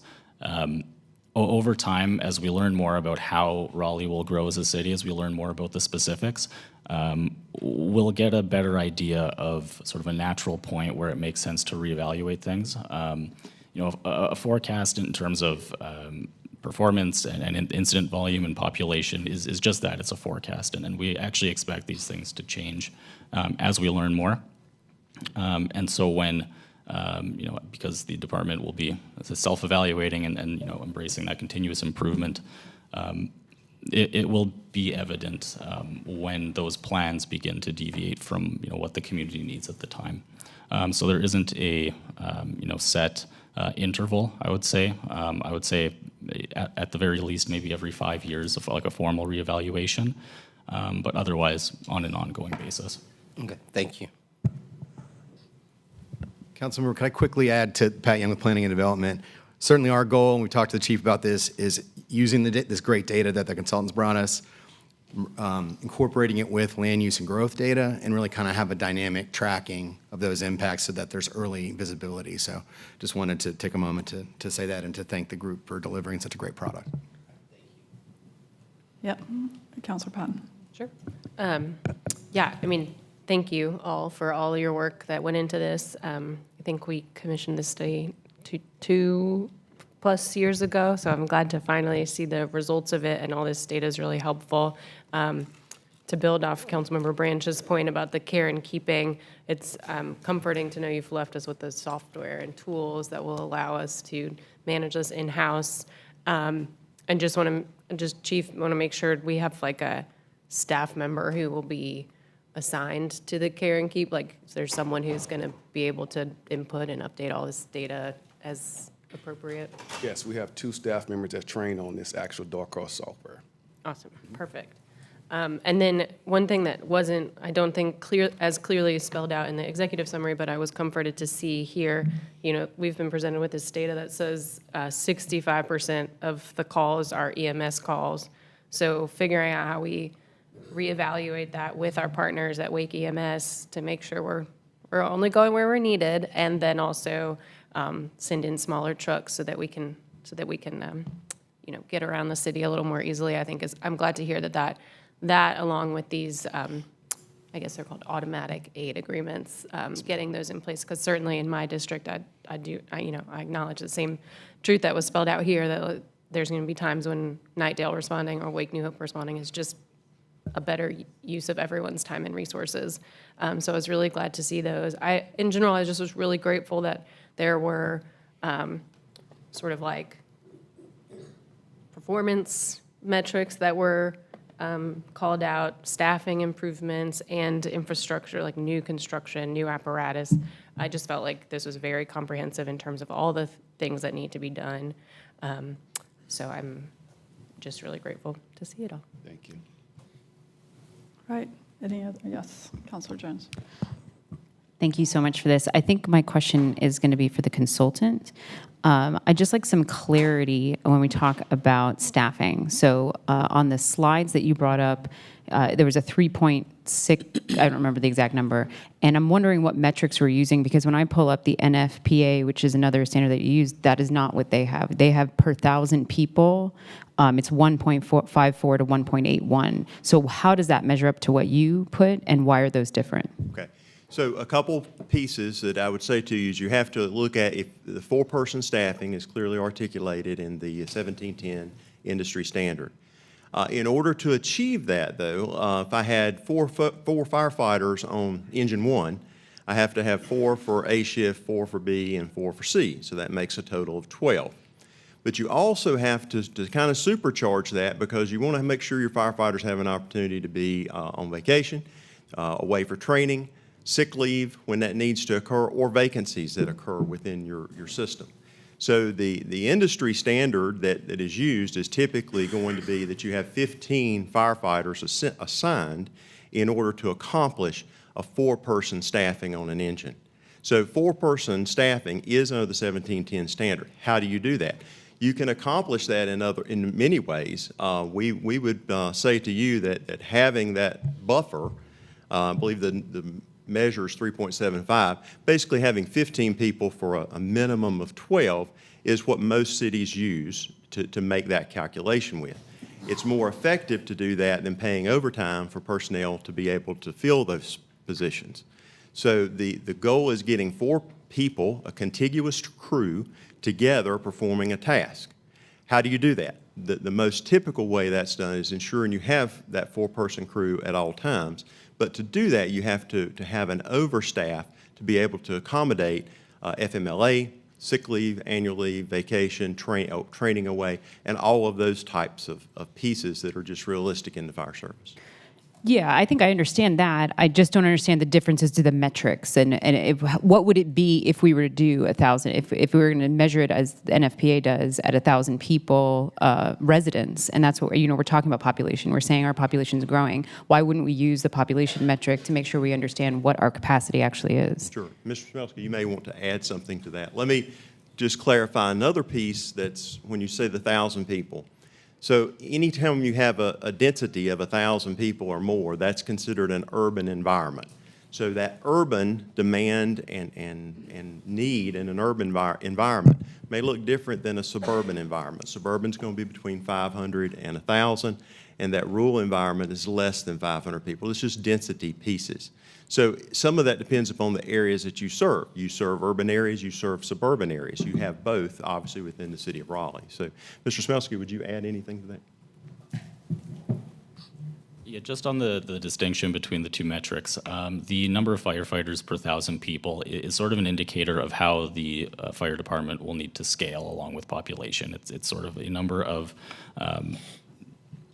firefighters on shift, if you will. The 3.75 number is, on the other hand, it's sort of a minimum staffing number. So if we were to plan for say 180 firefighters on shift in order to make up for FMLA and training and time off in general.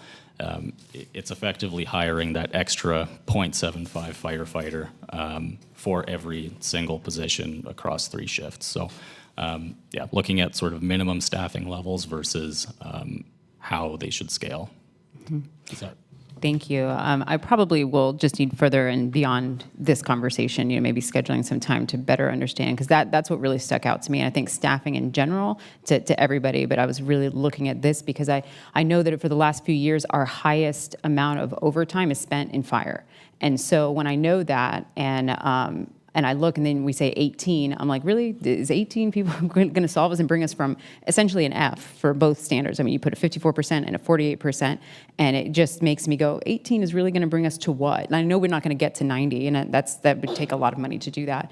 But I don't know how far that brings us. Does that bring us to a D? Does that bring us up to a C? The 18, because it feels low. Now that's just me saying this on feeling, not on any statistic that you guys have presented by any means, but that's where my concern. I love the report you guys did was phenomenal, and Station 23 and 17 are right next to me, so I'm like, yes, let's get those done. So I totally appreciate all of that. It's the staffing levels that I'm most concerned about, and it's due to the fact that we've spent the most in overtime with them.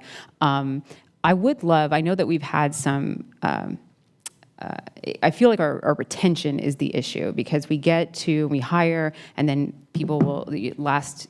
Fire Academy went from, I think, 47 down to like 22. So we're constantly in this trying to hire. And I feel like that's what is reflected in our low scores. And so I'm trying to just measure and put questions in my head that would better articulate that. So I will do a better job of writing those down and maybe scheduling some time with you to further clarify, because I get nervous with all that. So, but thank you so much for your reporting. I think I have one last question, and that would be to Chief, or maybe it would be to City Manager. In terms of our academies, which we've watched, and we've seen that they've had attrition rates that are really high. I'd be interested to see the last maybe 5 or 10 academies and how many people are still here, because I feel that our retention rates, not just our hiring rates, but all of that is we can say all of the numbers here, but unless we're having them and keeping people here, we're never going to attain that. And I'd be interested to see what that's looked like over the last 5 to 10 academies, so that we can see where are the issues. And I don't know if that's something that can be done quickly. I don't know if that's too much work. I don't know how quickly we can do it, but we can definitely get that data to you. And I think one of the things that we have decided, or Raleigh Fire has decided in working with HR, and we mentioned this when the chief last did the presentation on how many people had fallen out of that last academy. If we keep an open recruitment like we do with law enforcement, when folks drop out, you've got people eligible that you don't have to go back out and do a posting and do all the things. That makes that transition a whole lot more seamless. There are a couple of blocks in fire that create issues for folks, and that's the medic piece that people have a hard time with, like in police, it's the legal block. And so people do really well initially through the interview process, the physical piece, but they can't necessarily master those stronger, more in-depth portions of the academy. So I think that's kind of what we've seen here recently in police and fire. But yeah, we can pull that data and kind of show you. We really don't have a retention issue once they make it through the academy. I wish everybody's, I say that to you guys a lot, I wish every department in the city was as locked in as fire when it comes to once they're here, they kind of stay through the career. And here recently, we've had folks that just haven't been able to make it out of the academy. Sure. And then lastly, and then I'll give the mic back, but I think we had spoken a few months ago, and it was about the call-outs, because that was something that was an issue. And I may have missed it in a manager's update, but comparatively to other departments, how does the call-out rate look here with fire comparatively? And I know we talked about, I don't know if I missed it, but if you could resend that, that would be fantastic. We'll get HR to pull that data for you, and we're working internally on some things to try to address some of that. Okay. I see Mayor Pro Tem Fort down there is going to ask, and that hopefully will come back as part of that. I already know. It's going to come back as we look at staffing and we bring that data back. So, yes. Thank you. Other questions? I guess I did have some. Just on some of these, you have things like community risk reduction. I mean, we talked about some of the drivability and these things that get response times down. I'm just curious how we, are we out of line with other communities in having some of those? Like, is our community risk reduction, do we have a lot more calls per capita than other communities? How big a deal is that? And then on the drivability, like what percentage of cities of 500,000 have all of these tools to help drivers get to, and then what does that cost? I mean, there's sort of a whole, analysis of, are there smaller things we can do to chip away? Understanding the staffing is obviously a huge issue. We've known that. It's really helpful to see this, but I guess the cost, how severe some of these are, how they're weighted, would just, if there's any immediate response, but then maybe this is all just additional follow-up as staff get their time to work through this, but any? No, it's a great sentiment what you brought up. We look at that in a fire versus an EMS. Right now, we have 11 stations that make over 44% of the working fires here in the city of Raleigh, right? So a lot of our efforts are going to community risk reduction. We have one educator. So we have to send him in those different zip codes to do the fire education and canvassing versus the EMS. We can break it down for you and show you where the majority of your calls are coming from, what location, what zip codes, right? So therefore, as Councilman Brandt said, can you put a dual unit in the station? Yes, you can. You can run 2 fire trucks there, right, to alleviate that. Or the quick response vehicles Councilman Fort asked about. Those are small things you can do right now with a lot of impact, right, for reducing community risks. Yes. That's helpful, thank you. Yes. All right, well, Thank you. I think, yes, appreciate Awesome. it. More work to come. And yes, and so for Anna, whoever's covering this story, I don't want the headlines to be we're an F and how do we get to a D. We have an amazing fire department, and while we may be at 54% of what the standard is, we put fires out and we provide life-saving services to this community every day and every night without reservation. So we have a strong department that does amazing work. So I don't want anybody to walk away thinking our fire department is less than the best. And with that, I hope you guys have a long and restful summer break, and we have enough homework. Don't add anything else to the list today. We have enough homework to do to keep us busy till December. Councilmember Patton, especially you. We got your list already. Okay, thank you, City Manager. Next, we have matters scheduled for public hearing. And we have, it's 2 sort of joined items on AX 1724 Tar Hill Clubhouse Road. And we have Hannah to present. Good afternoon. Hannah Reckow with Planning and Development. So yes, this is 2 items, AX 1724 and Z 1424, that go together for the same property on Tar Hill Clubhouse Road. Provide an update on both, and then you can return to the 2 hearings. So there's really no update on the annexation request. AX 1724 remains a request for connection to both water and sewer. I'll make one note. I know the topic of solid waste services came up at the last discussion. We do have staff here that can address any remaining questions you have on that topic. And then the rezoning Z 1424 continued to allow the conditions to be revised, which they have been. Specifically, all the previously offered conditions remain the same, and then one condition has been added that would dedicate up to 3 acres for use as a fire public safety station, or if the city chooses to not accept that land, the property owner would make a contribution to go towards fire service. And that contribution is tied to the issuance of the first building permit. So that's the update on this case. Happy to answer any questions you have. Okay, questions? All right, so we had continued this.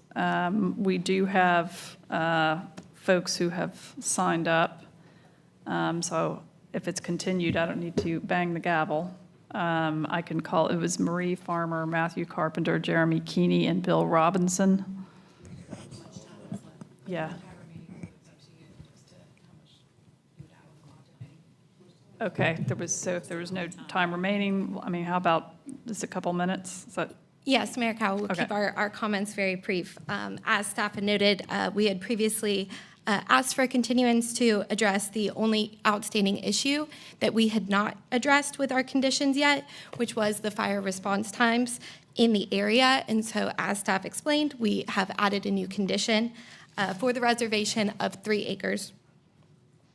Oh, I thought I was touching that for a moment. We've added a condition for 3 acres being reserved for the fire station along Tar Heel Clubhouse Road, or with an alternative that if the land is not ultimately selected, $50,000 will be donated to Raleigh Fire. And so with this change, this request now addresses the feedback that we received from neighbors. It addresses every recommendation that we received from staff. It addresses the concerns from the Planning Commission. And so at this time, we respectfully request approval, but our team, all of the names that you read out, that's just our team. Yep. And they are available to answer questions as needed. All right, thank you so much. Timely presentation on the fire station. Land. We have questions, Councilor Patton? Yeah, I think last time there was a speaker, they mentioned the land being farmed, but then there was some concern about whether this is actually used for agricultural use. It sounds like there might be some useful additional context. Can you provide that? Yes, so since the last council meeting, we did look into the history of the sellers a bit more, and the land was inherited in 2022 by the children of lifelong Wake County residents who grew up on Old Mill Bernie Road. They farmed the land for many, many years, but the family is no longer in the business and they are looking to move on. The children are not farmers, and so that is the decision that they made to sell this land. Any other questions, or is there a motion? As I said at the last time. And I guess I should close the public hearing, yeah. As I had mentioned at the last hearing, I'm really struggling with this one. I had to zoom out on the zoning map and future land use to get a better picture of this general area. The closest R6 conditional use is on the other side of a conservation management zone. I just don't know if R6 conditional use, even though it is conditioned to 225 homes, and the size, I think, varies from 5,000 to 12,000 with open space set aside. This seems to be jumping ahead of any planning. If this is an area that's going to be evolving, I just don't want the tail wagging the dog, and I will have to defer to my colleague that this district, looking around it, manufacturing housing, agricultural productive, it just seems very rural type uses, and I'm just not sure the intervention of 225 homes would start to send in motion a domino effect of what will happen in this region without thinking through the planning implications. Back then, I know in 2010, 2009, looking at the future land use, it defaulted to agricultural productive because I think that was a use in the surrounding area. But I'm just as inconsistent. I believe the Planning Commission recommended denial. So I'm going to struggle supporting this case, but I do want to commend the applicant for doing as much as they could, including issues with insufficient fire service. So this one I just feel is probably not the right designation at R6 with all my concerns, because I can just see this one very quickly, this part of the district and the city changing very rapidly with this intervention. So I'm just going to put that out there. All right. Councilor Patton? You want Yeah, I certainly acknowledge that thoughtful and well-meaning people can disagree on where to land on this case, and I will harbor no ill will no matter where anyone falls. The way I'm thinking about this is that I think our body has some big work to do in discussions around growth and annexation at the fringes that we need to tackle at a policy level, and while understanding that like case by case is maybe not the best way to manage or mitigate things, and that when every no to something is a yes to something else, and so I ask myself what is the yes that we're inadvertently giving if we say no to this project. Some things that abut this property are already annexed housing, already annexed public school, and a city park of our own city.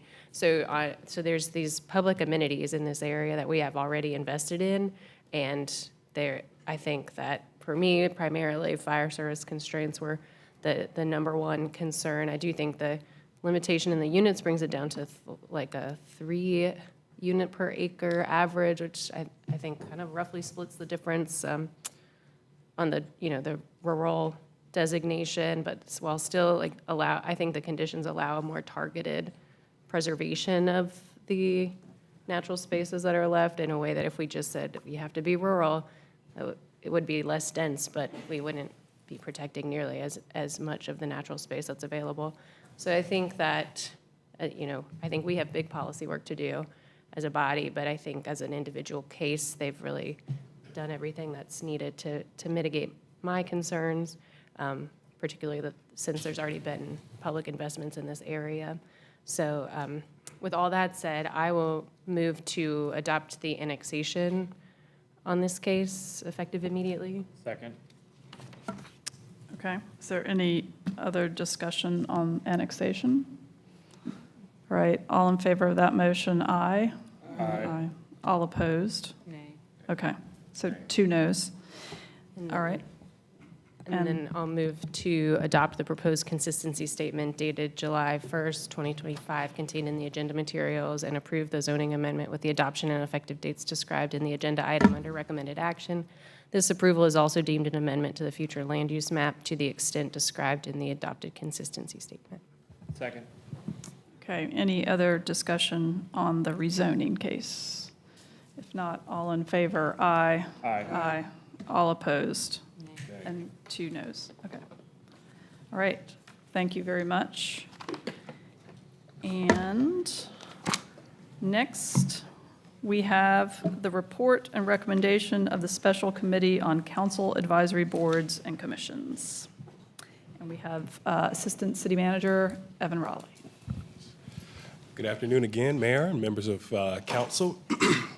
So I'm here to provide you the report from the Special Committee on Boards and Commissions. Before I do that, I do want to make just a couple of acknowledgments, take a point of personal privilege.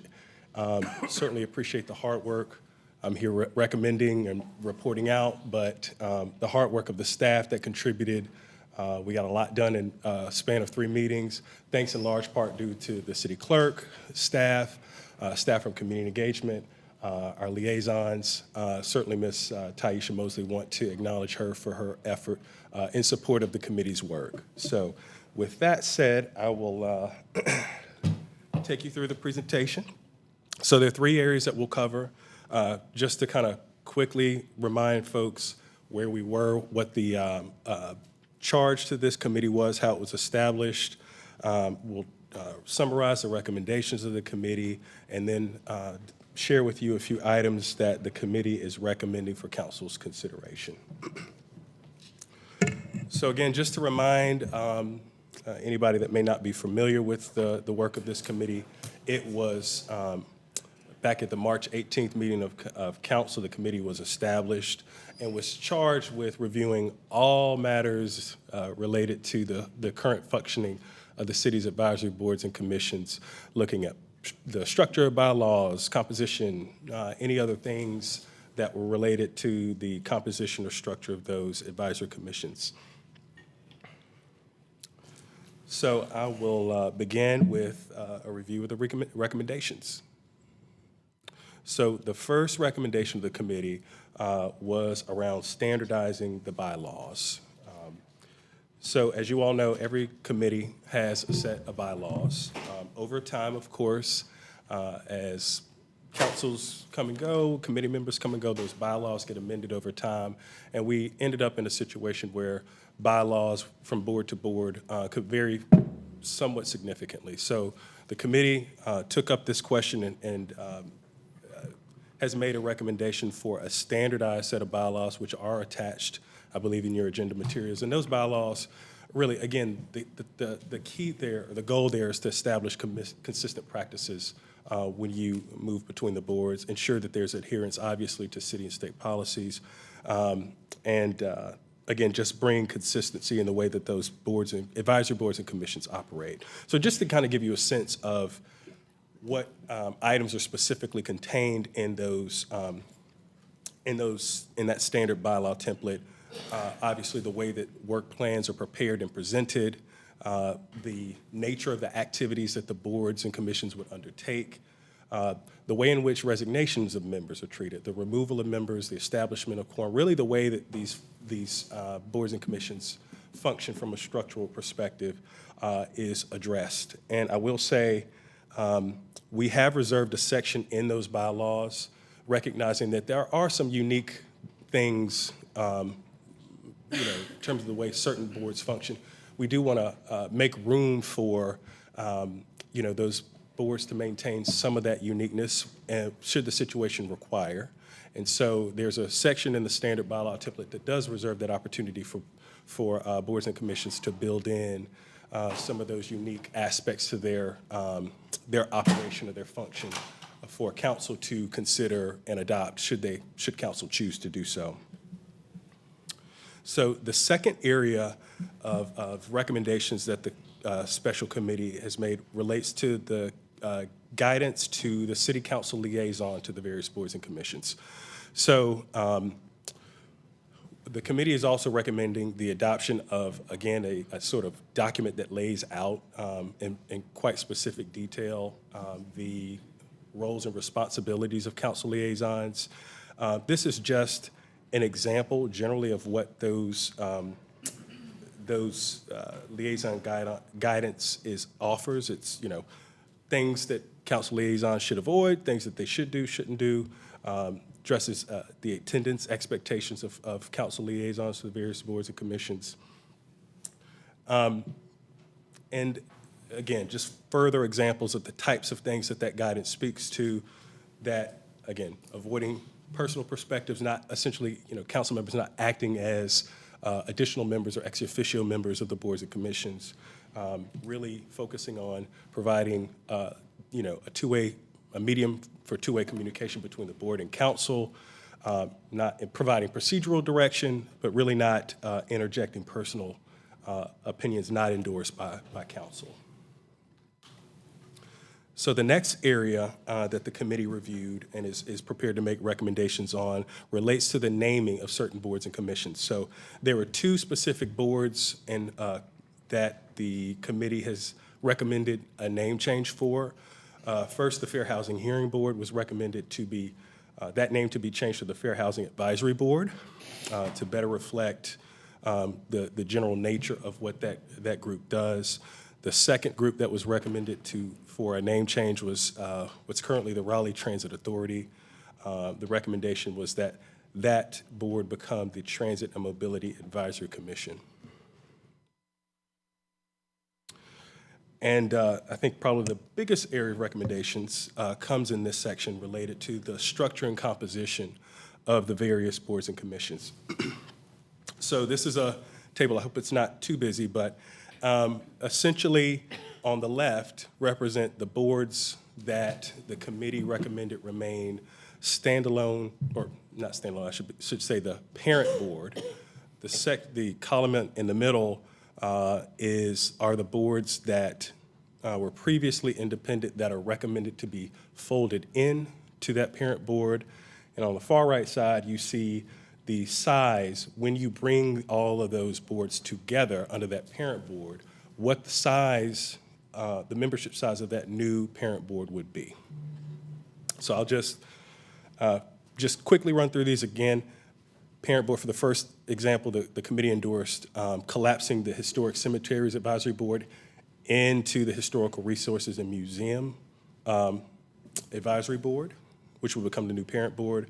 Human Relations would be comprised of the Hispanic and Immigrant Affairs Advisory Board, Substance Use Advisory Board, and the African American Affairs Board.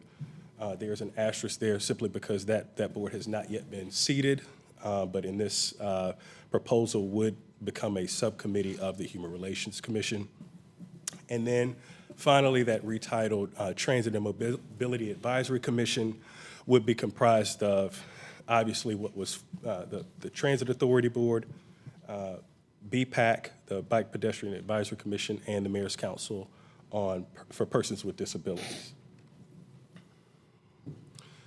So those were the committee's recommendations on alignment and consolidation of boards.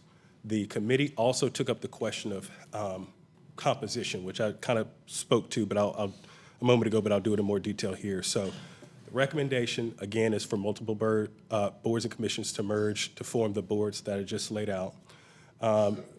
Again, the total number of overall seats, at least at the outset of the merger, should council choose, would be, as I identified on that previous slide. But the goal would be that we'll just say an appropriate number of members would be identified at some point in the future. And the way in which the boards would reach that size would be through natural attrition of members, either vacancies occurring and not being reappointed, or members leaving for other reasons. In terms of, again, I referenced those boards that were previously standalone that would become a subcommittee of the parent board. What the committee recommended was that membership of those subcommittees would be through self-selection of the members of the parent board. So this is just the summary, again, to capture in just 2 slides all of the recommended actions that the committee is presenting to council for consideration. So one, again, is the adoption of those standardized bylaw templates that I spoke to. The second action is the adoption of that council liaison guidance. The third action the committee is recommending is, authorizing staff to draft an ordinance that would rename both the Fair Housing Hearing Board and the Transit Authority Board. The fourth action is for that reorganization of those newly combined boards to take effect January 1st, again with the eventual number of seats on those newly created parent boards to be determined at a future date. And again, endorsing the process to reach that ideal size through natural attrition. I spoke to this recommendation a moment ago to rename the Transit Authority Board. And then finally, committee is recommending that staff be given the direction to provide education and outreach sessions related to the proposed changes should they be adopted. So I will close with that, and happy to answer any questions on behalf of the committee. All right. Thank you so much for all the work on this. Yep. Yeah, thank you for the presentation. I was glad to be part of the committee and the conversations. And one of the reasons why I supported voting this out was because we said we were going to have some community conversation about this, because I have a lot of hesitation in the Raleigh Transit Authority and the combination with the bike, as well as the mayor's committee for disabilities. So that I really believe we need to give space for feedback from the committees. with these, because these are big changes, especially when we talk about the Transit Authority, the Mayor's Committee, and Bike and Ped. So I would not support any action other than actually the first three items, the first three recommendations of this today. Can we go back to the recommendations, just so we know what you're referring to? Yeah, so the first three was, one was around the bylaws and the template for the boards, the adoption of the liaison role and guidelines, and also directing staff to renaming the Fair Housing Hearing Board to the Fair Housing Advisory Board because they do not see hearings. So those will be the only three that I will support at this time. The rest, we definitely need more conversation. Okay, and then can we just go to the rest of the committees so we know what we would then be? Yeah, so this would be if you want to have a public hearing or some sort of feedback. Okay, so that we would be proposing that the January 1st. And then I will say the one change that I had talked about was we were pulling out the disability committee, the mayor's committee. That was not going to be rolled in, and this was just conversation that we've had subsequent and feedback. I had gotten a number of pieces of feedback there, so I think if we were putting this to a public hearing, I would go ahead and make that amendment to what was being proposed. And the rest could go. And then what's 5 and 6, just to make sure? That's just Yeah, direct staff to, okay, the ordinance renaming, and then, okay, well, and then you would approve 6, right, which is the, oh, okay, but you're saying a hearing, not outreach. Yeah, we had talked about having even if it was in a work session, having a work session where people, because we said that we had committee chairs and representatives in our meeting, and that's the thing that we promised them, that we would have opportunity to receive feedback and conversation. And the reason for that is so that it's not like you only get 3 minutes to come up and speak, where we can actually have a conversation, because these are major changes. Again, now that I'm hearing the pull out of the Mayor's Committee for Persons with Disabilities, that only leaves the Bike and Ped Advisory Commission. And I think we really need to talk about, does that fit in combining them with the Raleigh Transit Authority? Because the Transit Authority does a lot of heavy lifting and work with our transit system. Okay, yes. Yeah, I just want to agree about keeping the Mayor's Committee on Persons with Disabilities independent, and I appreciate Councilmember Branch's thoughts too on the Raleigh Transit Authority and BPAC and whether those maybe need to be independent. I just have a few questions I want to raise. I don't think there's probably any answers at this time, but things I'm thinking about.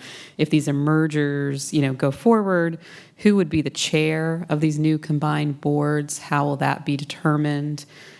Who will be facilitating the mergers themselves? I assume it's staff, but there could be a lot of conversation and process to the point where work plans may not get done. And so I think we just have to recognize the disruption that this will cause to ongoing work plans without very thoughtful facilitation of the combinations. I'd be curious, how often are subcommittees expected to meet? So what will be the duties, of these new boards? Are they going to have to now come to meetings twice a month to get their work done, plus go to the joint board meetings? Or how do we work that out so it's not, a burden? And then, again, other subcommittees that maybe these boards already have, will those still be subcommittees, or, how does that work? So I'm just thinking about kind of getting into the details. I don't know how it works, but I know groups can be tough to navigate, and when we make changes, we need to be prepared for that. Yep, Councilor Jones. Yeah, I was really happy to be part of this task force, and in this last meeting, echoing Councilor Branch's thoughts, because we had a lot of chairs from there, and they were not, this is the first time they saw it too. So I definitely echo that 1 through 3 I'm okay with, but we need to definitely have a public conversation and gain their impact and their feedback outside of the survey. We did send a survey to all board members, and that we were able to review it briefly, but we've only had those 3 meetings, and these are monumental shifts. I think something that we talked about, like the human relations, which would have 42 members, I guess in my brain, the way I pictured it is kind of more like buckets, not that they would merge completely, but that this would be your team of boards that did similar work. Because when we push them all into one board of 42 members, I think we talked about space. I don't know if we have space to put 42 people. And then those that joined the boards that had, let's say, third Thursday at 7 o'clock, and somebody else had a meeting on the second Tuesday at 5 o'clock. Now those are different times, and they committed to those times. So if now we switch it, I think that really uproots what people thought that they were committing to. So less about merging in my estimate, and more like just grouping together, kind of like what I had mentioned at the last meeting about our strategic initiatives. And I do really appreciate that staff gave us a presentation, or part of the presentation was about keeping it to our strategic initiatives. But I more so see these as groupings, because changing it fundamentally like that, I think, adds some confusion. So listening to the public and having that meeting, I think, is imperative. Thank you. Yep. Councilor Silver. Well, first, let me commend staff and my colleagues for doing a lot of good work in a short period of time. I was very impressed. I agree with the first 3 items, particularly standardized bylaws, the work plans, which I'll ask the question in a second, expectations of liaison, what you should and should not do. To me, all that is extremely helpful. So I do agree, because when there's change, there's three stages. There's storming, norming, and performing. And I think we want to get to the norming and performing, so having a lot more conversation would be helpful. I just do have a question. I would like to see a little bit more specificity on the work plans. Just my review of some of them. There's a thin line between advisory and oversight. And oversight means staff has to do a lot of work to prepare documents and want to make sure they're focused on operations and not doing audit-type informations for oversight. So yes, I like the fact that it's tied to strategic plan, but a lot more specificity, and that it's more in the advisory and not necessarily oversight role. So just looking for more clarity on work plans, since each board required to do it. And it wasn't in the material, but just wanted clarification. We've had issues with meeting quorum. Who makes that call to make sure before people come to a meeting? Is it the chair of that board, or is it staff? It's so important that we avoid people coming down, and then we find out there's not a quorum and everyone has to leave, or they cannot conduct official business. So for me, somewhere it does not have to be maybe in the rules, but an unofficial rule that someone should count to ensure in advance that there will be a quorum, so business can be conducted, so people don't come down and unfortunately waste their time. Other than that, I was very impressed, and I do concur we need more time to discuss some of these consolidations, just as Councilmember Harrison had mentioned. Who chairs are these, or you mentioned, Mr. Raleigh, are these subcommittees of a larger board? So to me, just understanding the mission of all these groups could be a bit complex. So with that, I do support the first 3 and certainly support more conversation on the other 3. I'll just keep going down. Councilor Patton, and then Lambert Milton. Sure, yeah. Thank you to staff, and thanks to the committee members. I'll echo my colleagues in the first 3, standardization of the bylaws, roles of the liaison, and renaming of Fair Housing Board. I'm aligned with those. I'll share, Councilmember, some of the previously expressed consternation around combining Raleigh Transit Authority with anything else. I mean, as the name implies, they're empowered with more authority than some of our other boards, and they are really in the weeds, providing feedback on whether the bus stop should be on the east side of the intersection or the west side of the intersection. And so they're they're doing a lot of work in a different way than many of our other boards. And I also think we'd lose a lot of the advocacy of our bike and ped community by combining them. And then the mayor's committee for persons with disabilities, I think, is sort of cross-cutting. You know, our folks with disabilities do have a lot of feedback around how they move around our city, but they also need meeting access and housing access, and they're, the nature of how any given disability might cross-cut on all the things that we do here at the city, I think makes that feel misaligned. I think if anything, it's a little more closely related to some of those other boards that are also sort of identity-based. So I think that needs a little more discussion.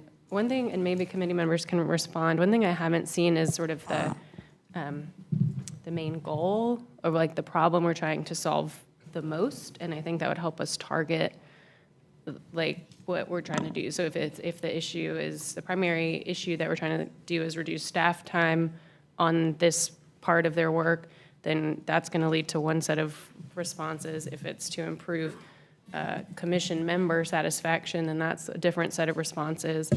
You know, so I wonder if like there was a stated goal. I can tell you, I mean, I think one was like I was on council, right, 20 years ago. We had a lot fewer commissions, like human relations. I was on human relations. We all worked together across all these categories. I thought it was a really good experience. I obviously then led me to go do other things.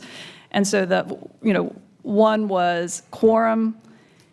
We had confusion on some boards as to what they were doing. And because we're all busy, when you have 30 boards and commissions, lots of times, city council is not going to go. So I think it was trying to value their time, streamline, get people to collaborate more. We heard a lot about people want to meet with other boards. So how can they work together and blend these issues and not work in silos, and then also align with our strategic plan. So I think there was a lot of different goals we were trying to accomplish, and that would also allow staff to better support some of these groups where we'd also had complaints that for some of these boards, they just didn't feel like staff had the time. So, and again, Chapel Hill had just gone through this. So 30 boards and commissions is a lot more than we had 15, 20 years ago. Are we getting value out of that? I think there were enough issues. The thought was, how do we make this a really meaningful and very quality advisory set for this council so that everybody's using their time well? Mm-hmm.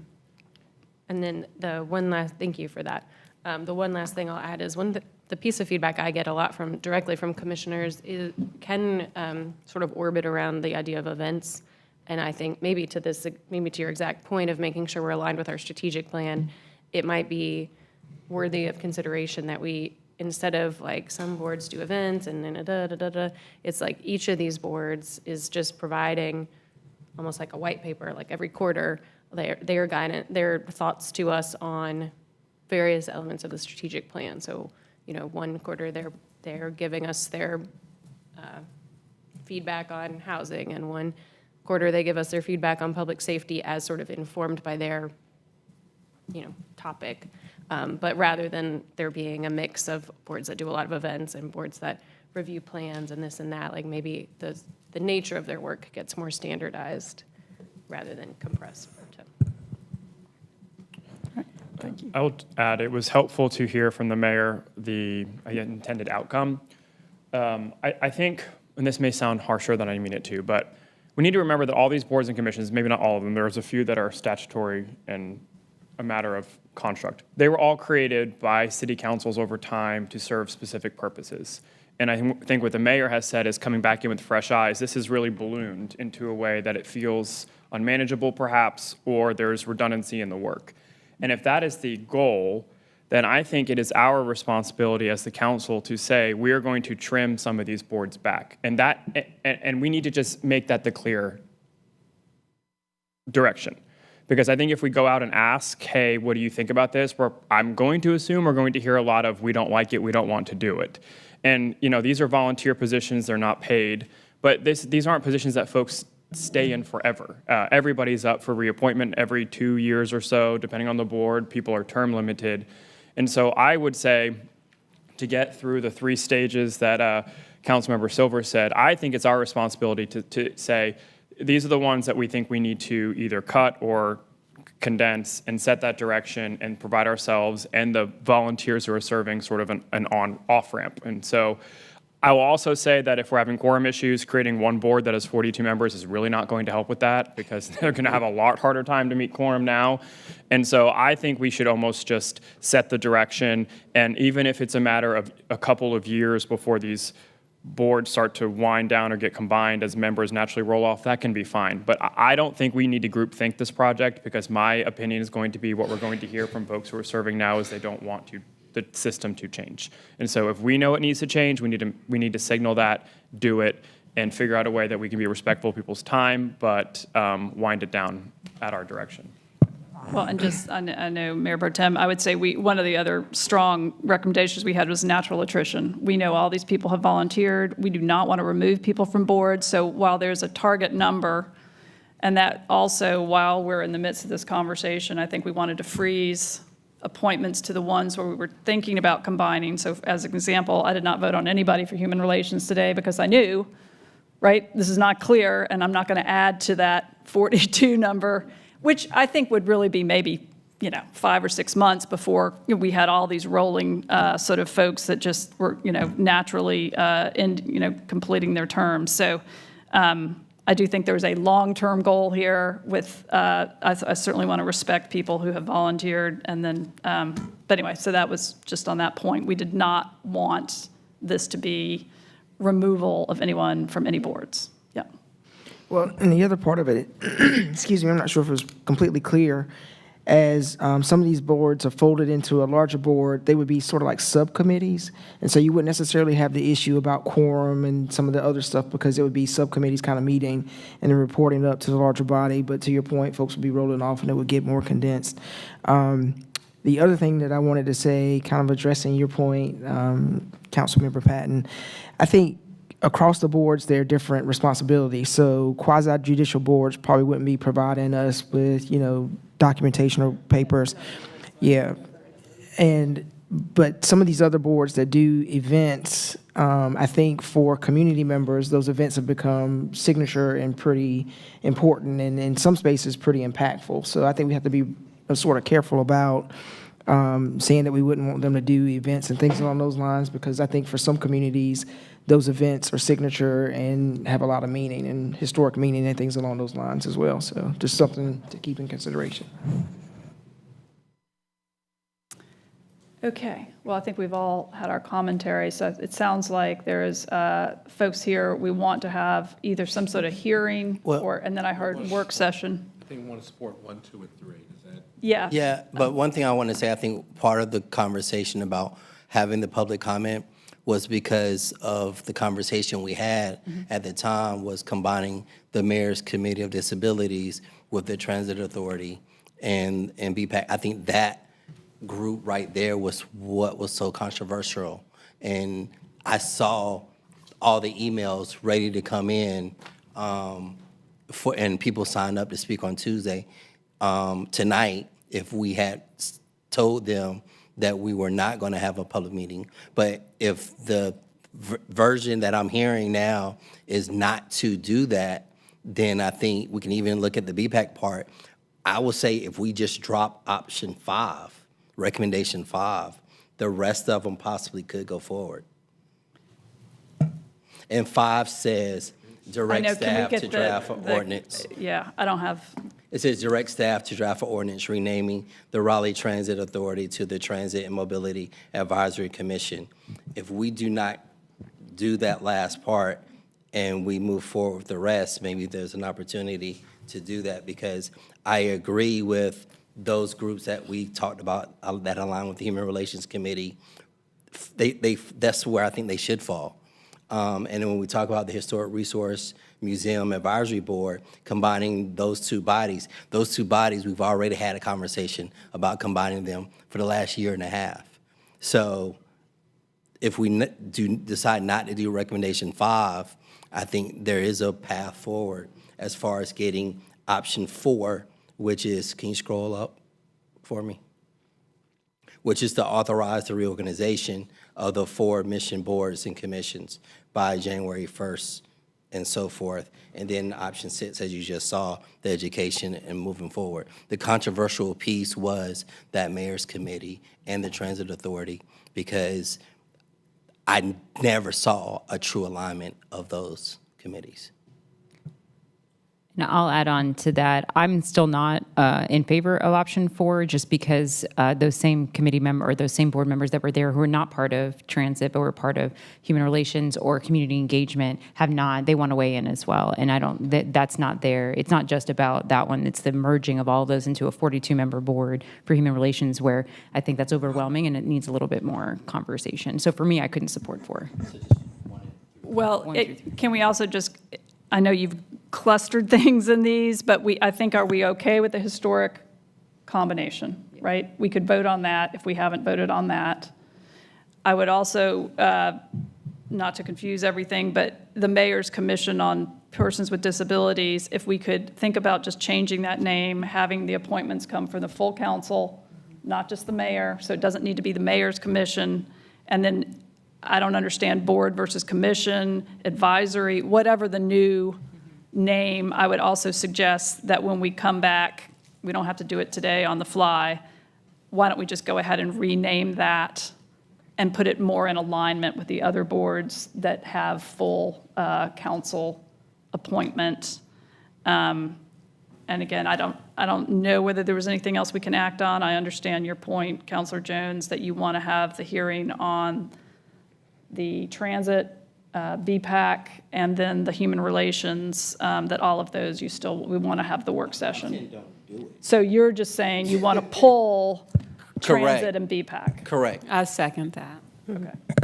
Okay, so really the only potential, we have the historic cemeteries and historic, I don't know what the other name is. Museums. Those we're going to go ahead and vote, but the human relations, we are going to have a work session or a hearing or some sort of thing where they can provide some of their thoughts. Right. At least not right now. I'm going to meet with them over the summer during their board things. And I have already spoken with historic cemeteries, and they are fine. We've gotten confirmation from staff. So that's the one that I would feel confident in saying that one can merge, because we've spoken to everyone there. But the other ones, I just think we need to have an overall discussion to let them know what the plan is. Okay. And maybe, sorry. Yep. Maybe whenever that item returns to us, I think some of the logistics, it would be helpful to just put a little bit more meat on the bones, like this, how we go from super committee with all these subcommittees of the people we've appointed, then they're attrition, do the chairs of the chairs all roll up, and just the sort of logistics and how that's all becomes operational, I think would be helpful. I think Evan Raleigh's got that all in his head. He knows it all. Okay, well, so we still have some motions to make here, which we may need to go back to the source material to actually phrase them, or if somebody's comfortable. I move for approval of recommendations 1, 2, and 3 in the given presentation. Yep. Second. All right, all in favor of that motion, aye. Aye. All opposed. And then I will add that I will recommend changing the name of the Mayor's Commission on Persons with Disabilities to, and I will leave it to staff to rename that to reflect that it is the full council appointing to that board. So that's my motion. Second. All right, so all in favor of that motion, aye. Aye. All opposed, nay. Okay. Do you want to, historic, And then- move to combine Historic Resources and Museums Advisory Board and the Historic Cemeteries Advisory Board into one board. Okay, we have a motion and a second. All in favor of that motion, aye. Aye. All opposed, nay. Okay.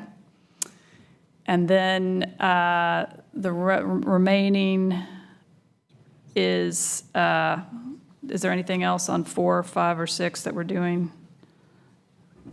No. And then, so instead of 6, we're now suggesting that we are actually going to have either, do you have since public hearing or work session? I don't know the terminology.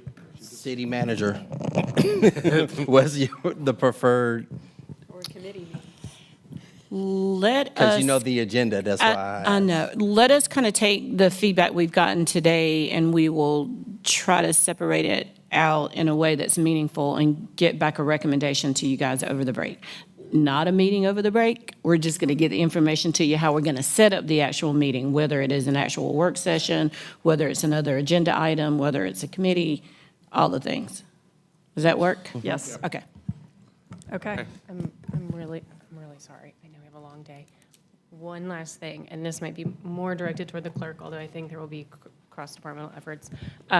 We use Granicus to look at applications. I often try to cross-reference demographic needs, district distribution, all sorts of stuff. At times, I have put forward nominees based on what I've seen in Granicus, and then a little bit of Google searching on my side, only to find that there is sometimes additional sensitive or contextualizing information that is relevant. And I just wonder if we can consider a way that might be able to be denoted or flagged in Granicus differently. Maybe we can get with you afterwards, because I'm not sure what you mean by sensitive information, and try to understand more what you're referring to, and we can address Yeah, absolutely. We can talk Yep. offline if that's okay. Okay. Thank you, sir. Thank you. All right. We next have, report and recommendation of economic and innovation, and, No report, no items pending. yep. And then growth and natural resources. No report, no items pending. And Chair Branch. No report, meeting August 26th. See you all then. Okay. Transportation, transit. Yep, we have our pavement marking items pending, and we will meet in council chambers Thursday, August 28th, from 3 to 5 in council chambers. Great. Okay. Next, we have the report of the mayor and city council. I will start at this end. I will not be having a District D meeting in July. We will meet in August. We have a summer break, so that will be Saturday, August 16th, I believe, at 9:30 a.m. And that is at the Crowder Community Center. Just want to wish everyone a nice break. Good time, staff. Please enjoy yourselves. You don't have to see us for 6 weeks. There's a 5th week in July. God bless the calendar. So just have a good time. And as far as there will be no District C council meeting in July, there will be one in August. I'm fine tuning the dates, and I will put it all out on all the forms of social media to get the message out. Our next District E community meeting will be held Wednesday, July 9th from 7 to 9 at La Cucina Italian Restaurant. We are pushing time back an hour so that I can attend the Community Engagement Board meeting in full to discuss the boards and commissions conversations.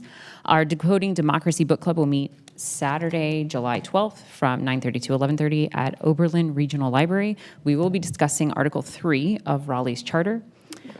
Just so that I don't screw this up for the next time, City Manager, when we bring CACs back in the fall or in August, if we can make sure that they do have time to speak, because I'd like to have that dual conversation. So if we can make sure that that is allowed, so that I don't screw that up next time.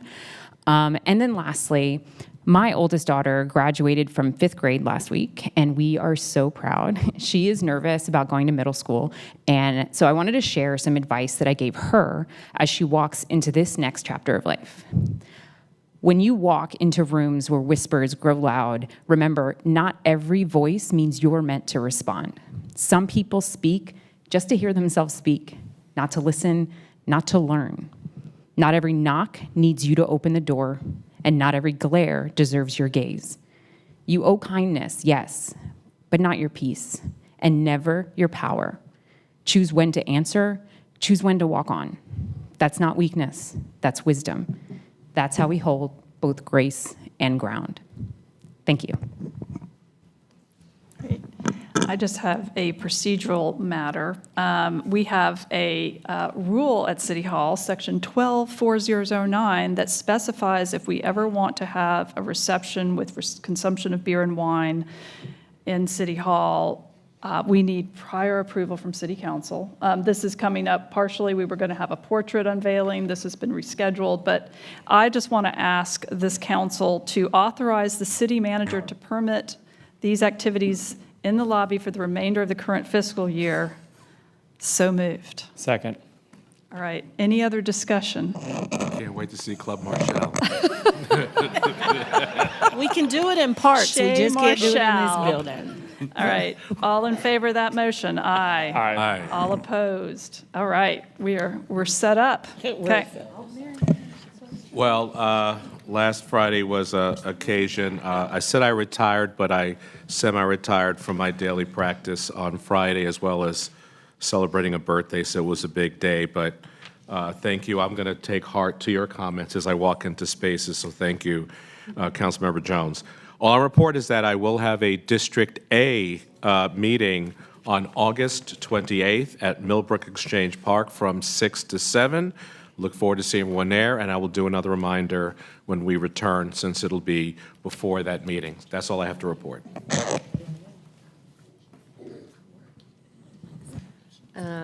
Don't have a lot, just good stuff from consent. We authorized budget amendments for Grosvenor Gardens, updated lease agreement for Southeast Raleigh Promise, and authorized Raleigh Housing Authority to issue debt for affordable housing. Also, the Food Bank of Central and Eastern North Carolina is putting in rain gardens and cisterns. Oh, there. So that was really exciting news. We authorized a contract for Marsh Creek Greenway planning. Approved contracts for SROs in the high schools within the city of Raleigh. Awarded a bid for a new electric train at Pullen Park. Got an ADA spot for the Raleigh Lace Museum, who was a public commenter in time past. And then, my favorite, we awarded the bid for the first segment of New Bern BRT.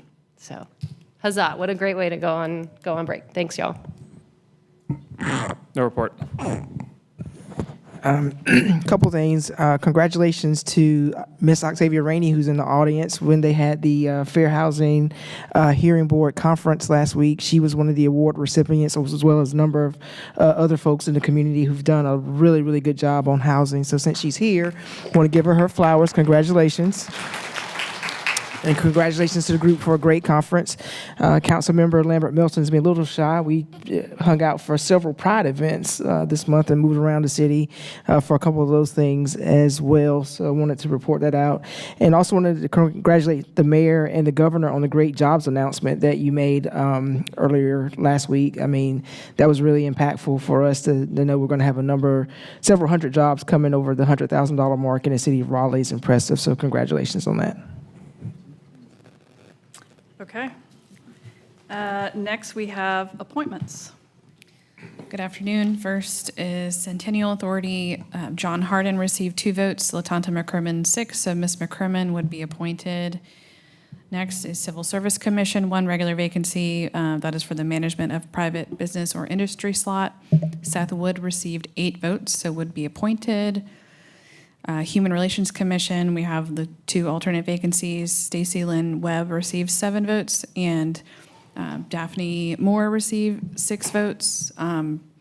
Given there's not a hold on this, I'm assuming just proceeding with that, okay? Lastly, Police Advisory Board, 1 alternate vacancy. Carlin Ashford received 5 votes, so would be appointed. Mr. Quezada received 2, however, that nomination was withdrawn, but you did make that appointment to the alternate vacancy. And there's no new announcements today. All right. Report of the city attorney. Mayor, members of council, I actually have 2 items today on the longest meeting of the year, so I'll jump right to it. Thank you for the opportunity to highlight changes to the city code regarding activity in street medians and rights of way. The proposed changes that you have in your packet aim to enhance the pedestrian and motorist safety by adding new provisions to our code that prohibit standing, sitting, or loitering in medians or rights of way in a manner that impedes traffic. It also forbids approaching vehicles to solicit contributions if it disrupts traffic. and restricts activity on medians that are narrower than 6 feet or at intersections designated as high incident risk areas. The revisions are before you for a second and final reading. If adopted today, will take effect on November the 1st so that it allows time for a public communication plan and installation of appropriate signage. Happy to answer any questions. Any questions for the city attorney? I would like to make a motion to. I got a question. Second. I know that already enforcing some of our, picketing or panhandling isn't difficult to enforce. What's our plan to communicate to people that these medians are too narrow and they're not allowed to stand there?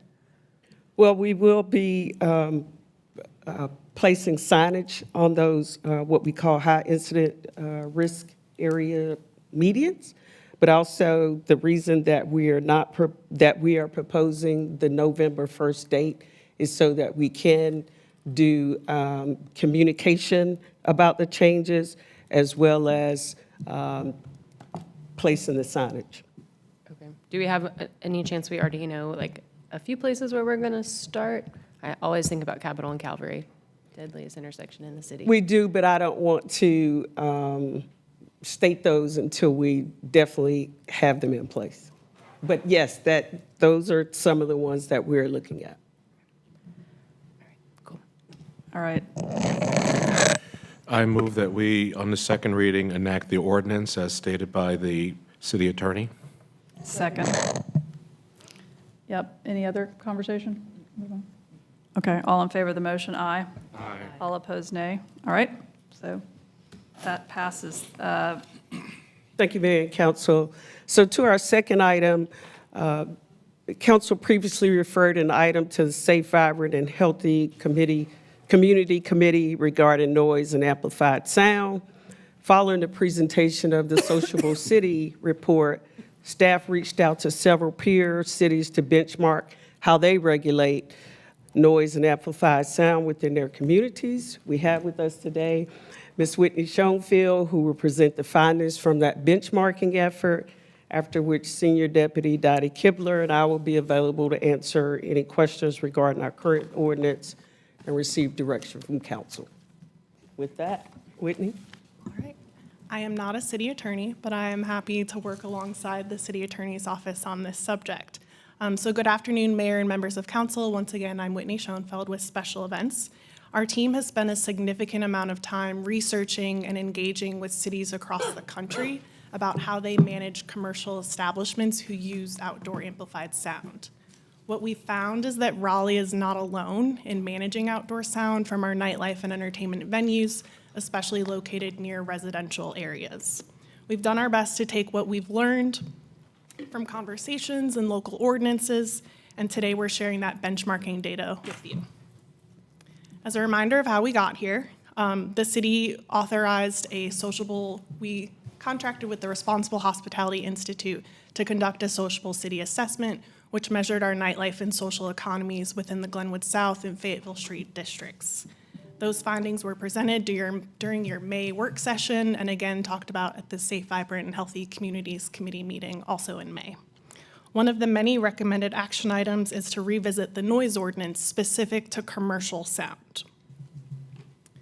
The three key areas we've looked at in our benchmarking is what standard different cities use to regulate sound, what hours outdoor sound is typically allowed, and finally, who is responsible for noise regulations. What we've really found is that sound regulation varies. It's certainly not a one-size-fits-all approach. It's complex, and there's a lot of nuance to it. There are three common standards, which are plainly audible, decibel limits, and the reasonable person standard. Many cities may use one of these standards or a combination of multiple standards when they're managing outdoor sound. The first standard is plainly audible, which is when sound is clearly heard and identified from a certain distance or location by a person of normal and ordinary sensitivities. The second standard is decibel limits. Decibel limits measure sound intensity in decibels. Levels are measured using a sound meter, and different limitations are set for different times. This is what we previously used. The third standard is the reasonable person, which is about what a person of normal and ordinary sensitivities would find acceptable. It's not about whether one person is very sensitive to noise or whether someone loves loud music. This is the model we currently use. To help guide discussion on potential updates to our noise ordinance, this chart highlights details from several cities across the country and some locally within North Carolina as well. I'll start off again by saying that no one has noise fully figured out, and each city experiences its own challenges, and all are trying to strike a balance between supporting nightlife and entertainment venues while also protecting the quality of life of our residents. No matter what standard or combination of standards is used, we found that predictability and accountability are important.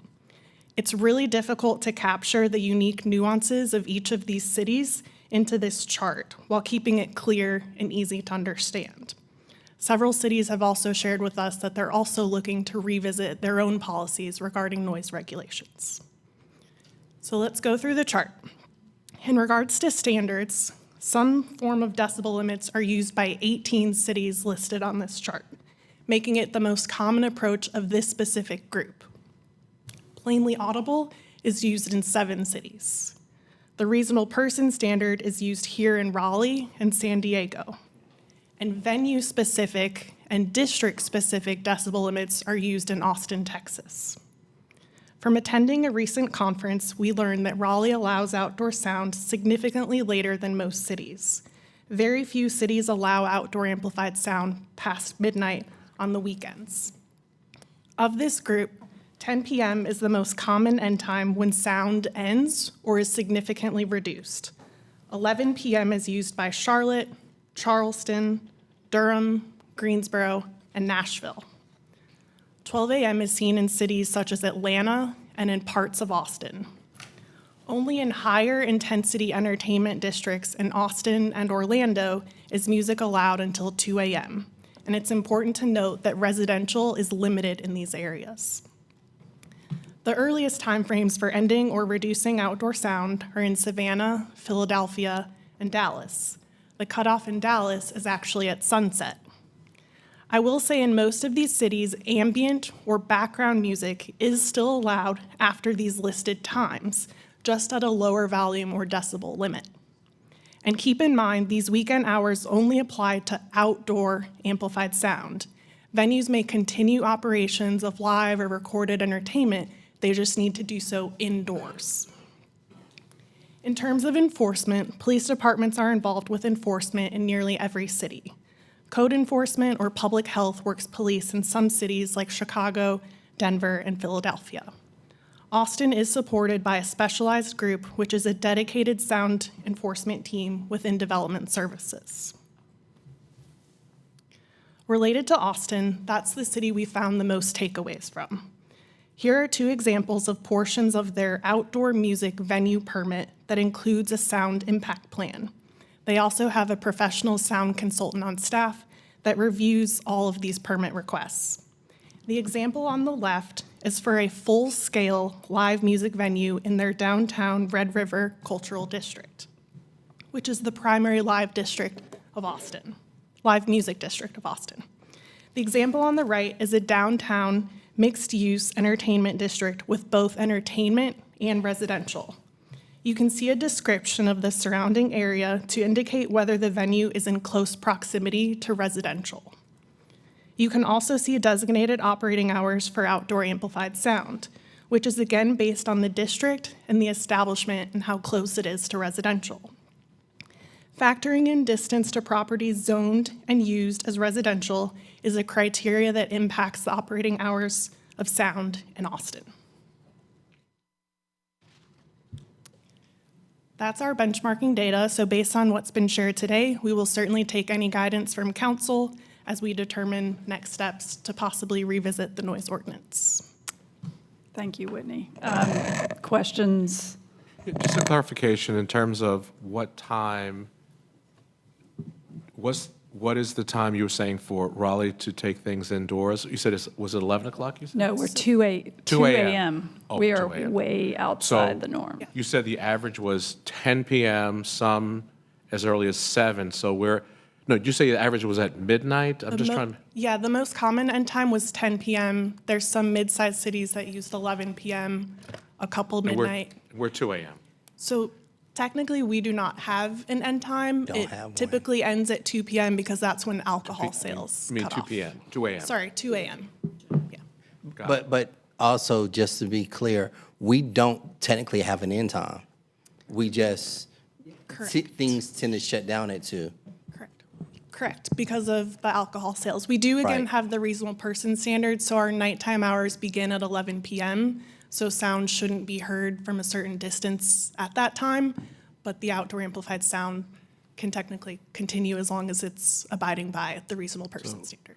My last question, so as a new council member, did this council or the previous councils ever consider that time? Because I know it seems like there'd been various iterations. Do we have any historical context as to why we never established a time when outdoor music, amplified music, is not permitted?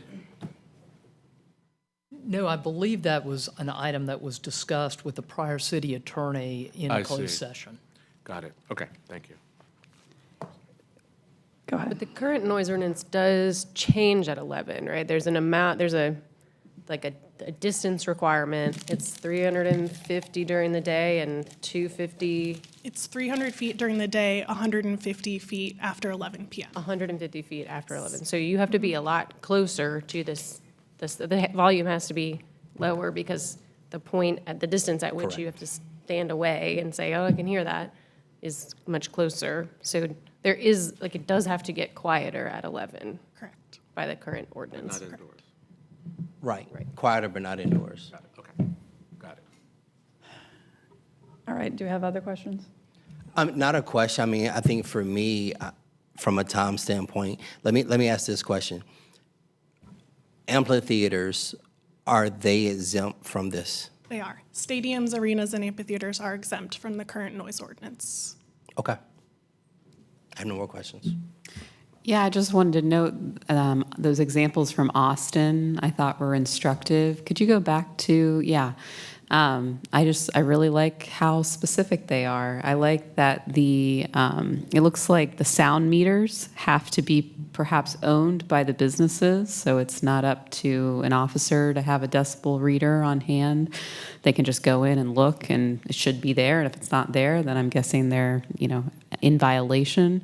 I like that it's specific about, the decibel limit and thinking about the residential versus, a different kind of area. And I just wonder if this isn't the model that we need to move towards. I just wanted to echo that sentiment as well. I feel like we are to Mayor Cowell's point, we are so out of line just with what we just saw time-wise. And I know that some business owners have been begging, just tell me what the decibel level is, just tell me what it is. And so to your point, Councilor Harrison, this really sets a great metric for us to follow. So thank you for your work. Yep. Yeah, I would echo, I really appreciate the specificity of the size of the speakers and this and that. I think that is what's needed. I think if we can get to something like this, then I could probably ultimately support it. I did listen to Safe, Vibrant, and Healthy Committee meeting. It sounded like Chief Boyce was saying he understands there's inconsistent enforcement and wants to spend the summer doing in-service and making sure all the officers are feeling really consistent. And so I think we should allow him the time to do that thing which he owned and committed to. And then I just want to make sure I'm understanding. And Dottie, I think you were the interim when we switched to the reasonable person standard. Is that right? Last term. So maybe you can help with this. Well, I was under the understanding that partly that we moved away from the decibel system because the actual operation of it is cumbersome, that not every officer had one, and it was difficult to get the right officer to the right complaint at the right time. And so that was partly like it was a workload constraint.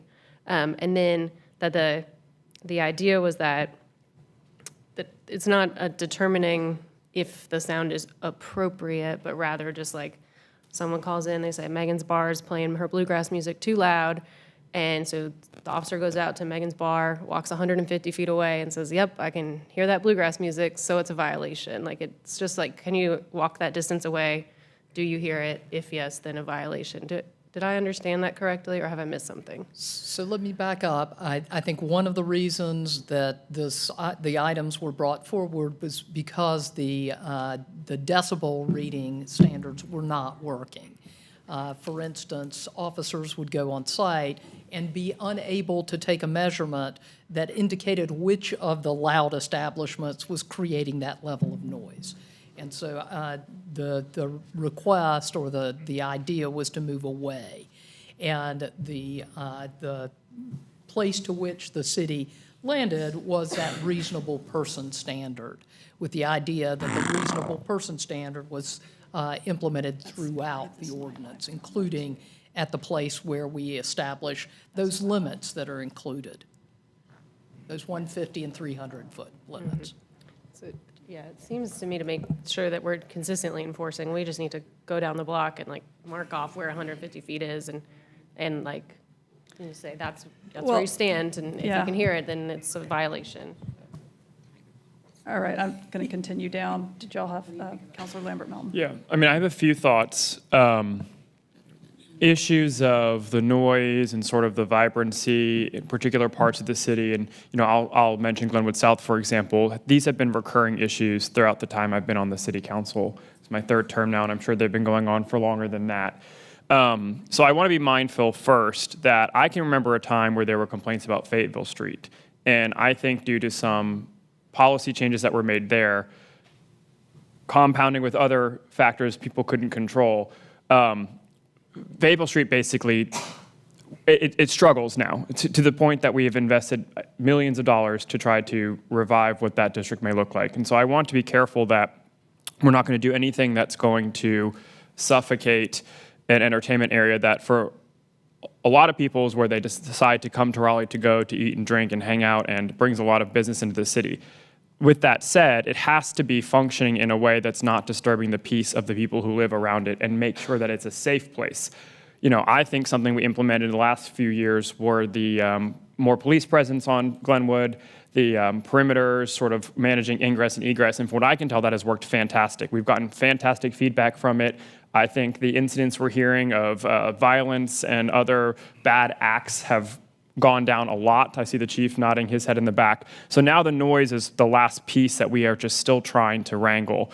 I've been to a lot of other cities. I'm still a little bit younger. I don't turn 40 until the end of this year. I've gone out in Charleston. I've gone out in Savannah. I've gone out in Austin. And when I talk about this, I point to those cities and say, you need a fun entertainment district like 6th Street in Austin. So it is illuminating for me to see that they're on this list and that they have these certain rules, and that their time limit's actually a lot earlier than ours. And so for me, I'm open to finding a better way to address this problem. I also really like what I'm seeing here on the Austin example, the requirements that they have each establishment provide, the assessment of how close it is to residential. Glenwood South, for example, there's one half of that street that's right up on residential, and then one half that's closer to maybe more office buildings and things like that. So maybe looking at zones on Glenwood South is a good idea.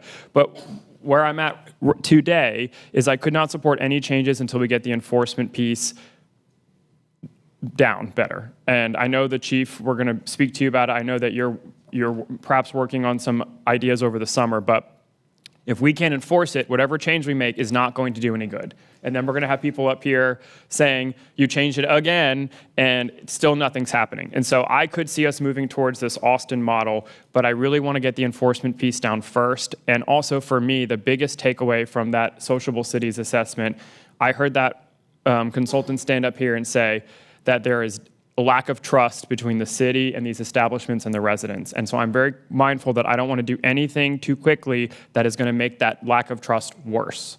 And so this, I think, needs to be met with some urgency. I would like to look at the enforcement piece first and then continue to get some data and maybe options on how maybe we could move towards this Austin model.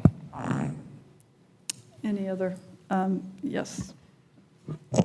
I just want to be clear whether ending amplified music outdoors is an option, because it seems some places do that. We don't have a time limit.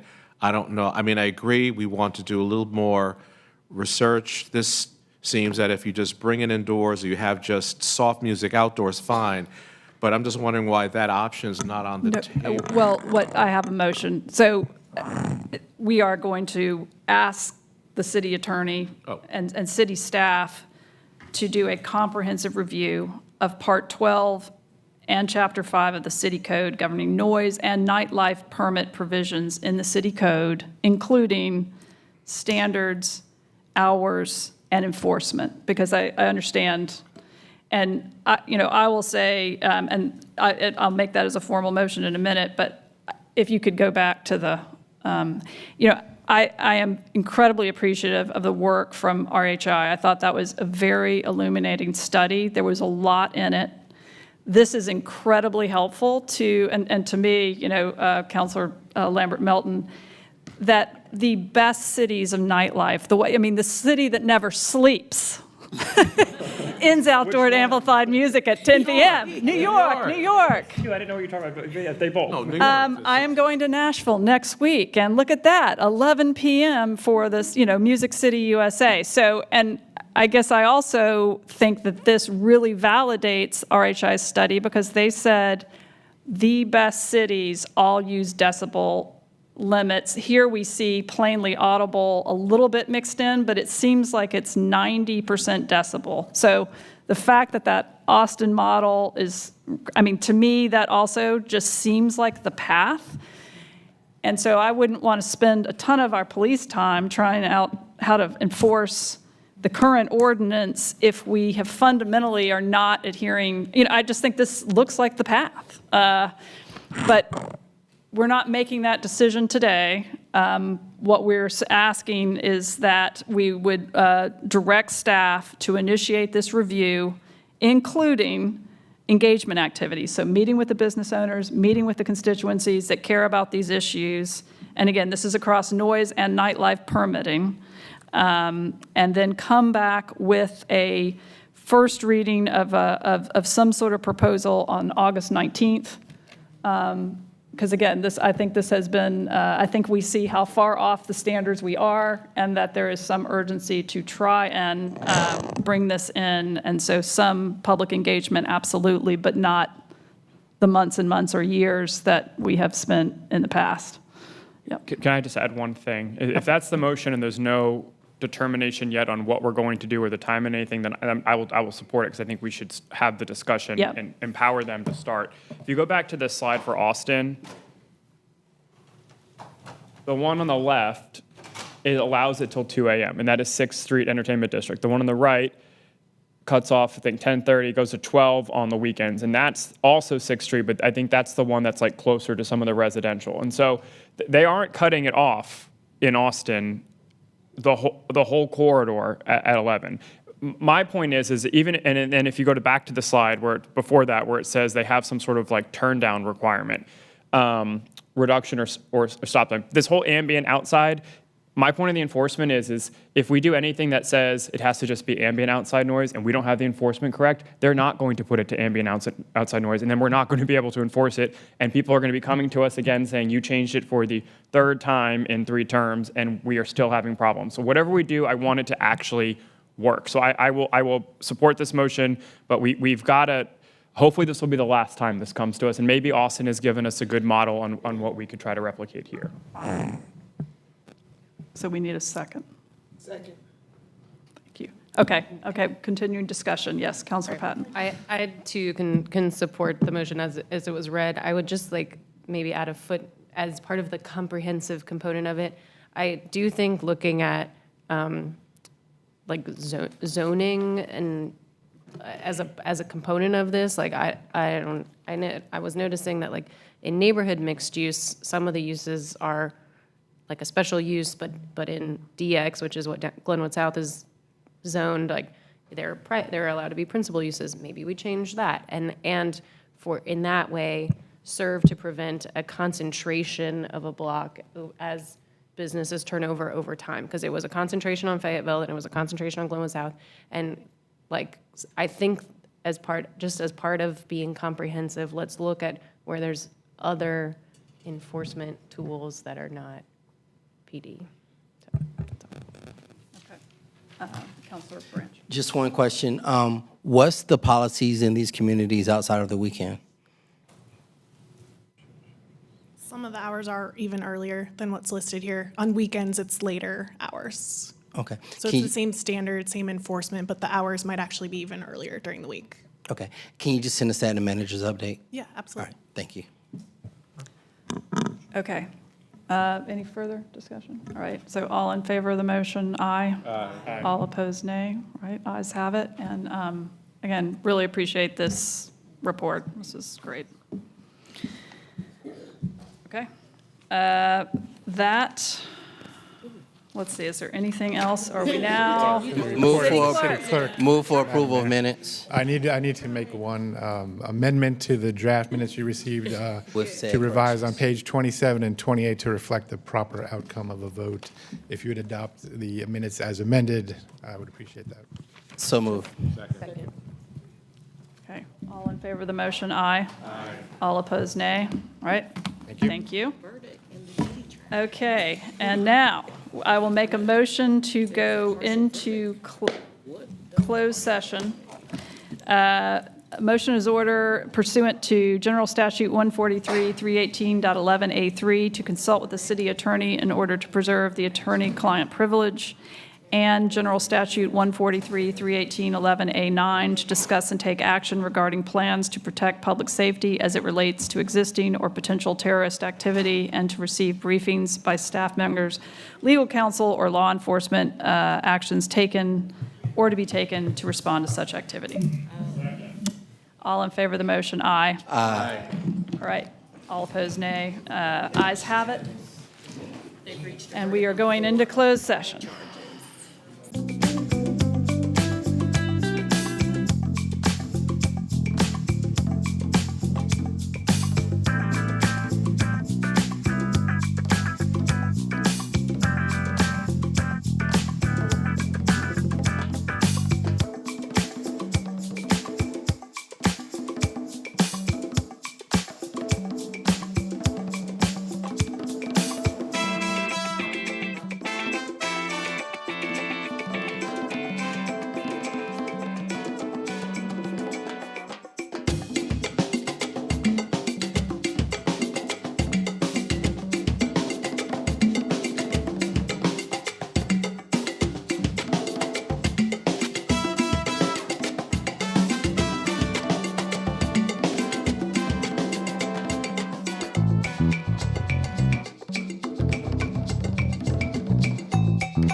House. Hi. Good evening, Mayor and Councilors. My name is Colette Canane with Planning and Development. And as you stated, we are here this evening for a joint public hearing. The joint public hearing is a required step as outlined in the UDO for landmark designation. And if my presentation could please appear, that would be great.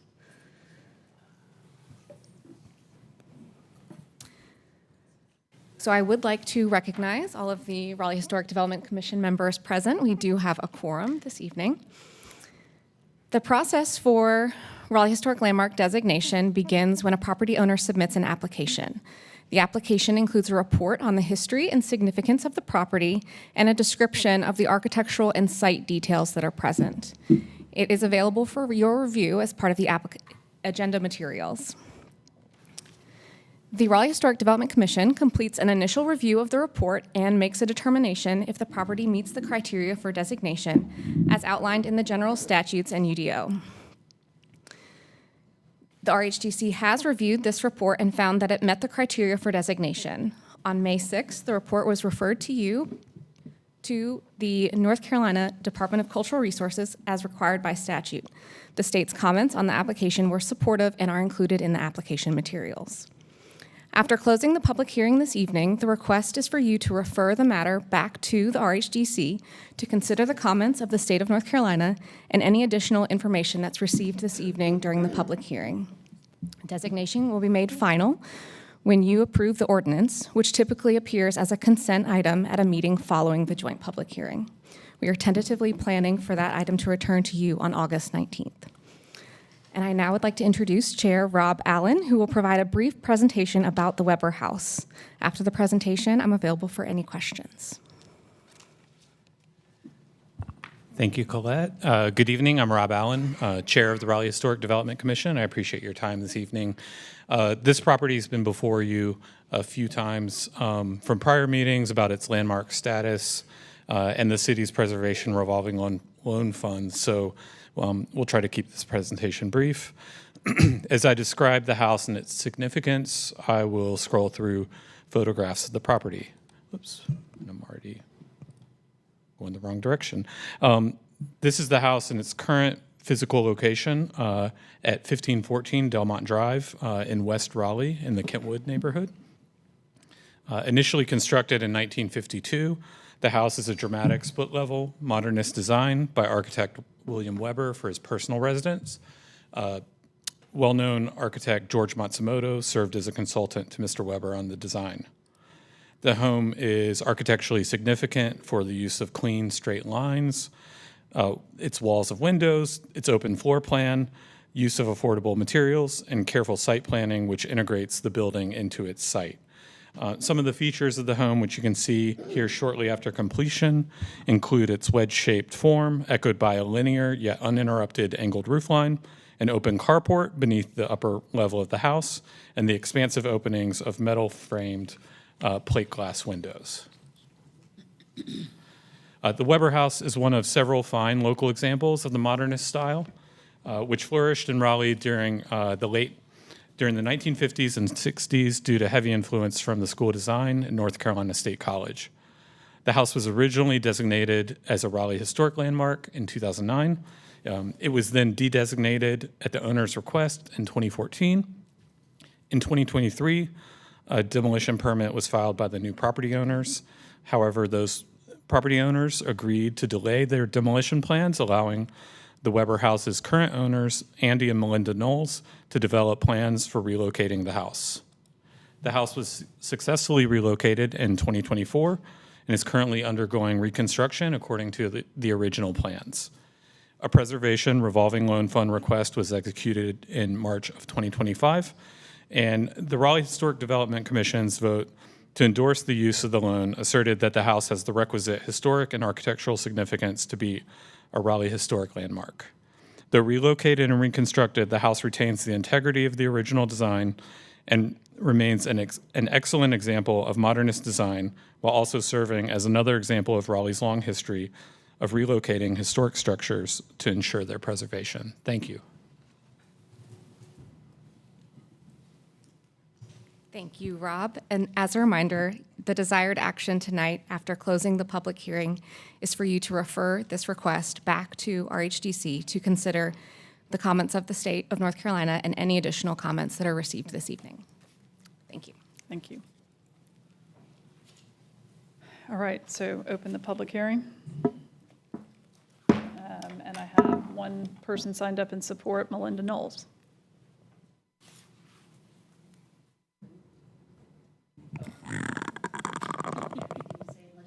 Okay. All right, I will close the public hearing. All right. Questions, comments, or? Yep. I move to refer the application back to RHDC. Okay. All in favor of the motion, aye. Aye. All opposed, nay. Ayes have it, and we appreciate y'all's work and beautiful home. All right. Next, we have, yes, Counselor Patton had a quick request. Yes, my apologies, colleagues. I meant to do this when I was giving my council comments, but I forgot. Blame it on the length of the meeting. I have been asked to participate in the exchange program with our sister city, Rostock, Germany, and so just like to request travel authorization from you all. Any discussion? All in favor, aye. Aye. All opposed, nay. Shuna Riza. Okay. Public comment is next, and we have 7 people signed up tonight, starting with Miss Octavia Rainey. Good afternoon, Council. First of all, I would like to say that I am so excited today. And let me tell you why I'm excited. I heard from Mr. Stephen Bentley and the fire chief that Fourth Ward is getting the park. So I am very excited about that. It's been a long time coming for Fourth Ward, and so I am just excited. To Dr. Jane Harrison, I would like to thank you very much for all of your support, for listening to me the very first time we had the first public meeting on Smoky Hollow. If you look at it, it has been 2 years, and we have accomplished a lot. Thank you so, so much for your support. I know I appreciate it because I have been working on Fourth Ward and Smoky Hollow since 1974. So you can believe for me, it's like seeing the end of the tunnel for the first time in my life. I started this project as a young girl, but now I'm an old woman now, old woman. But I think of the challenges, I think of the changes that I went through. When I was a lobbyist at the General Assembly, Dr. Jane Harrison, I told you this before, we tried to take Smoky Hollow and Fourth Ward out of District D. The General Assembly said to us, ain't no happenings on that, baby. Ain't no happenings, no happenings. Then Eric Reeves tried, and then it was a whole gap. And then you came along, and it was a blessing to us, because you listened to us and you was willing to help us, and you are still continuing to help us. So I just thank you so very much. I thank the fire chief, and I thank Stephen Bentley for the park. I am just so excited about that, and I'm looking forward to you going to the 5 churches now, and especially the St. Paul AME, so we can talk about that day shelter, and I come back and give a report to all of the city council. You know there was a day shelter. Excuse me, there still is a day shelter in District D. Still is. But it's just that the Episcopal bishop of this region, they took over the day shelter because the city wouldn't give it any funding. Jane has agreed to meet with the Episcopal Church now to really talk about this day shelter. So we look forward to this meeting. We look forward, and then we'll give you a break for July, okay? But in August, we're coming. But I would just like to thank you so much for your support and to thank everyone. The park means a lot to the Fourth Ward Association, so I'm just excited, but I'm more excited for me because from 1974 to present, you don't know what kind of journey, what kind of battle that's been. So thank you. All right, thank you. Next, we have Lisa Hewitt.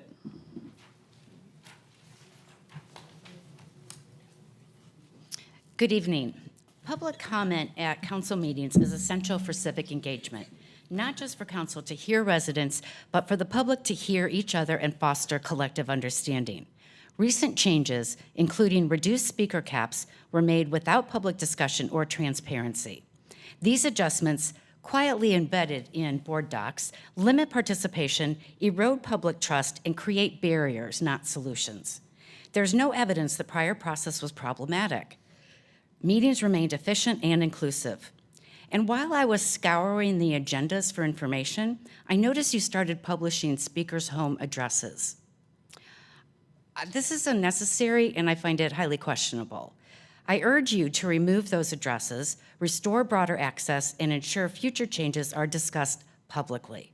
Raleigh is stronger when more voices are heard. Moving on. When case Z5422 came before you last year, you rightly denied the 40-story request at Peace and West Streets, acknowledging the need for a height transition next to moderate density residential. Since then, the comprehensive plan has been updated to reflect that transition zone, recognizing the clear need for compatibility between new development and established communities. Yet here we are again. The applicant is now seeking 30 stories, still wildly out of scale. Now stripped of its previous commitment to help build the park, and in its place, a minimal contribution to affordable housing, but yet no affordable units on site. The comp plan designates this as a downtown transition area, a place where height is meant to step down, not surge upward. A 12-story limit still allows for 550 units. That's meaningful density. Our focus is on height transitions. They're foundational to livable, sustainable cities. Approving anything higher than 12 stories sets a harmful precedent, especially for neighborhoods nearby lacking the historic protections. Without height transitions, they'll face high-rise shadows, glare, amplified noise, and the slow erosion of their character. This isn't NIMBYism. This is a call to action to follow the comp plan that guides Raleigh's urban planning, one that values smart growth, affordability, and equitable development. It was wrong then, it's still wrong now. Let's stand by our comp plan. Finally, I want to address Councilmember Silver. If your employer is still involved in this case, you are barred by NC law and Raleigh's ethics rules from participating in any government discussions and decisions regarding this case. The fact that you have publicly stated otherwise is alarming to me. You will undermine our trust in this council's integrity, but I trust that Mayor Cowell will address it directly. Thank you. Thank you so much. Next, we have Mary Thompson.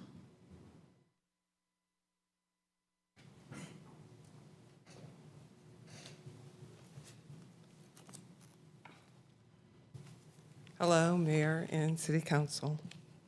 I want to thank you for the new board docs, what is the eScribe tool, and for giving your attention to each of the speakers while they're speaking at public comment. It is noticed and appreciated. The steps that you're taking to improve transparency and community engagement.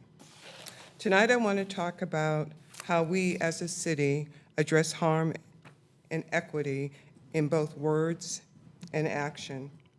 In 2023, this council passed a resolution acknowledging the past and future harms done to the African American community in Raleigh, expressing support for reparative justice. However, one element was removed before the resolution was passed, the formation of a task force to develop recommendations for repair. How can we acknowledge harm without taking the time to address it? Last month, my colleagues Deborah and John stood here and reminded you of this missed opportunity. And sadly, the need for this work became even more evident during the public comment session. Speaker after speaker, predominantly Black and brown bus drivers, came before you and shared heartbreaking stories on poor conditions, disrespect, and low pay. At first, I was confused because I knew the city budget included wage increases for the city employees. After asking some questions, I learned that the bus workers are contractors, not directly city employees, and not covered under this wage adjustment. Which leads me to ask, does the city require contractors pay their employees a living wage and ensure safe and respectful working conditions? It concerns me deeply that public funds could support a two-tier system where city employees receive fair wages and protection while contracted workers are left behind. Reparative justice is not just about words on a paper, it's about how we treat people. I urge this council to revisit the idea of a reparative justice task force and closely examine how city contracts impacts worker, equity, and dignity. Thank you for your time. Thank you. Next, we have James Bledsoe.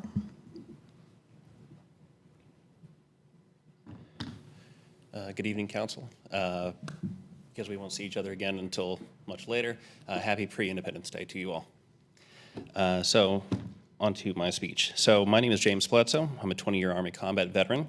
I'm also a resident of Raleigh, obviously, and tonight I want to bring a few things to your attention that I brought up before, years and years and years ago. So, we are a city at a crossroads under the watch of this council, including both current at-large incumbents. We've seen the worst numbers in our city's history for rape and human trafficking. This isn't new. I've brought this up before. In 2024 alone, rape cases reached a historic peak, and human trafficking increased sixfold. These aren't just numbers, they are stories of pain, neglect, and the consequences of a misplaced priorities with many of you who continue to play politics. At the same time, longtime small businesses and family-owned restaurants, which are the heart of our communities, are closing their doors. In their place, out-of-state chains are moving in. We are seeing small businesses leaving and larger businesses coming in. They are pushing out our neighbors and our local businesses. Accessory dwelling units, once promoted as a housing solution, are incredibly difficult to build still, thanks to city bureaucracy and excessive regulation from on high. This council continues to approve plans and policies that make Raleigh more expensive and less affordable unless you are living off of government assistance. First responders, even with their decade-late pay increase, which I do thank you for increasing their pay, still can't afford to live in the city in which they protect. And still, there is no parity between RPD and RFD benefits. They have been pushing for that for over 20 years. There is a gap this council has yet to address meaningfully. Let's not forget, this same council voted to give themselves pay raises, extend their own terms, despite widespread public outcry. This is not leadership, that is self-endorsement. And where is the balance? Where is the voice for the people who don't fit the progressive mold? Right now, every single one of you are Democrats. There is no centrists, there are no Republicans, there are no right-leaning independents, no conservatives. There is only one side. That is not representative democracy, that is one-sided governance. Therefore, on this first day of July 2025, I officially declare my candidacy for the Raleigh City Council. I'm running again because Raleigh deserves representation that reflects its people. My platform, which can be found at electjamesbledsoe.com, focuses on public safety that works for citizens and those sworn to protect it. Housing policies that promote ownership, not dependence, and deregulation to help small businesses thrive. And restoring trust and fairness and accountability to a city hall where finally putting a veteran on the Raleigh City Council will do much more good than it will do harm. Thank you all. I wish you all a good night, and thank you. Thank you. Next, we have Tim Niles.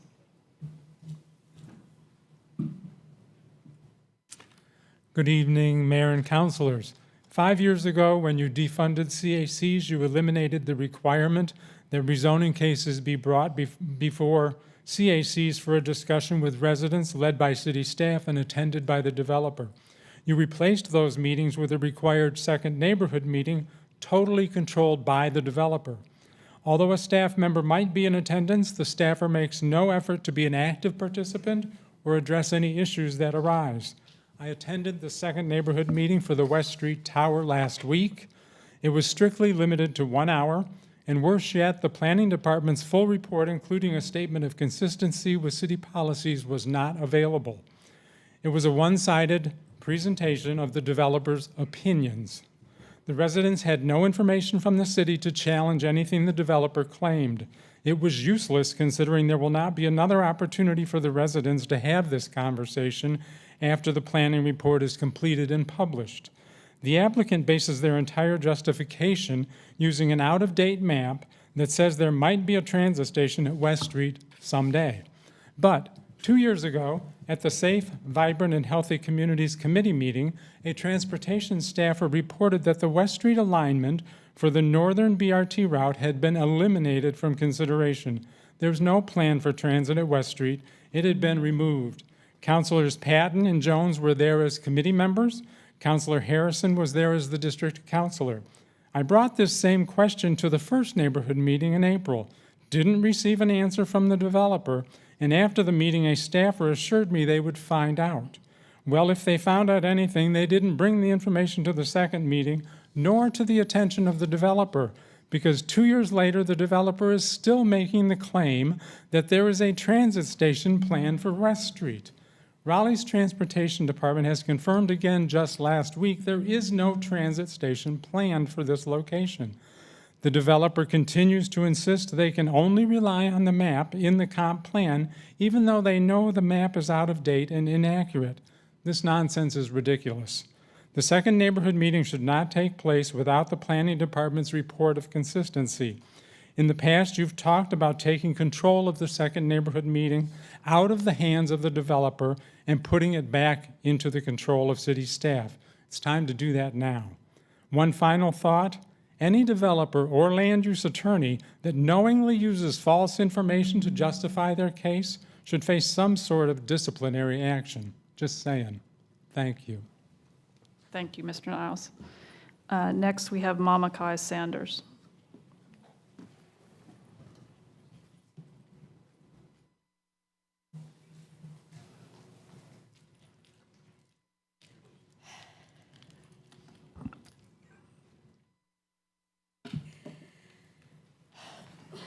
Good evening. It's another amazing day in paradise. Thank you all for your service. Thank you so much for this opportunity to speak before you take your summer break. I realize 3 minutes is not a lot of time to say everything I want to say, but I really would like to take the time to say thank you to our city employees. I deeply appreciate their service. If you connect with any of them, you know that they only work a certain amount of hours that they get compensated for. The rest are essentially volunteer hours on the job. So I want to say thank you for all the long days, the sweltering days, the freezing days, the windy and rainy days I've seen employees out in the community committed to showing up, especially the ones who have office jobs.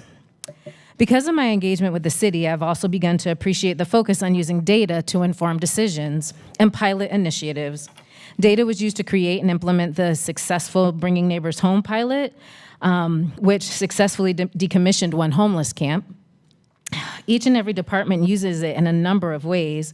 The remarks I am making about moving the convention center and amphitheater to Triangle Town Center were because of the data that was shared during the Reflecting Raleigh series, especially during Pat Young's presentation directed towards infrastructure and city services. I firmly believe the city needs to leave the convention center and amphitheater alone here in downtown and build expanded new ones along with the Omni Hotel out at Triangle Town Center. Not only does that provide District D with an activity center, it also provides much needed tax revenue to the city in order to support the workers who have complained and the ones who are scared to do so. But for me, it's more than that. The decision to expand the amphitheater and convention center, in my opinion, came without providing a lot of data. I still have questions about the lack of collaboration with Heritage Park, which is expanding to provide much needed mixed income housing right here in downtown. Did you ask the residents around their issues with sound? How will you address sound issues in the future? You can't corral sound. No design will keep sound from floating away from the audience. More seating means the need for more speakers or bigger speakers to make the sound carry to all the extra people. How will that affect the people who live across from the expansion or adjacent to it? And since you haven't figured out how to address noise issues on Glenwood South, then how will you address them when hundreds more complain from a new location? What about traffic, both foot and vehicle traffic? When is the slip lane coming and the Clover design going away? Have you ever been downtown where there's an event on Fayetteville Street, something at the amphitheater, the convention center, and the performing arts center?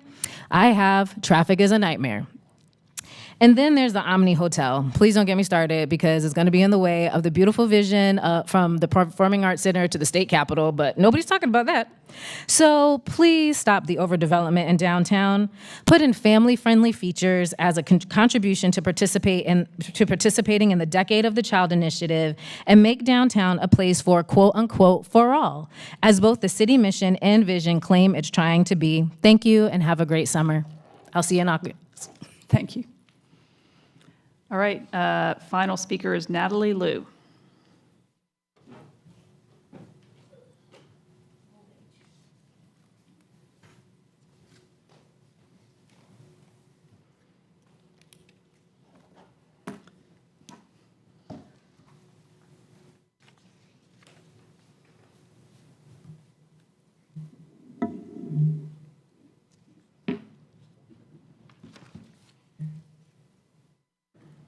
Greetings. Let's talk about Umstead State Park, and that is your responsibility to protect, not only because it's in the city limits, but because you guys put 2 people on the airport authority. I'm not a conspiracy person, but through my research, which I've got probably 30 or 40 notebooks like this at home, I keep finding more and more stuff. And so I can say that RDU is suppressing the truth, not only to you, but to the airport authority members, and hopefully you're not laughing at me. I recently found something. So in 1971, the RDU attorney told the Oddfellows people they were not going to take their land. That the attorney said that. Then the RDU Master Plan Environmental Assessments that was developed from 72 to 75 said that Plan B wasn't going to affect Oddfellows. FAA then approved a plan that didn't include Oddfellows. So FAA actually said RDU does not need that land. Then in the state, in April of 1975, actually told the EPA that they were going to buy Oddfellows, and they moved the whole Crabtree Creek sewer line to the south of I-40 so the state could buy it. Well, then in 1976, that sewer plan was approved in June, and then in July 1976, the RDU people took control of Oddfellows via threat of condemnation. That's fishy, that timing, the suspicious timing. Why would RDU take land they didn't need and that the FAA said they didn't need? And it goes on. So there's a whole lot of other stuff. So in 1981, RDU specifically asked Wake County to zone Oddfellows, Lake Crabtree, and 286. They said take it out of airport district and put it into residential district. There was a lot of entities involved in that, including Wake County, NC State Parks, Triangle JCOG, but it was instigated by RDU. All of these entities agreed that the airport district zoning was not appropriate because they wanted to prevent unlimited uses of that land that comes with airport district zoning. They also agreed that the lands were far out of the sound, so they shouldn't be there. Now, RDU is claiming that Wake County zoned this land without permission. All right, so this is Bill Sanford just not knowing the history, but that doesn't erase it. They're just trying to cover it up. So RDU's claiming that they can do anything with the land, and basically zoning evaporates just because they want to. So basically they could buy a house next to any of you and put a dump on it, put a whorehouse on it. Something fishy's going on, and it's incremental. RDU staff and some of the RDU members like Dickie Thompson, John Kane, Larry Zarchino, and Wakestone, they're bamboozling everybody, the local governments and the state officials and even the FAA. This is like basically gentrifying the Raleigh historic neighborhoods. This is suppressing history, like suppressing history of slavery. It's like suppressing the history of women and all this other history. It's just bad. And when you look at how we got to this point, it's just like the good old boy system that is taking advantage of the public. There is a zoning hearing on Wake County on July 9th at 2 p.m. So I'd like to invite you guys there and just please represent. Thank you. All right, that ends the public comment for this evening, and we have now a text change to zoning conditions TCZ 325 200 West Street. Madam Mayor, historically, after talking to a city attorney, I thought I had to recuse because I'm on the board, but because I received nothing from this, I do not have to recuse myself. Is that correct, Madam Attorney? Okay, thank you, Councilor Branch. First case was withdrawn. Yeah, it was withdrawn, right? Yeah. So I just jumped straight to Hannah Reckow. Good evening, Hannah Reckow, Planning and Development. So this is text change to zoning conditions request TCZ 325. It's a request to amend the existing zoning conditions. They're applied to 200 Southwest Street, which is currently zoned DX40 conditional use. So this site is the site of the future Raleigh Union Station bus station, a rest bus, located on the west side of downtown. Has downtown mixed-use zoning. You can see the sort of nearby similar districts of varying heights. To further situate us, we have the site in yellow there. This is Union Station, the Dillon, Nash Square, and then we're right there. And a view from West Street. So the request is really to amend only one of the zoning conditions. The rest would remain as they are. And it's condition 2 specifically. Currently would require affordable housing be provided on site, specifically at least 20 units or 10% of the units that are allowed, whichever is greater. The amendments to it would open up the possibility of satisfying the conditions with a contribution to the city for use as affordable housing in its place. So they could still provide affordable units on the site. It opens up another opportunity, another option for how to satisfy the condition. More specifically, that would be $40,000 multiplied by the number of units equal to 10% of the total dwelling units on the site. And I'll just to show you the remainder of the conditions here as well. So existing versus proposed as a TCZ, what's on the zoning map does not change. It's still DX40 conditional use. The overall build out would remain the same. That's just the change about how the affordable housing condition can be satisfied. The request is consistent with the comprehensive plan, including the future land use map designation and urban form map designation. And then a list of consistent policies you can see here. And then the Planning Commission recommended approval on a split vote, 4-2. And with that, I'm happy to answer any questions you have. Questions for Ms. Rakow? 2 dissenting votes, what was the basis? 2 commission members just voiced support for the existing zoning as is. Any other questions? Okay. So I can open the public hearing. And we have 4 individuals who are on the support list: Molly Stewart, Gary Tober, John Florian, Austin Amendolia. Ms. Stewart. Thank you. I'll wait for my slides one moment. Perfect. Thank you. Good evening, Molly Stewart, Morningstar Law Group. I have 2 speakers with me here tonight. I'll go ahead and introduce them. We have Gary Tober, Interim Chief Development Officer at Go Triangle, and he will tell us how Go Triangle evaluated the requested change to the zoning and how it came to support this request.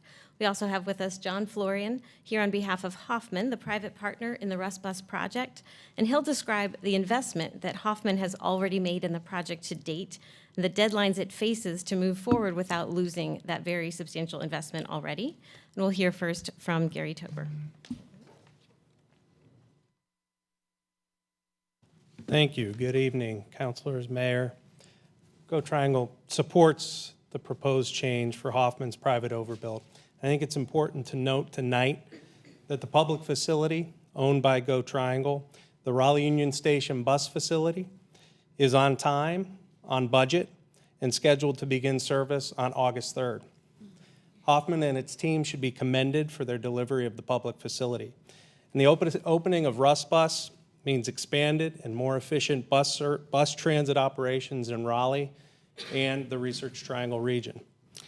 So in June 2024, Hoffman asked for Go Triangle's support of its rezoning request for an option to include an in lieu payment to fund proposed affordable units off-site as part of Hoffman's private overbuild. Go Triangle would prefer on-site units, but subsequently contracted with HRNA Advisors to provide a recommendation regarding whether Go Triangle should support Hoffman's rezoning request.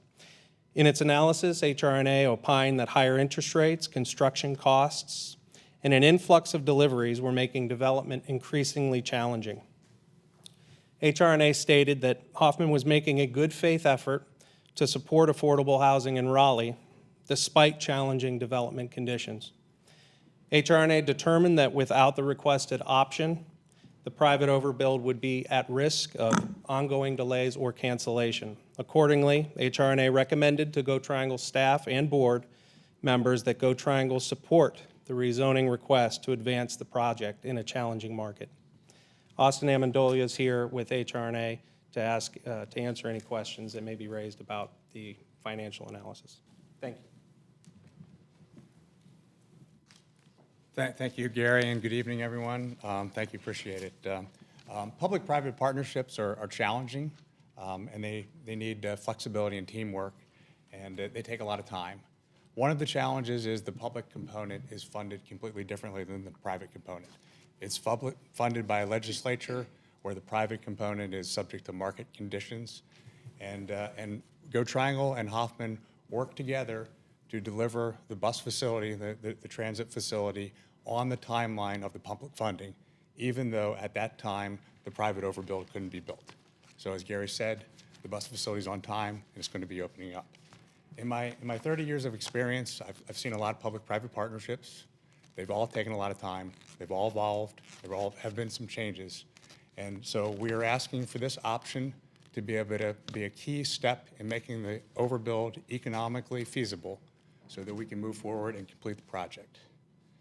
Hoffman has invested over $5.7 million of their money in the pre-development services in this project, and that's at risk right now. So there is a deadline in 24 months. June 2027 is a deadline to start construction. So financing needs to be procured, closed, in place in order to do that. And so we're asking for your consideration, and thank you for your consideration of this request.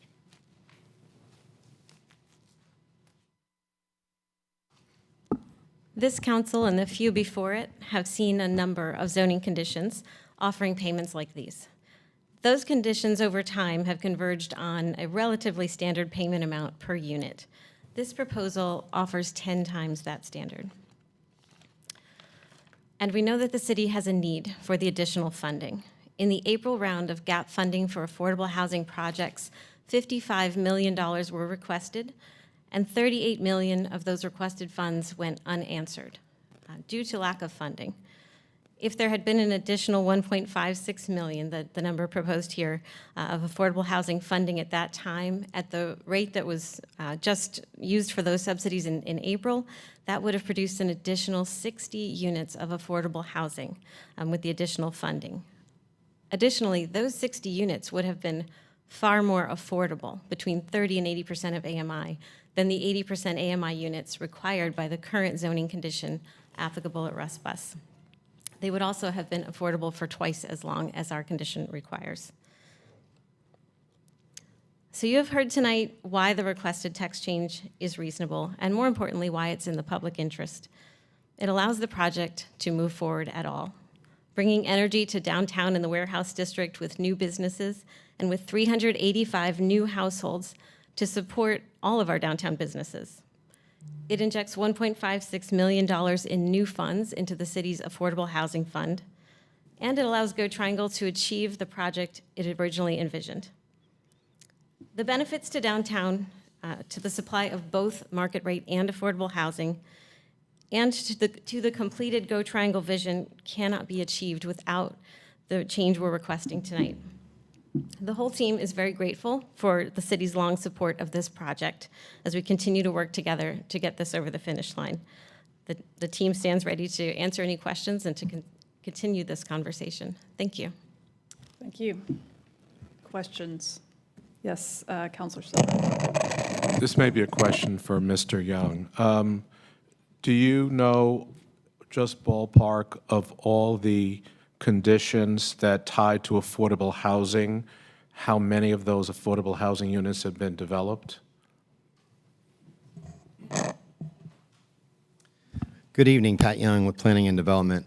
So yes, we've recently researched that. There's been over 24, just in the last 7 years, conditions of that nature where there was either a promise of contribution to Affordable Housing Fund or on-site units. To date, none of those units have been developed and none of the funds have been provided, either because the projects haven't begun or the threshold in the condition has not been cleared. Usually applicants put that later in the project so they can have some cash flow first, and that has not been realized yet. Just to clarify, Pat, so are you saying also there haven't been any projects built that had an affordable housing contribution to the city? There have been none where that triggered the payment. Okay, thank you. Other questions for applicant or staff? And I could, do you want me to close the hearing? Oh, okay, we have somebody. I didn't know. Oh, okay, so, all right, so we will, we have Octavia Rainey signed up to speak in opposition? She's, okay. You were hiding behind the podium. I did not see you. Oh, am I the only one that signed up? You are. Oh, my God. I get to talk tonight, You right? get 8 minutes. Woo, how tonight? Well, good evening. Tonight, I'm going to put on my fair housing hat. I got on my fair housing hat, okay? First of all, income is not protected in the state of North Carolina. Number one, I want to make that absolutely clear. Income is not protected in the state of North Carolina. Number two, you're talking about this project. I want to see the racial demographics of the downtown area that you're talking about. What is the racial demographics? I know it is all white. Do you know it as anything else? When you bring in transit, you have to provide by the Fair Housing Act. Transit has the biggest transportation act of them all. And it behooves me how y'all get away with that. You cannot build anything with transit unless you are talking about race, creed, color, sex, national origin. So I would like, it behooves me that you have this project and you are considering taking a buyout when you don't even protect the protected classes?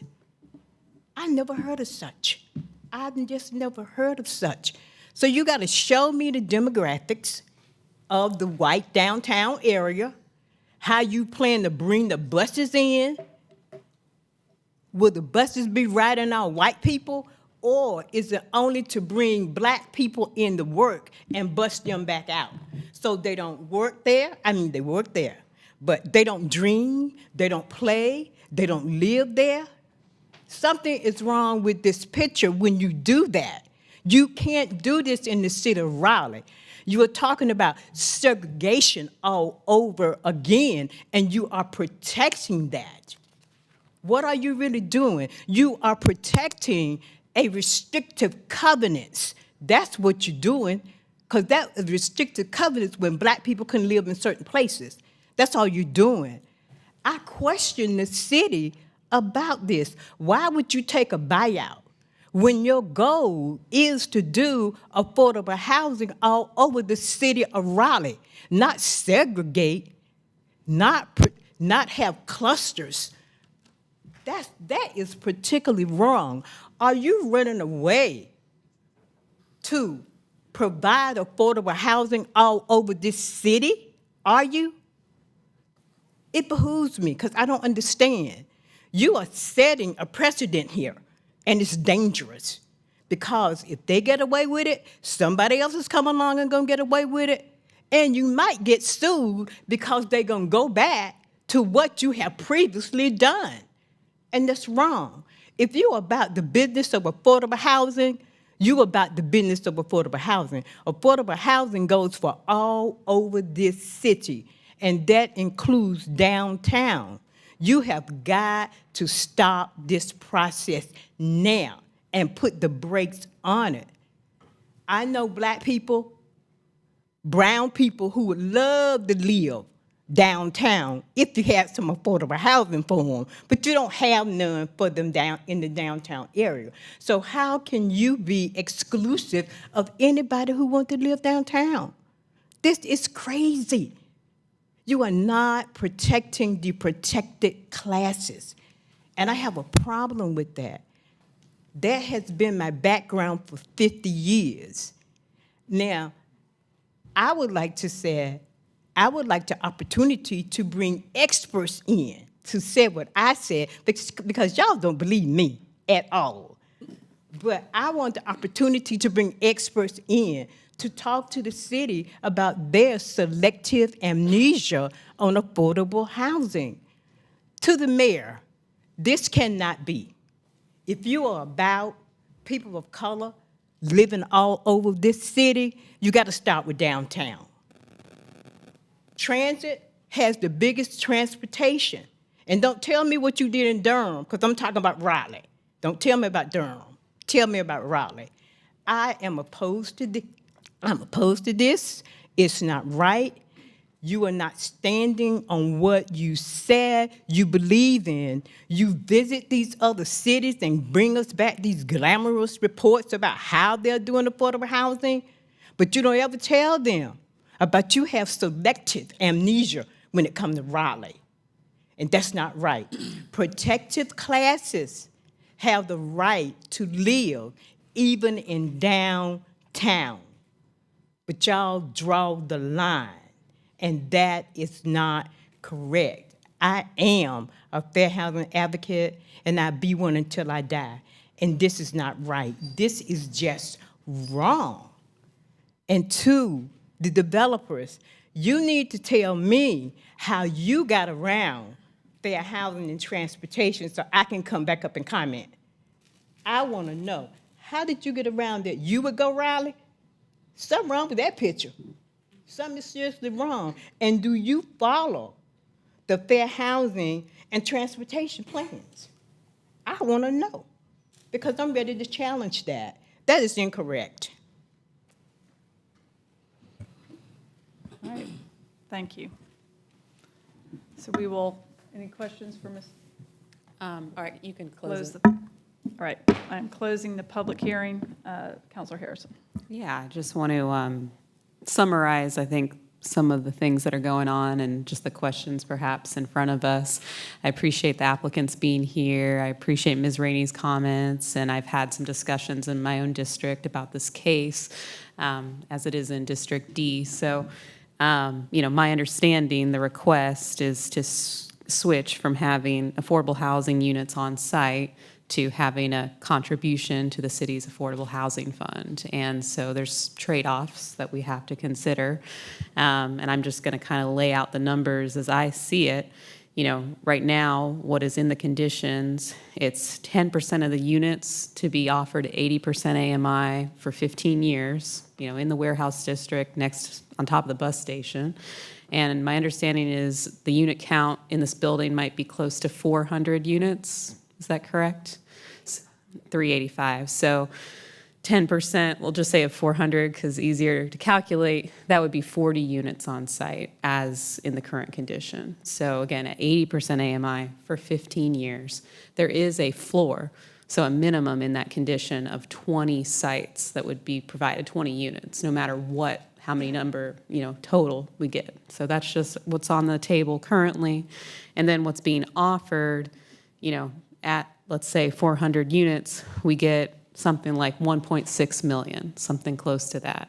But again, it's based on a percentage, so it's based on what gets built. And I will say there's no floor right now in that number. So depending on how many units get built, we don't know. It might not be 1.6 million, it could be less. It could be more, but that is a little bit more unknown.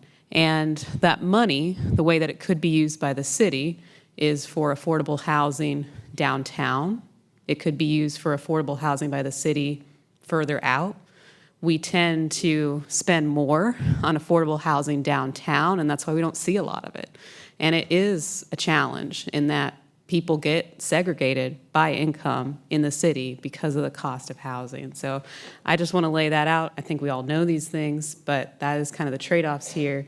about thinking about where would these units go, whether they are built here on top of the bus station, whether the city would use the money for downtown units. We'd probably maybe get 16 units downtown because our gap financing is $100,000 a unit, for example, in the Moore Square development we're working on. If it was $40,000 a unit further out, then we would get 40 units. And again, those would be at 60% AMI versus 80% AMI, and they'd be for 30 years versus 15. So there's a lot of, I think, just considerations about what it is we want. I don't know that there's a hard, fast, right answer. One question I would have to the applicants is, have you worked with any affordable housing partners to look at how you could provide these units on site? I know there are financing issues, but are there any affordable housing partners that are, kind of in the mix that could assist with getting these units on site?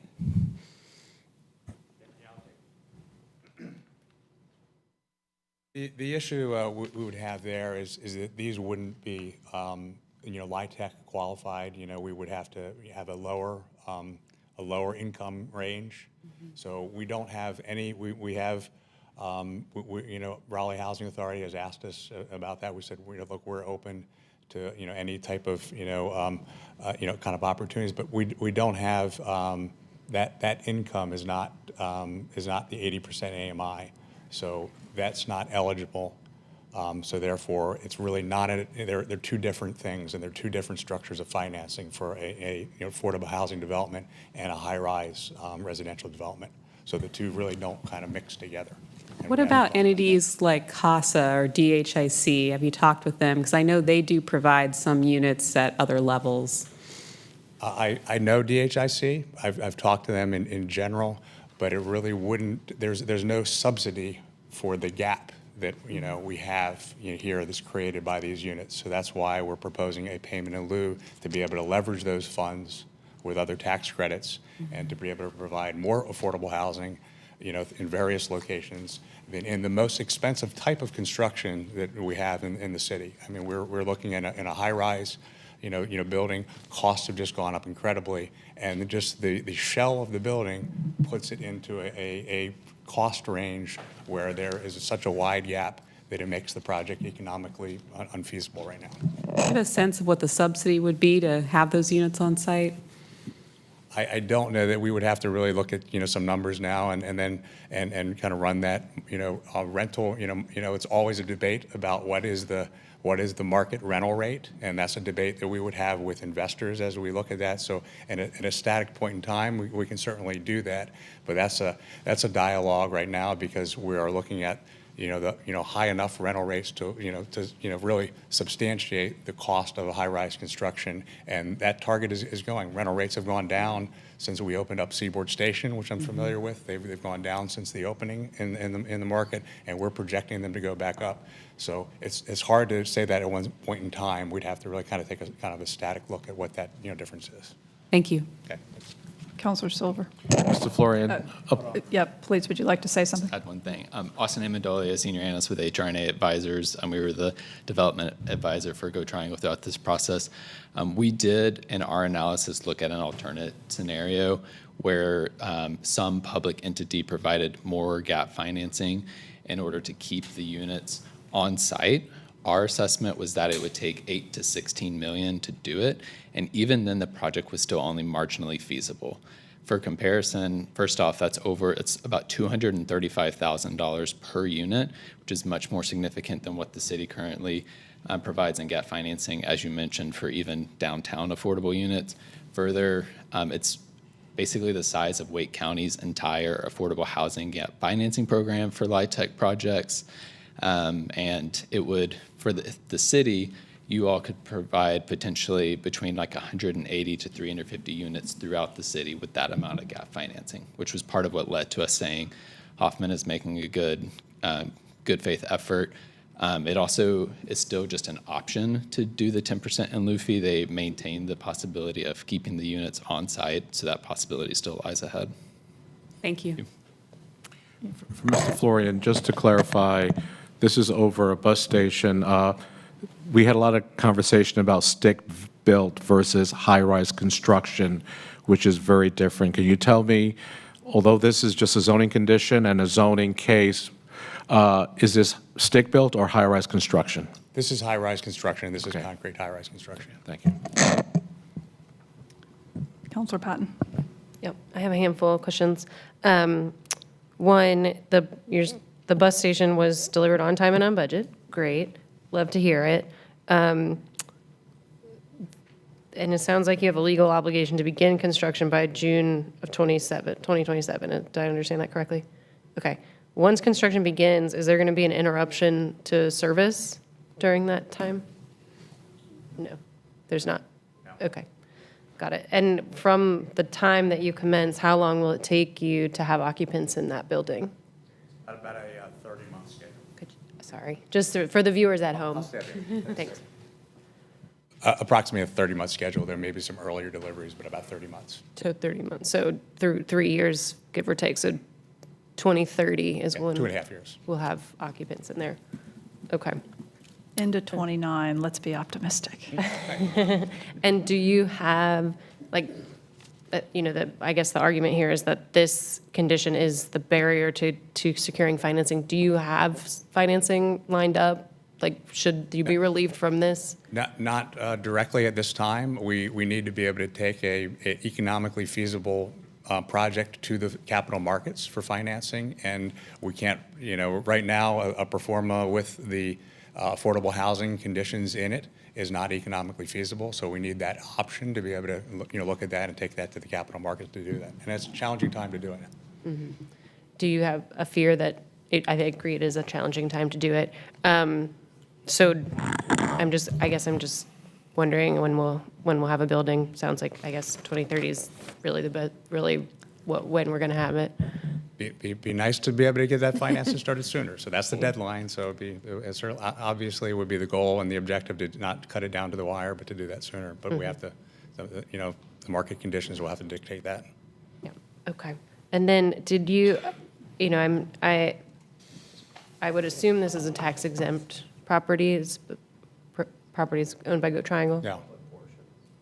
The public portion, but the overbuild will be taxable. This is not the overbuild is a private project. It is not a publicly, subsidized project and is not tax exempt. So it is a significant boost to the city's tax basis. Got it. Okay. All right. I think I'm ready for now. Councilor Lambert Melton. Yeah, I just have some comments. First, I want to start by saying I agree with Ms. Rainey that we need more affordable units downtown, and particularly near transit. And I just want to highlight that we do have a project by our primary bus terminus, Go Raleigh, more square sites, going to be 160 affordable units. The entire project is 100% affordable. And we also know that nearby to this site, Heritage Park, which is owned by the Raleigh Housing Authority, is going through redevelopment to increase their capacity of affordable units. And the ongoing challenge we have are the cost of the units downtown versus the cost of units somewhere else. With this particular project, I think it's important to note that 0 cases that have conditioned affordable units in the high-rise residential, not a single one of them has ever delivered affordable unit or any money for it. And if we want to actually achieve affordable housing from the private sector through no cost to the public, I think we have to be honest about what is working and what's not working. These conditions in our high-rise rezoning cases, they are not working. What we're actually seeing work, where the private sector is delivering affordable units to us, or at least getting them through permitting, is through our missing middle program and our frequent transit development option. That's actually producing some affordable units that the private sector is paying for that is requiring no subsidy. And that allows our public subsidies to go further. And so what we have in front of us now is a case that is asking for the flexibility that has been afforded every other high-rise. In fact, by their math, which I'm assuming someone from planning would fact check, they're actually offering a great deal higher subsidy for their fee in lieu. And so we're at a situation where we know that these conditions don't work. These folks are asking for nothing different than others have been providing before. And we're in a situation where if we don't allow this flexibility, we may not get any project here, which means we don't get the affordable units, we don't get the market rate units, and we don't get the retail. If we allow them the flexibility and they're not asking for anything different than we've granted other folks, then we at least know that we have a substantial chance of getting the market rate units and the retail. And that is exceptionally important. I would love if there were a feasible way to include the affordable units on site. And I think for the public, a lot of the feedback I've received is vote no, then they'll start construction and the affordable units will be included. That's not the reality of the situation. If we deny this request today, I feel strongly this project will not get off the ground. So we'll have no affordable units, no market rate units, and no retail. And that is the worst possible outcome. And so I would encourage you to continue to explore the option of including the units on site, even if it's not the full amount that was previously conditioned. But I do hope that this project will start because we need the residential, we need the tax revenue, and we need the storefront. So with that, I'm prepared to make a motion. I move to adopt the proposed consistency statement dated July 1st, 2025, contained in the agenda materials, and to approve the zoning amendment with the adoption and effective dates described in the agenda item under recommended action. Second. All right, any further discussion? All right, all in favor of the motion, aye. Aye. All opposed, nay. Nay. Okay, so is that, okay, so 6-2. All right, thank you for coming down, and that concludes our evening session. Happy break.